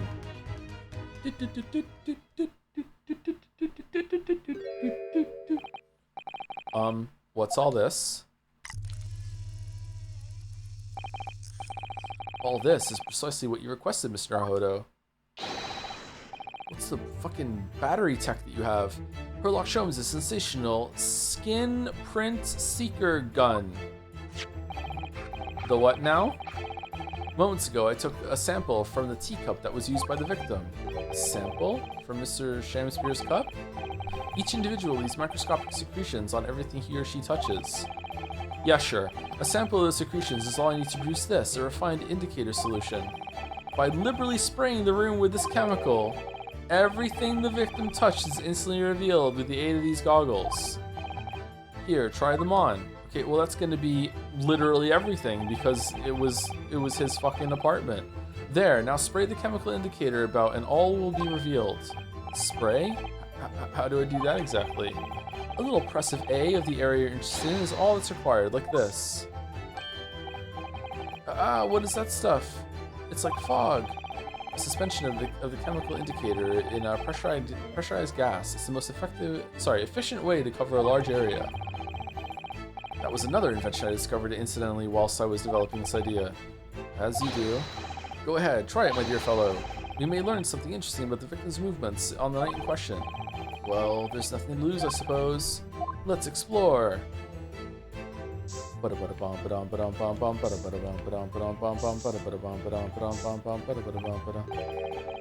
Oh, look at all this here. Ah, yes, interesting. A multitude of the victim's handprints. Why are there so many of them on the floor on this one spot? Oh, perhaps he had a bad fall just here. Now, this is when he was tussling with Natsumi. There's nothing obvious that would have tripped over, though, is there? I wonder. Personally, I often stumble when there's nothing obvious to trip over. I think that's something only a great detective would do, Mr. Sholmes. Well, this is quite a puzzle. Handprints all over the floor? Yes, there's no obvious explanation. Shh. Is it really not where they were tussling?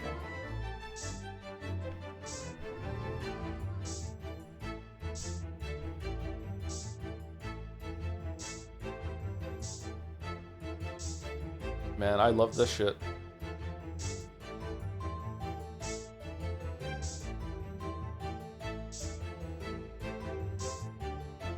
He didn't touch this?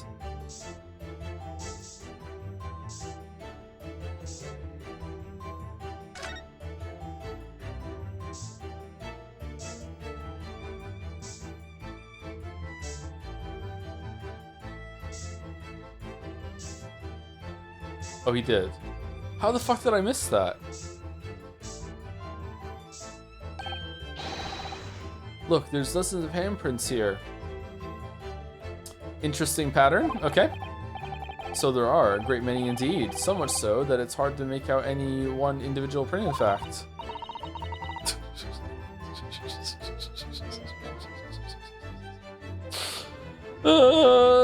Brr, it sends a chill down my spine.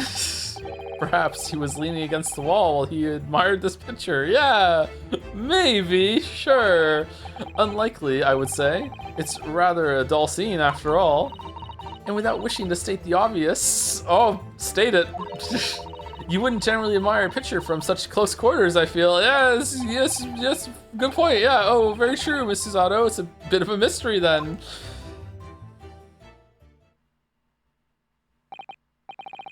Well, we sprayed Mr. Shom's amazing skin print indicator all over this room, didn't we? We did, but there are two places in particular that are of interest, I would say. The handprints on the floor there. Oh, loose floorboard and hidden thing behind the hidden painting. I love secret compartments. The handprints on the floor there and the wall. By the picture, you mean? Yes, and I think the floor warrants closer investigation. It won't be a moment. Drowners, gotta be.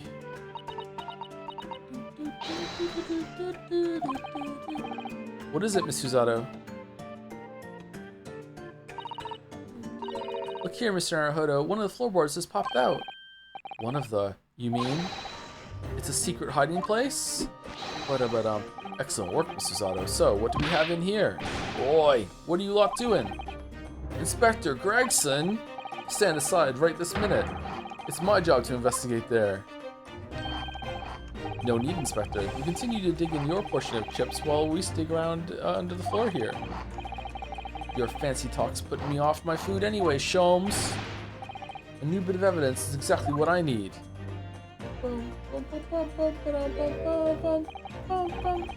Wow, a secret hiding place under the floor. What a find. What if it's trapped? It's not a hiding place you can make use of in Japan. I don't think I could fit a straw to... I don't think I could lift a straw to Tommy Matt. No, I know, but I never expected one of these wooden floorboards to move either. It's got me wondering about the wall over there too. Aren't you curious? Oh. I'll investigate at once.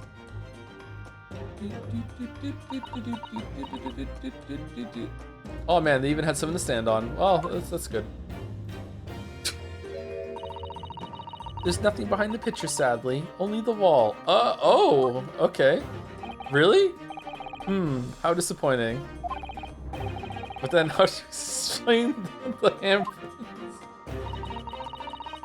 I really can't think why anyone would have been touching the wall over and over in one place like that. You sure? Click were. There you are, a print for you. The photograph of the handprints on the wall have been entered in the court record. Trace of handprints on the wall discovered using the skin print seeker gun. There are multiple prints on either side of a hanging picture. Oh, thank you very much. His invention can make prints too? Well then, I wonder if Inspector Gregson has found anything under the floor there. I'm desperate to know. So am I. Nope, it's for Van Zeeks only. Really? There's nothing behind?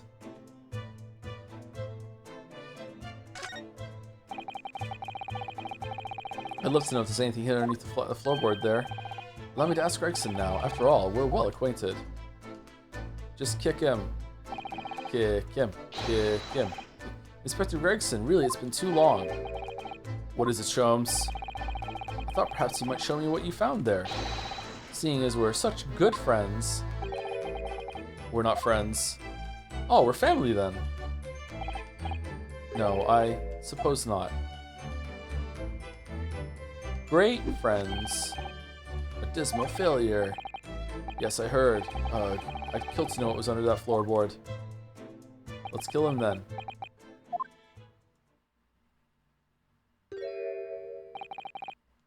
Alright then. Fair is fair. What? You did discover the hiding place after all. I kinda like Gregson. I suppose I should at least fill you in. Really, Inspector? Thank you. Do it quickly, my dear fellow. If there's one thing I know about this man, it's that he blows with the wind, as fickle as the weather. Boy, stop making me out to be some kind of nut. There were 3 items under the floor there. A newspaper clipping, a photographic print, and a tin box. Now, what do you want to know? Can I see them? No. Newspaper clipping.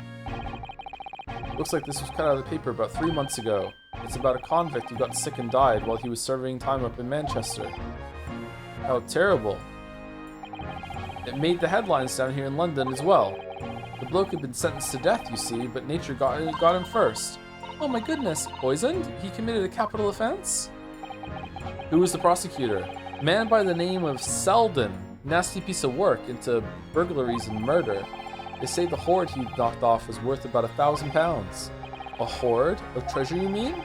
Jewelry and the like, but he'd hidden it somewhere, and no one knows where. Oh, treasure hunt bullshit? I love treasure hunt bullshit. And now he's dead. He's dead. Dead. The papers loved it, of course. £1,000 lost en route to hell, or some such was the headline. Does it not strike you, though? Why such an article would be so carefully ensconced under the floor? Don't know, don't care. I suppose now you mention it, it does seem a bit odd. Perhaps I'll go over the paperwork we've got on Selden back at the yard and see if I can turn anything up. The capital offender article has been entered into the court record. What the fuck? A newspaper article about Selden, a criminal sentenced to receive the death penalty. However, he died of illness in prison whilst his loot remained undiscovered. How did anyone in chat think I was finishing this trial today? What the fuck? We've only got 45 minutes left and we're not even back in court yet. So this is the photograph I found. Looks reasonably recent to me. £150,000 today? That's a lot. Oh, it's... what?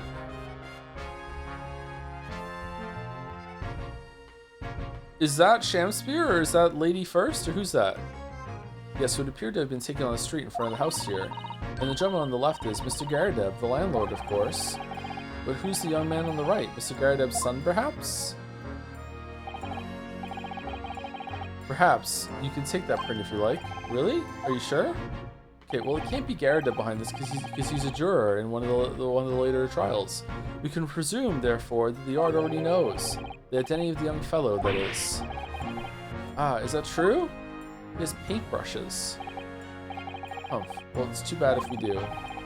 Is it, Crawling Ollie's brother?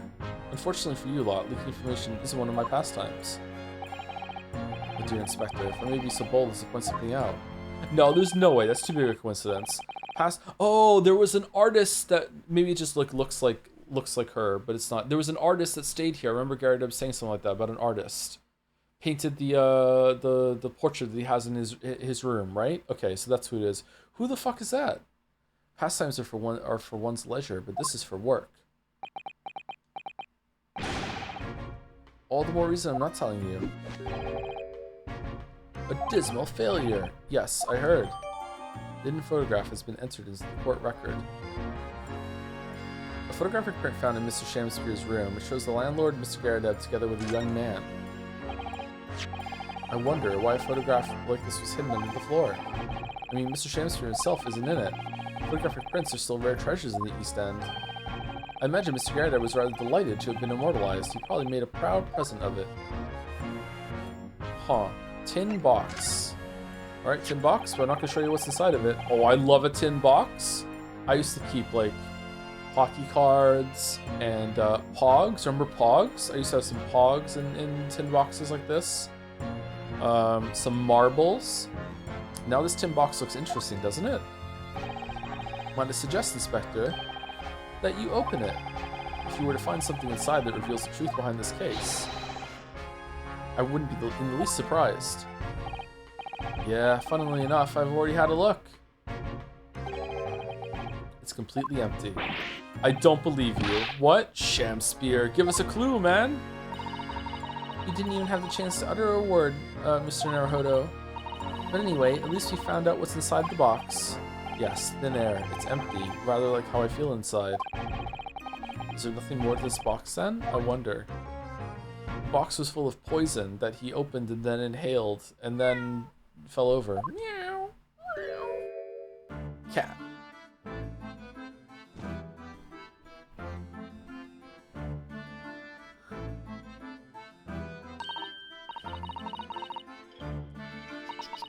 The model environments really help with having different perspectives instead of it always being the same static image, huh? It looks really good too. I'm impressed by the visuals in this game.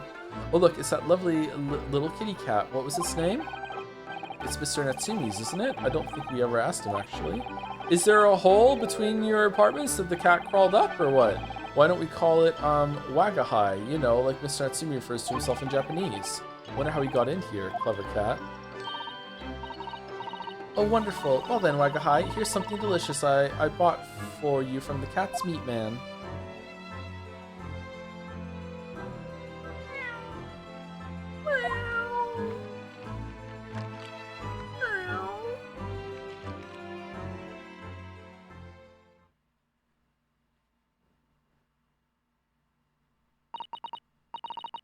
He couldn't be happier now, look. Also, thank you to Lunatic Boy for the 10 months with hello. Hello, thank you very much, Lunatic Boy. And thank you, El Saipa, for the 4 months with Joms. Joms, thank you very much. I just hope he can bring some happiness to his owner, too. Okay, how did the cat get up here?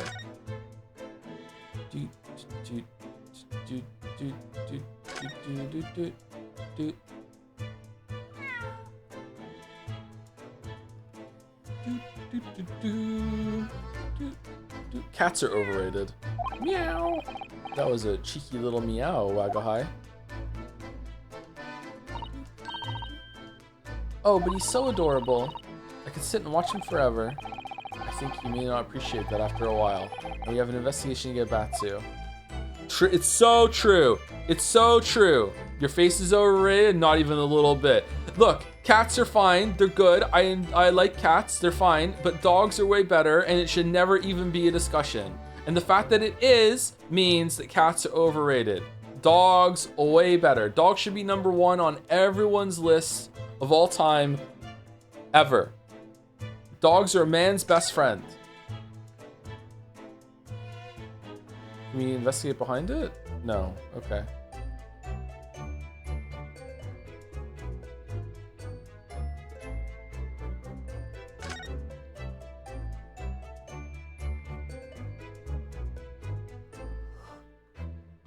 Oh, excuse me. Okay, I think we're done here, right? Are we done? Can we move on? What was with the cat appearing at the end there? Briar Road. 22nd February, Briar Road. The soap is just left out like that? How did he not see the soap outside? I think that's a plot hole. I'm saying it.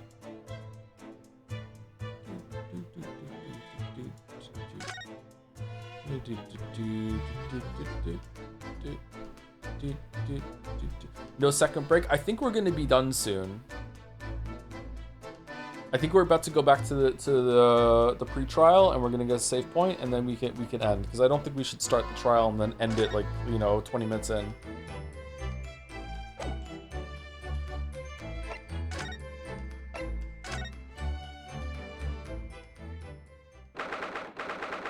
(22nd of February), Mr. and Mrs. Garadeb's room. Do we want to break real quick or no? Mr. Garadeb appears to be out. Oh well, I suppose we'll just have to come back again later. Are we coming back after we go to the prison, or what?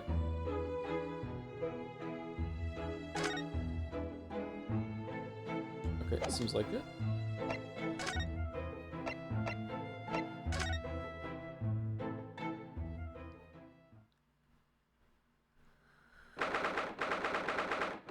22nd February, local prison, cell 9. Man, he's so sad. Who wins? Cats, dogs? I just don't like Joe. Man, more proof that it's just an audience of bottoms thinking that the cats are better. Holy shit. Oh, Mr. Natsumi is back. So he is. Mr. Natsumi, hello.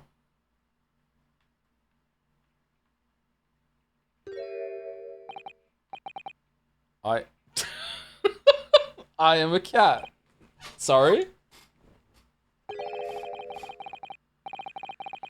I don't know who Mr. Natsumi is, or Herlock Sholmes. I don't know about courts or trials or Old Baileys. I am a cat. That's what I am. Just a cat. Mr. Naruhodo, he's trying to escape from reality. Trying to. He already has. Completely. So, what is your name then? Cat. As yet, I have no name. Mr. Naruhodo, he hasn't fully thought of his new identity yet. Maybe it's not too late to bring him back to reality. Do you think you could open your eyes for us, Mr. Natsumi? Witcher eyes? Oh.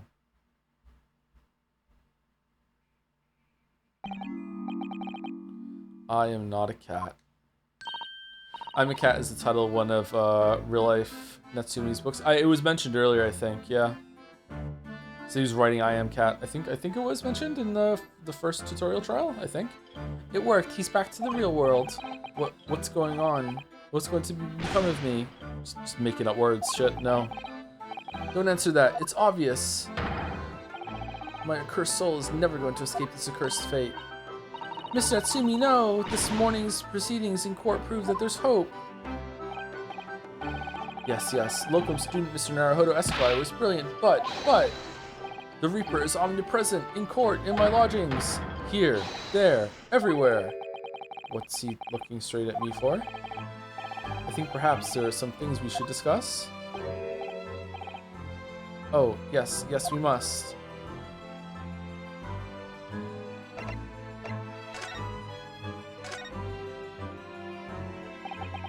This feels like the next day, not later on the same day. In my whole life, have I ever been so moved as I was today? No. Of course, if I cast my mind back, there were perhaps one or two other occasions that moved me more. But if I just block those out, then today, being in that courtroom was... It was the most moving experience of my life, Locum student Mr. Naruhodo Esquire. You're too kind. Scotland Yard found the remaining tea, just as we deduced, and are analyzing it as we speak. There's nothing wrong with that tea. They won't find a drop of poison in it. That's, solemn, sworn, Soseski, certainty. Why didn't they bring up the fact that he drank the tea too for the poison? Tell me, did you both drink the tea at the same time that night? Yeah, there we go, okay. Oh yes, most definitely. Remember, drink tea while it's hot. We both poured it down our throats like it was a hot bath for our bellies. And at the time, you were both completely fine. How did a tea stain ring get on the cup then? As shown by the fact that he and Mr. Shamspear then engaged in Romeo and Juliet match. Okay, so Shamspear is just completely lying then. It's not just he genuinely thinks that he was poisoned by you, because that's the only thing that he drank. He's just a liar. Okay. Why? I suppose the focus of tomorrow's proceedings will be how the poison was taken by the victim then. Okay, good forward thinking there. It's true. That rotten Shamspear. What have I ever done to him? You don't recall him taking issue with you over anything you've done recently? I've been holed up in my room, immersed in books. I don't recall anything. Anything at all. Right. But what I don't understand is why he didn't let me know sooner. Let you know what, Mr. Natsumi? About the soap, of course. What else? Oh dear. Are you struggling with such a meager stipend? Of course I am. If I had money, I wouldn't have chosen to live in a cursed existence in such accursed lodgings. Wants to do the soap trick too? Oh yes, you said it's because the place is cursed that it's so cheap, didn't you? Exactly, especially the room that I rent. The spirit of that capital offender who lived there still haunts the place. And it's trying to kill me. Capital offender. Might I ask, Locum student Mr. Naruhodo Esquire, that next time you visit me, You bring scores of super soft soaps.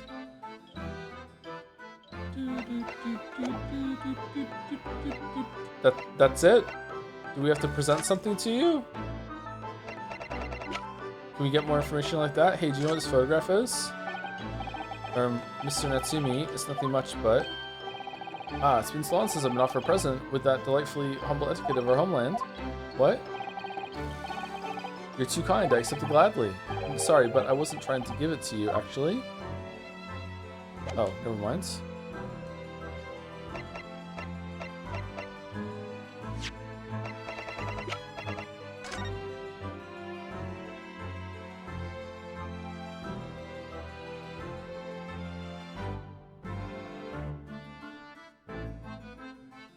Huh. Manchester Strangeways Prison announced the death of convicted murderer and burglar Selden by natural causes in the early hours this morning. He'd been suffering with fever since the end of October. Lured by the shouts of his fellow cellmate, medical staff arrived to find him already dead before his capital punishment could be carried out. Natural causes, you say?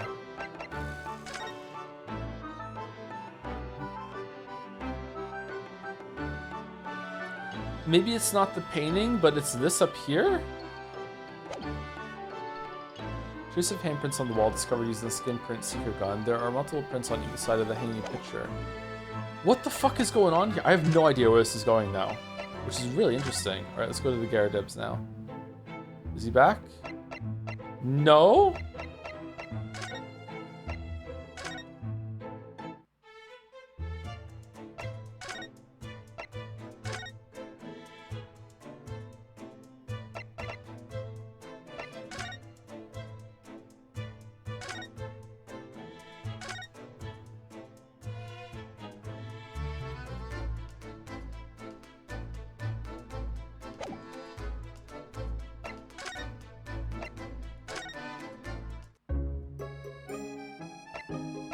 Oh, can I show you the picture?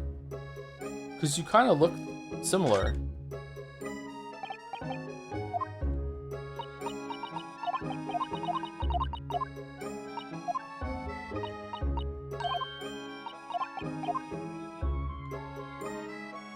Nope. Game says no. Okay.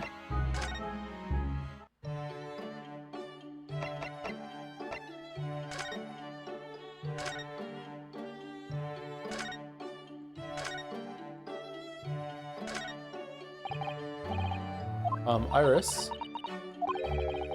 That's incredible concentration, that is. I find it quite remarkable how she can focus on so many different things at once. Perhaps I should try drinking more herbal tea. A blend third from the right would be good for you, Runo. Oh, Iris? This girl is destined for great things, I'm sure. Okay. I think maybe we do have to show something to,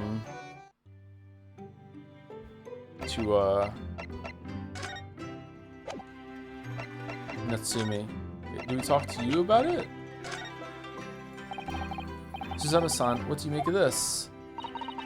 Oh dear, what indeed? Let me see. If you don't know, really, it's fine to say so. I won't hold it against you. Has no fucking clue. Okay, I guess we go back?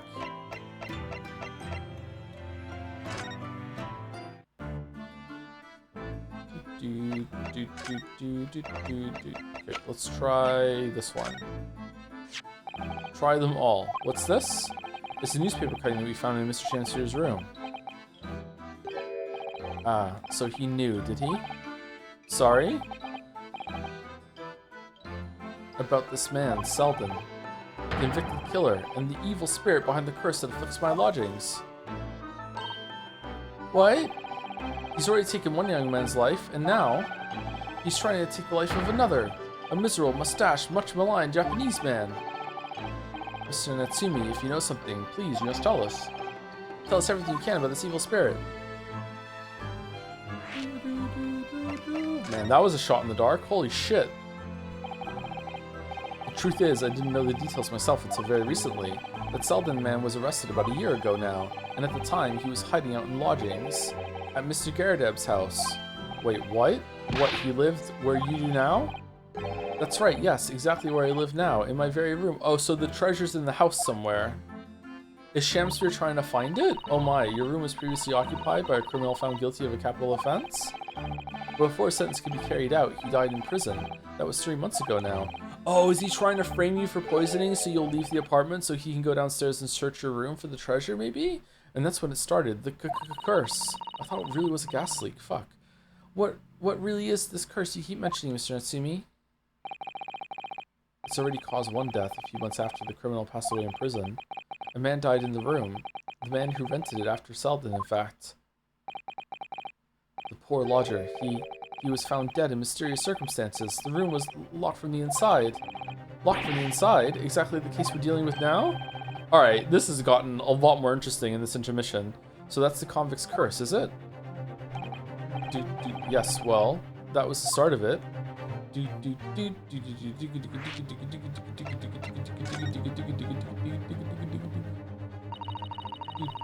have any idea how the lodger before you passed away, Mr. Natsumi? The official cause of death was asphyxia. When they discovered the body, the room was full of gas. Gas? I only found out that out after I'd signed the lease. When Mr. Garadev came to tell me later, I couldn't stop myself trembling. In fact, if I'd known beforehand, I'd probably have been too scared to take the room. Oh, is that why Garadev is so fanatical about the... Or not fanatical, fastidious about the gas? Is that he doesn't want someone else to die? Landlord's lease, luckily legal. Lucky for Mr. Garadev, maybe, but not so lucky for poor Mr. Natsumi. And now you believe this curse is affecting you? It is, at first. I just felt as though I was being watched. All the time. And you talked about having nightmares, didn't you? The dead are just trying to take me with them. They come for me and try to suffocate me. Just when I'm struggling to breathe, I wake up. And the room is as cold as ice. Ready to sacrifice. Why is your room so cold? London winters are too cold to bear without any heating on overnight, but for some reason, even though I light the stove before I climb into bed at night, the pilot light always goes out and the room fills with gas. But that's terrible. It's exactly the same situation as what led to the previous occupant's death. And then there's what happened to Mr. Shamsphere last night when he was mysteriously poisoned. There's clearly more to that incident than can be explained by a curse, though. Okay, Natsumi, are you stupid? Whatever can be the cause of all these strange happenings in Mr. Garadeb's rooms. It's a ghost, completely. Definitely fucking ghost. Ghost. 100%. Ghost. Okay, now can we talk to Garadeb? 22nd of February. Mr. and Mrs. Garadeb's room. Yay! Alright, you're here now, Mr. Garadeb. Bright Belly business it is for me, you know? Getting out and about, what? Were you at the Old Bailey by any chance? Was it your threepence? Naturally, fate of my lodgings hang in the balance and all that. Not a trial to miss. The fate of what's already been dubbed your haunted lodgings, yes. Of course, the place has caused quite a stir around the capital on more than one occasion already. As the old haunted lodgings or some such? Ah, well, at least he knows. Makes you wonder what the blazes is going on, don't you know? Yes, I'm sure it does. In fact, thinking back to Mr. Natsumi's other trial just 2 days ago, you were at the Old Bailey then as well, weren't you? Testifying with your wife about what happened.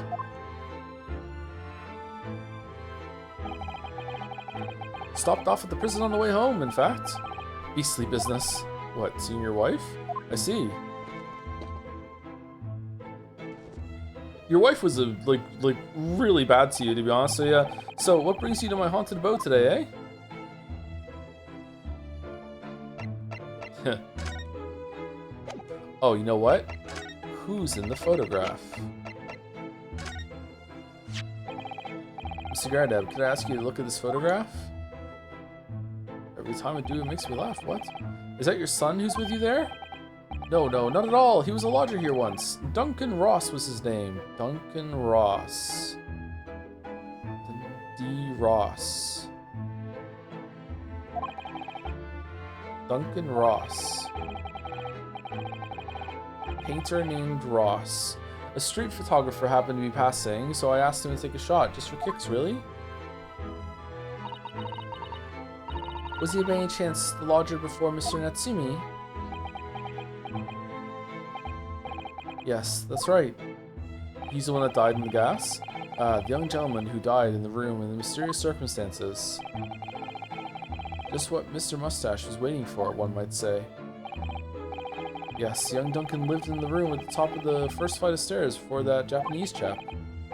Would you mind telling us a little more about him? I would. Some fishy fellow from the Far East and a failed actor chap with questionable character, eh? Yes, the house does seem to have become something of a magnet for rum fellows of late. Thanks to that bally curse. Convict's curse, you mean? Heard the stories, have you? Rotten scoundrel was arrested here. Then the next chap in the room goes and keels over. Then there was that woman who dropped dead just outside on the street, not to mention the actor yesterday. Am I next, eh? Well, can't help but get the collie webs, can you? The lady on the street was because your wife threw a fucking knife out the window, bro. What the, when you say the woman who dropped dead outside on the street, do you mean Miss Green? Because Miss Green, who was stabbed by the knife, and Mr. Shamspeare, who was poisoned last night, are both very much alive still. Yes, well, so it was that blasted convict's curse, it seems. Personally, I should be quite content with such lodgings. A bath, a toilet, a fireplace, a fascinating history. Why? It sounds like the lap of luxury. I'm not so sure about that. Why don't you move in then, Herlock? Well, there's no bath or toilet included, and no fireplace either. But you do look out for your tenants, don't you? By watching the rise and the fall of flames in your gas lamps up there. Yes, never hurts to keep an eye on things, in case there are any mishaps or such like. I think you've had your mishap already, sir. Ha ha ha ha ha. That's not helpful, Mr. Sholmes. Heaven forgive me, the words just came to my lips.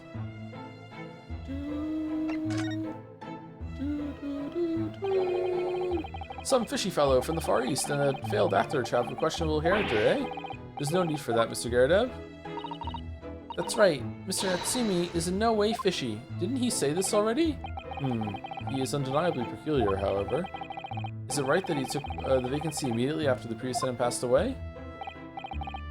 Yes, that's right. I asked the estate agent to find someone and he popped up the very same day. Never come across a chap so keen for a place with background, as it were. I don't think it was the room's background he was keen on so much as the cheap rent, actually. So, how long has Mr. Shamspeare been lodging under your roof? That failed actor chap? Let me see. Oh, of course. Yes, it's been 3 months now. Quite sure of it. Only 3 months? He's quite new here too, then. And to what do you owe your certainty in that regard, Mr. Garadev, if I might ask? Not sure if I read that right, sorry. Well, it was that Selden scoundrel, as it happens. Selden, the convict, you mean? Do Selden and Shamspeare have some kind of connection, then? They were cellmates. The convict chap, Selden, passed away in the clink 3 months ago now, you see? Some malady or other. Yes, we've seen the report from the newspaper at the time. Well, it was only 3 days later that the tragedian showed his face. The actor fellow. Really? Yes, I remember it quite distinctly. 'Tis small, this world we inhabit, and imperfect. Prithee, landlord, hear my request. I, the humble Shamspeare, do desire to take thy room on the middle floor offered erewhile for rent. Terribly sorry and whatnot, but that won't be possible. Already have a lodger on the middle floor, ground floor room's vacant though. Nothing can be made out of nothing. Let me repeat mine will unto thee. Those girls must be muffling your ears. The room on the middle floor is taken. It's ground floor or nothing, what? Kind of becoming the judge a little bit. Very well, I will go along with this. Glad to hear it. Welcome to Briar Road. Lo, a Shamspeare dance to celebrate. Alright, so definitely trying to get the treasure that's in Natsumi's room and he doesn't know about it. Okay, why would that cause the pilot light to go off? Holt outside? Secret compartment? Is the cat crawling through it? From what I heard in court today, sounds like the chap was thieving gas. He was 3 months in arrears of the rent, too. Yes, the fellow was a bally player, all right. Oh, shit.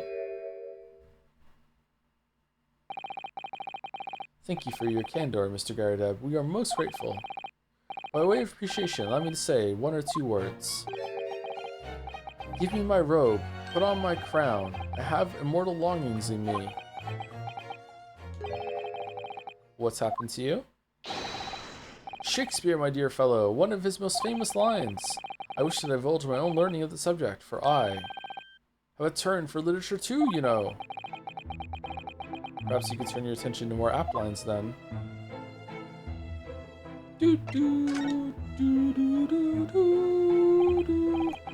Yes, Duncan Ross. Young chap was attending art school. Had to work to pay for it, mind. Moved into the middle floor room about a year ago. After that criminal Selden was arrested.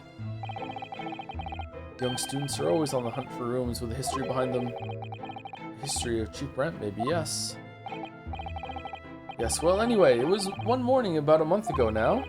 Hadn't quite worked out the old trick of watching the gas lamps to see what my lodgers were up to at the time. So sadly, I was rather tardy to discover what had happened. The smell of gas alerted me it was. Oh, this sucks. Ah, yes, synonymous with the smell of death.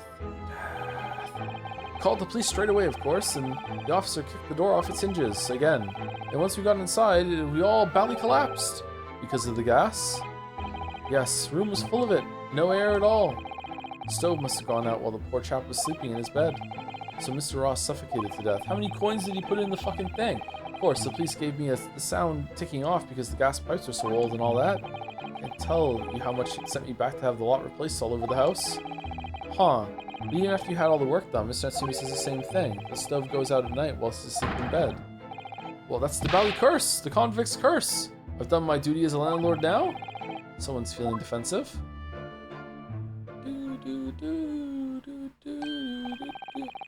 That reminds me, actually. Yes? About young Duncan, the night before the poor chap perished. He'd been writing a letter of affection to a young lady. A love letter, you mean? Was that the envelope? Yes, where did I put it now? Ah, here it is. Left it on my desk. If you'll excuse me, let me see now. What does it say? To my most beautiful and charming sweetheart. Do you think that we should be reading such a personal piece of correspondence? Is this the letter that his wife found and went nuts over? My dear Mrs. Otto, this is precisely why I preface my reading with, if you'll excuse me.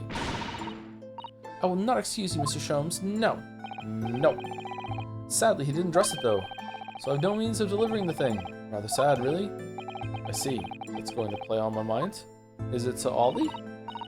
But really, the identity of Mrs. Ross's sweetheart has no bearing on the case. I think we should leave well alone. Yes, I suppose you're right. Read it. Read it.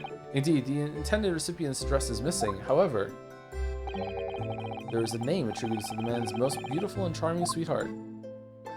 Mr. Sholmes, please, I've already had to chastise you about this once. My undying love to you, my colorful darling. Olive green. Ah! Olive green? The woman who was plunged into a coma after a knife plunged into her back outside this house 5 days ago? Nah, a different olive green. Who's that again? The victim of the last case Soseki-san was in court for, who regained consciousness only yesterday? This you know what? Maybe there is a curse. Is it just chance that her name has come up now? Could it possibly be a mere coincidence? Mr. Naruhodo, whatever can this mean? Bump, bump. Reading personal correspondence can have its merits, you see, Miss Suzato. Maybe Olive poisoned them.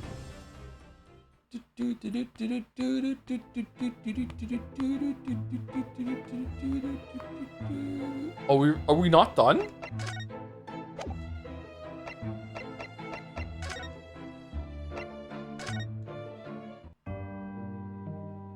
Oh no, we're gonna go talk to Olive.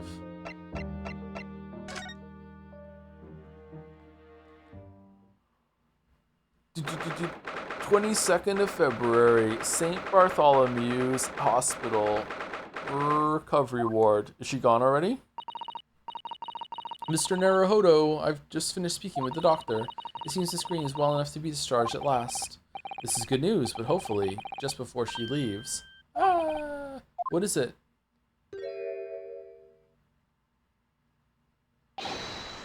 Miss Green!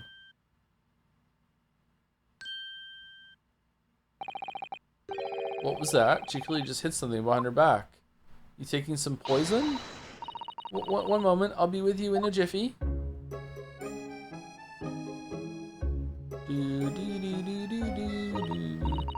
Oh, hello everyone. What are you all doing here? The doctor said I can be discharged, so I'm just getting my things together. Miss Green, what were you just doing? Oh, nothing really. I was just about to take some medicine the doctor prescribed for me, that's all. Well, we were hoping to have another quick chat with you if that's alright. I don't really have anything else to tell you. Alright, she's definitely behaving strangely. Let's see if we can't coax something out of her. I like the word coax.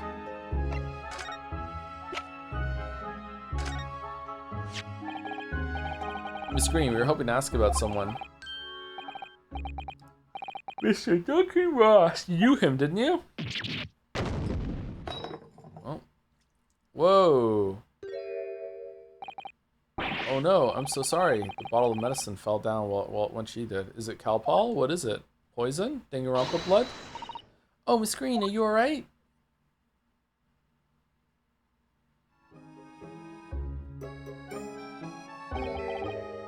I'm so sorry, I didn't mean to startle you like that.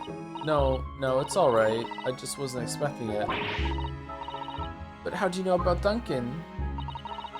Mr. Ross had been writing a letter when he passed away. The landlord found it in his room. It was a very personal letter to you.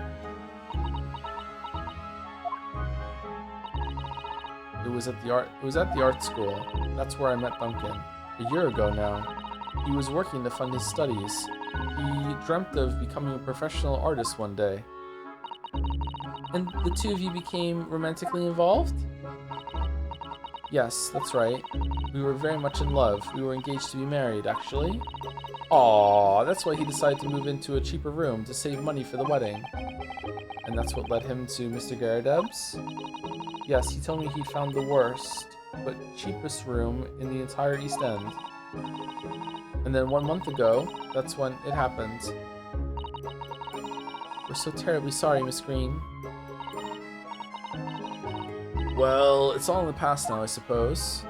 That's recent. Holy shit, she's been through a lot. Poor Miss Green, she looks desperately sad. I was starting to think that's just her look. But now I see that she has every reason to feel the universe is against her.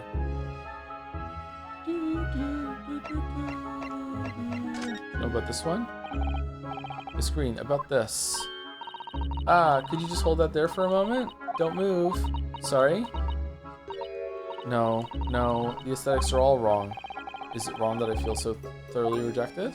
Okay, is there more to talk to you about or no? Oh, hospital discharge, there we go. It's wonderful news that you're going to be discharged, Miss Green. Oh, yes, I mean, thank you. Once people are better, the hospital staff don't want them lingering and wasting space. Not people like me, anyway. So I don't think I should keep anyone waiting. I probably shouldn't stand around and chat. She certainly doesn't seem to be in the mood to talk, that's for sure.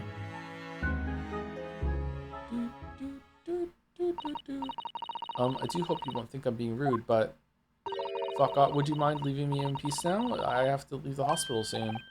Oh, I'm so sorry, we didn't mean to hold you up. Of course, we'll be on our way. Mr. Naruhodo! Surely you were not about to leave? That's quite out of the question. Well, what, Mr... Oh, the mouse is fucking dead! Mr. Sholmes, I didn't realize you were here. But of course I was, my dear fellow. Watching intently from the shadows as always. Well, make your presence known next time. Mr. Sholmes, what's this about? Uh-oh. Did she poison him? How did she do that? Something which occurs to me with some regularity, Mr. Sato, is this.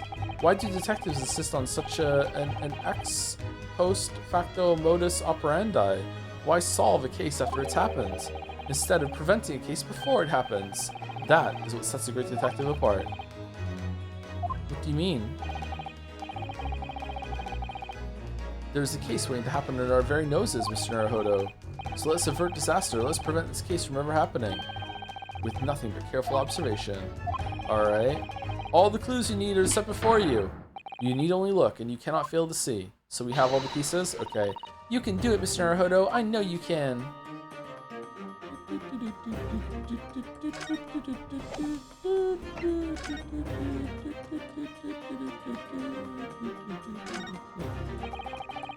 Definitely feels as though this card must be relevant. I mean, when we first arrived, Miss Green was standing with it in her hand, in what can only be described as a very tense atmosphere. Yes, it may very well be related to whatever incident Mr. Sholmes believes was about to happen here. Perhaps we should ask Miss Green about it. No, we need to be done. No more asking Miss Green about things. That mouse seems to be dead. Look, I didn't notice it there before. Did you? I think perhaps it drank the medicine that spilled out of the bottle. But that's the bottle that Miss Green was about to drink from when we arrived. You don't think that it's some sort of medicine that's toxic to mice but not to people, do you? Ah, I see you've come to appreciate the true nature of the scene. Bro, how did you know? That of a tragedy about to take place. Yes, I think it's falling into place. So she was about to take poison because of Duncan? So Duncan's not dead, because it's like Romeo and Juliet. Alright, where's Duncan? Where's Duncan? Miss Green, the contents of the bottle you had before has spilt out onto the floor, and the poor mouse that drank it has sadly died. I think it's clear the bottle must have contained a powerful poison. Is Duncan Shamspear? Is Duncan Donuts?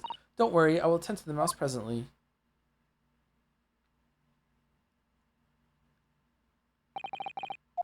Miss Green, were you intending to go the same way as that rodent? To take your own life. Ah! Once we'd left, you wouldn't have put it on your lips again, wouldn't you? And taken the poison? No! Miss Green, please talk to us. What's the key for? Mr. Duncan Ross. Who would have ever thought he was engaged to be married to Miss Green? To lose one's beloved fiancé must be painful enough. But then Miss Green suffered that awful injury and outside her fiancé's former lodgings too. Fate can be very cruel sometimes. I mean, we just lost our fiancé on a fucking cruise ship while we were hiding in the closet. So yeah, I know how she feels. Suicide, the card. 10 seconds later, we would have arrived at a very different scene here. In all probability, we would not have enjoyed this most delightful conversation. Of course, perhaps it hasn't been quite so delightful from your perspective, Miss Green.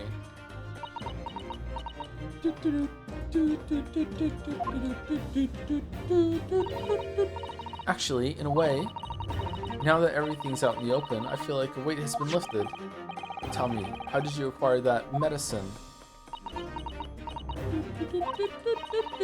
Well, with this being a hospital and all, when the doctor comes to examine me in the mornings, he always leaves the medicine cabinet open for a while, so I snuck this out when he wasn't looking. Alright, so it's a different poison that was than what was used for Shamspear then, okay. It conspicuously lacks the label. I wonder what it contains. I'm afraid I don't really know, but I thought if I drank it, it might just stop the pain somehow. Oh shit.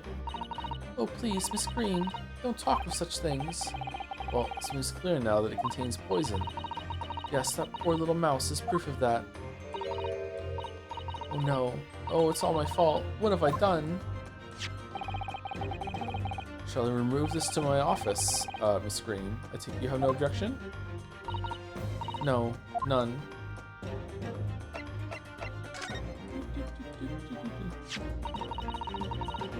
Neither the sender's name or address appear to be written on the envelope or the card. It arrived by post at my home the day before the incident that put me in the hospital here. Wait, what? Oh, that's the ripped envelope. That's where the other part comes from. Okay. I have information regarding the death of Duncan Ross. Why would that happen? Why would it be ripped like that?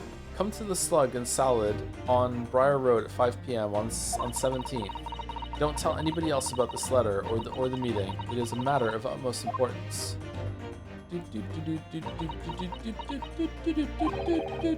Wait a minute. The 17th of this month? That's the day. That's the day you were stabbed on Briar Road. And 5 p.m. is precisely the time when the incident occurred.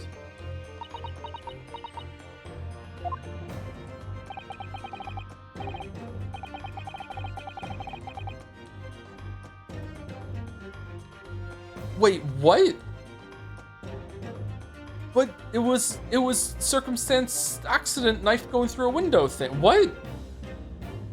Was that not true? Were we wrong?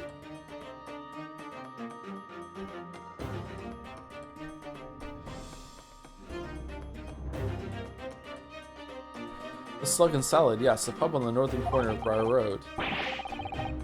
Briar Road, being the street that Mr. Gardepp's house is on. Does this mean that...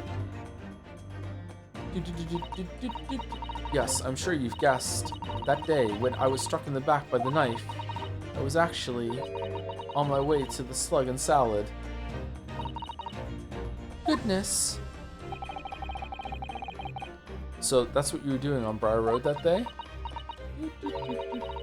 I'm sorry I didn't say anything before.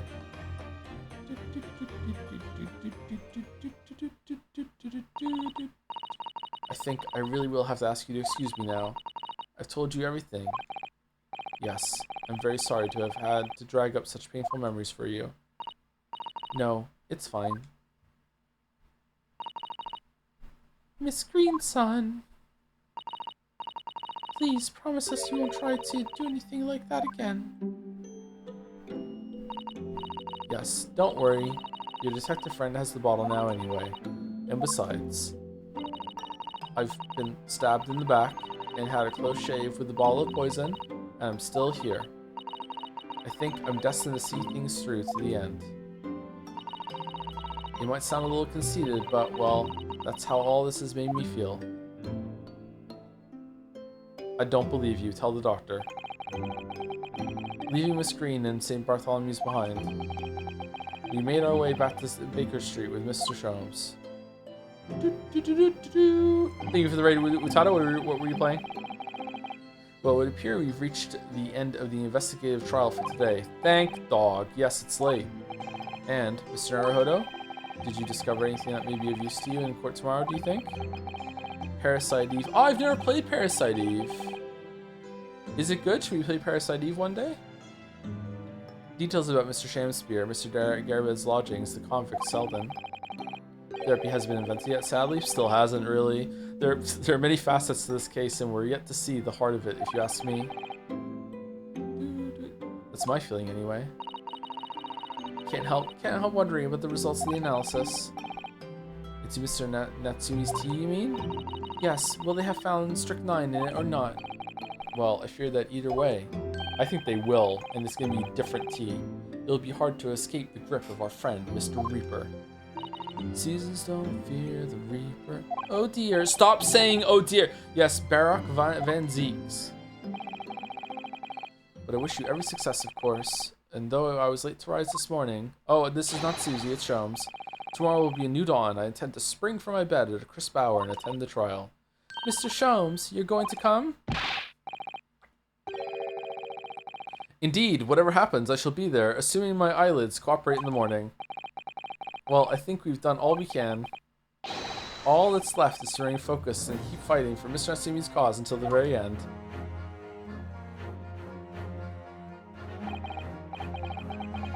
London, the world's most prosperous city, home to some 6 million people. But away from the razzle-dazzle, down back alleys and behind bricked-up windows, the lonely lurk. So Seki-san had battled long and hard with loneliness during his many months here, and so I felt honor-bound to battle equally hard for my compatriot, to lift the curse that gripped him.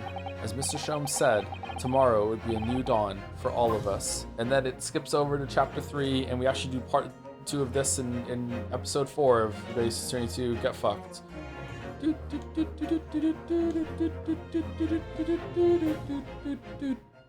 Do do do do do. Do do do do do do do do do.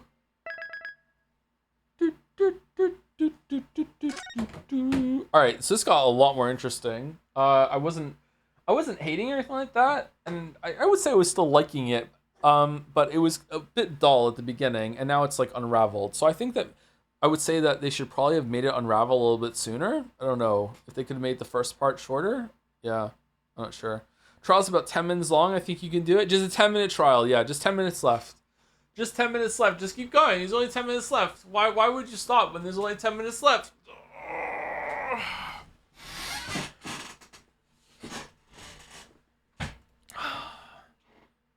The final stream of Ace Attorney, which one was it 1 or 2? That final stream when chat kept saying there's 10 minutes left for 5 hours is the third most tired I have ever been in my entire life at the end of that. My God, I think I needed days to recover from how tired I was after that. Anyway, anyone from community live or no? Third to most tired so far. That's true. Yep.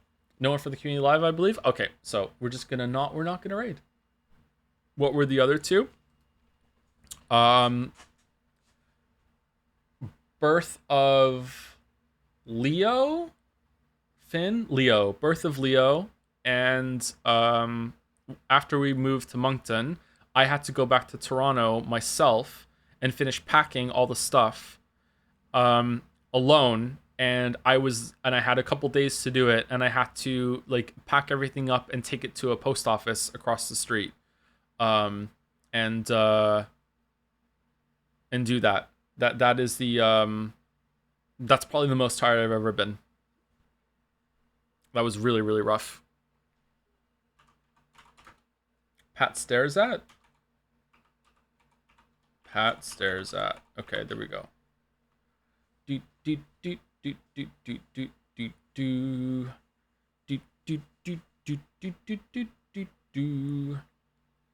All right, we're probably gonna do this tomorrow, but there's a chance that we're gonna do Mina the Hollower for tomorrow's stream instead. If I'm not feeling up for reading, we'll see how tired I am, how well I sleep. But this was fun. I hope that we do this tomorrow because I want to see where this goes. But I just want to be upfront that we might not do this tomorrow. But if we don't do it tomorrow, then we'll finish it on Friday. We'll finish this trial on Friday, and maybe even start the next one. We're definitely gonna start the next one because there's only 10 minutes left of this trial. So yeah. Anyway, thanks for watching. Hope you had fun. Pushing the right through, and that's it. Yeah, I'm gonna go take Gatsby out and go to bed because that's the schedule I'm on right now. So see you later.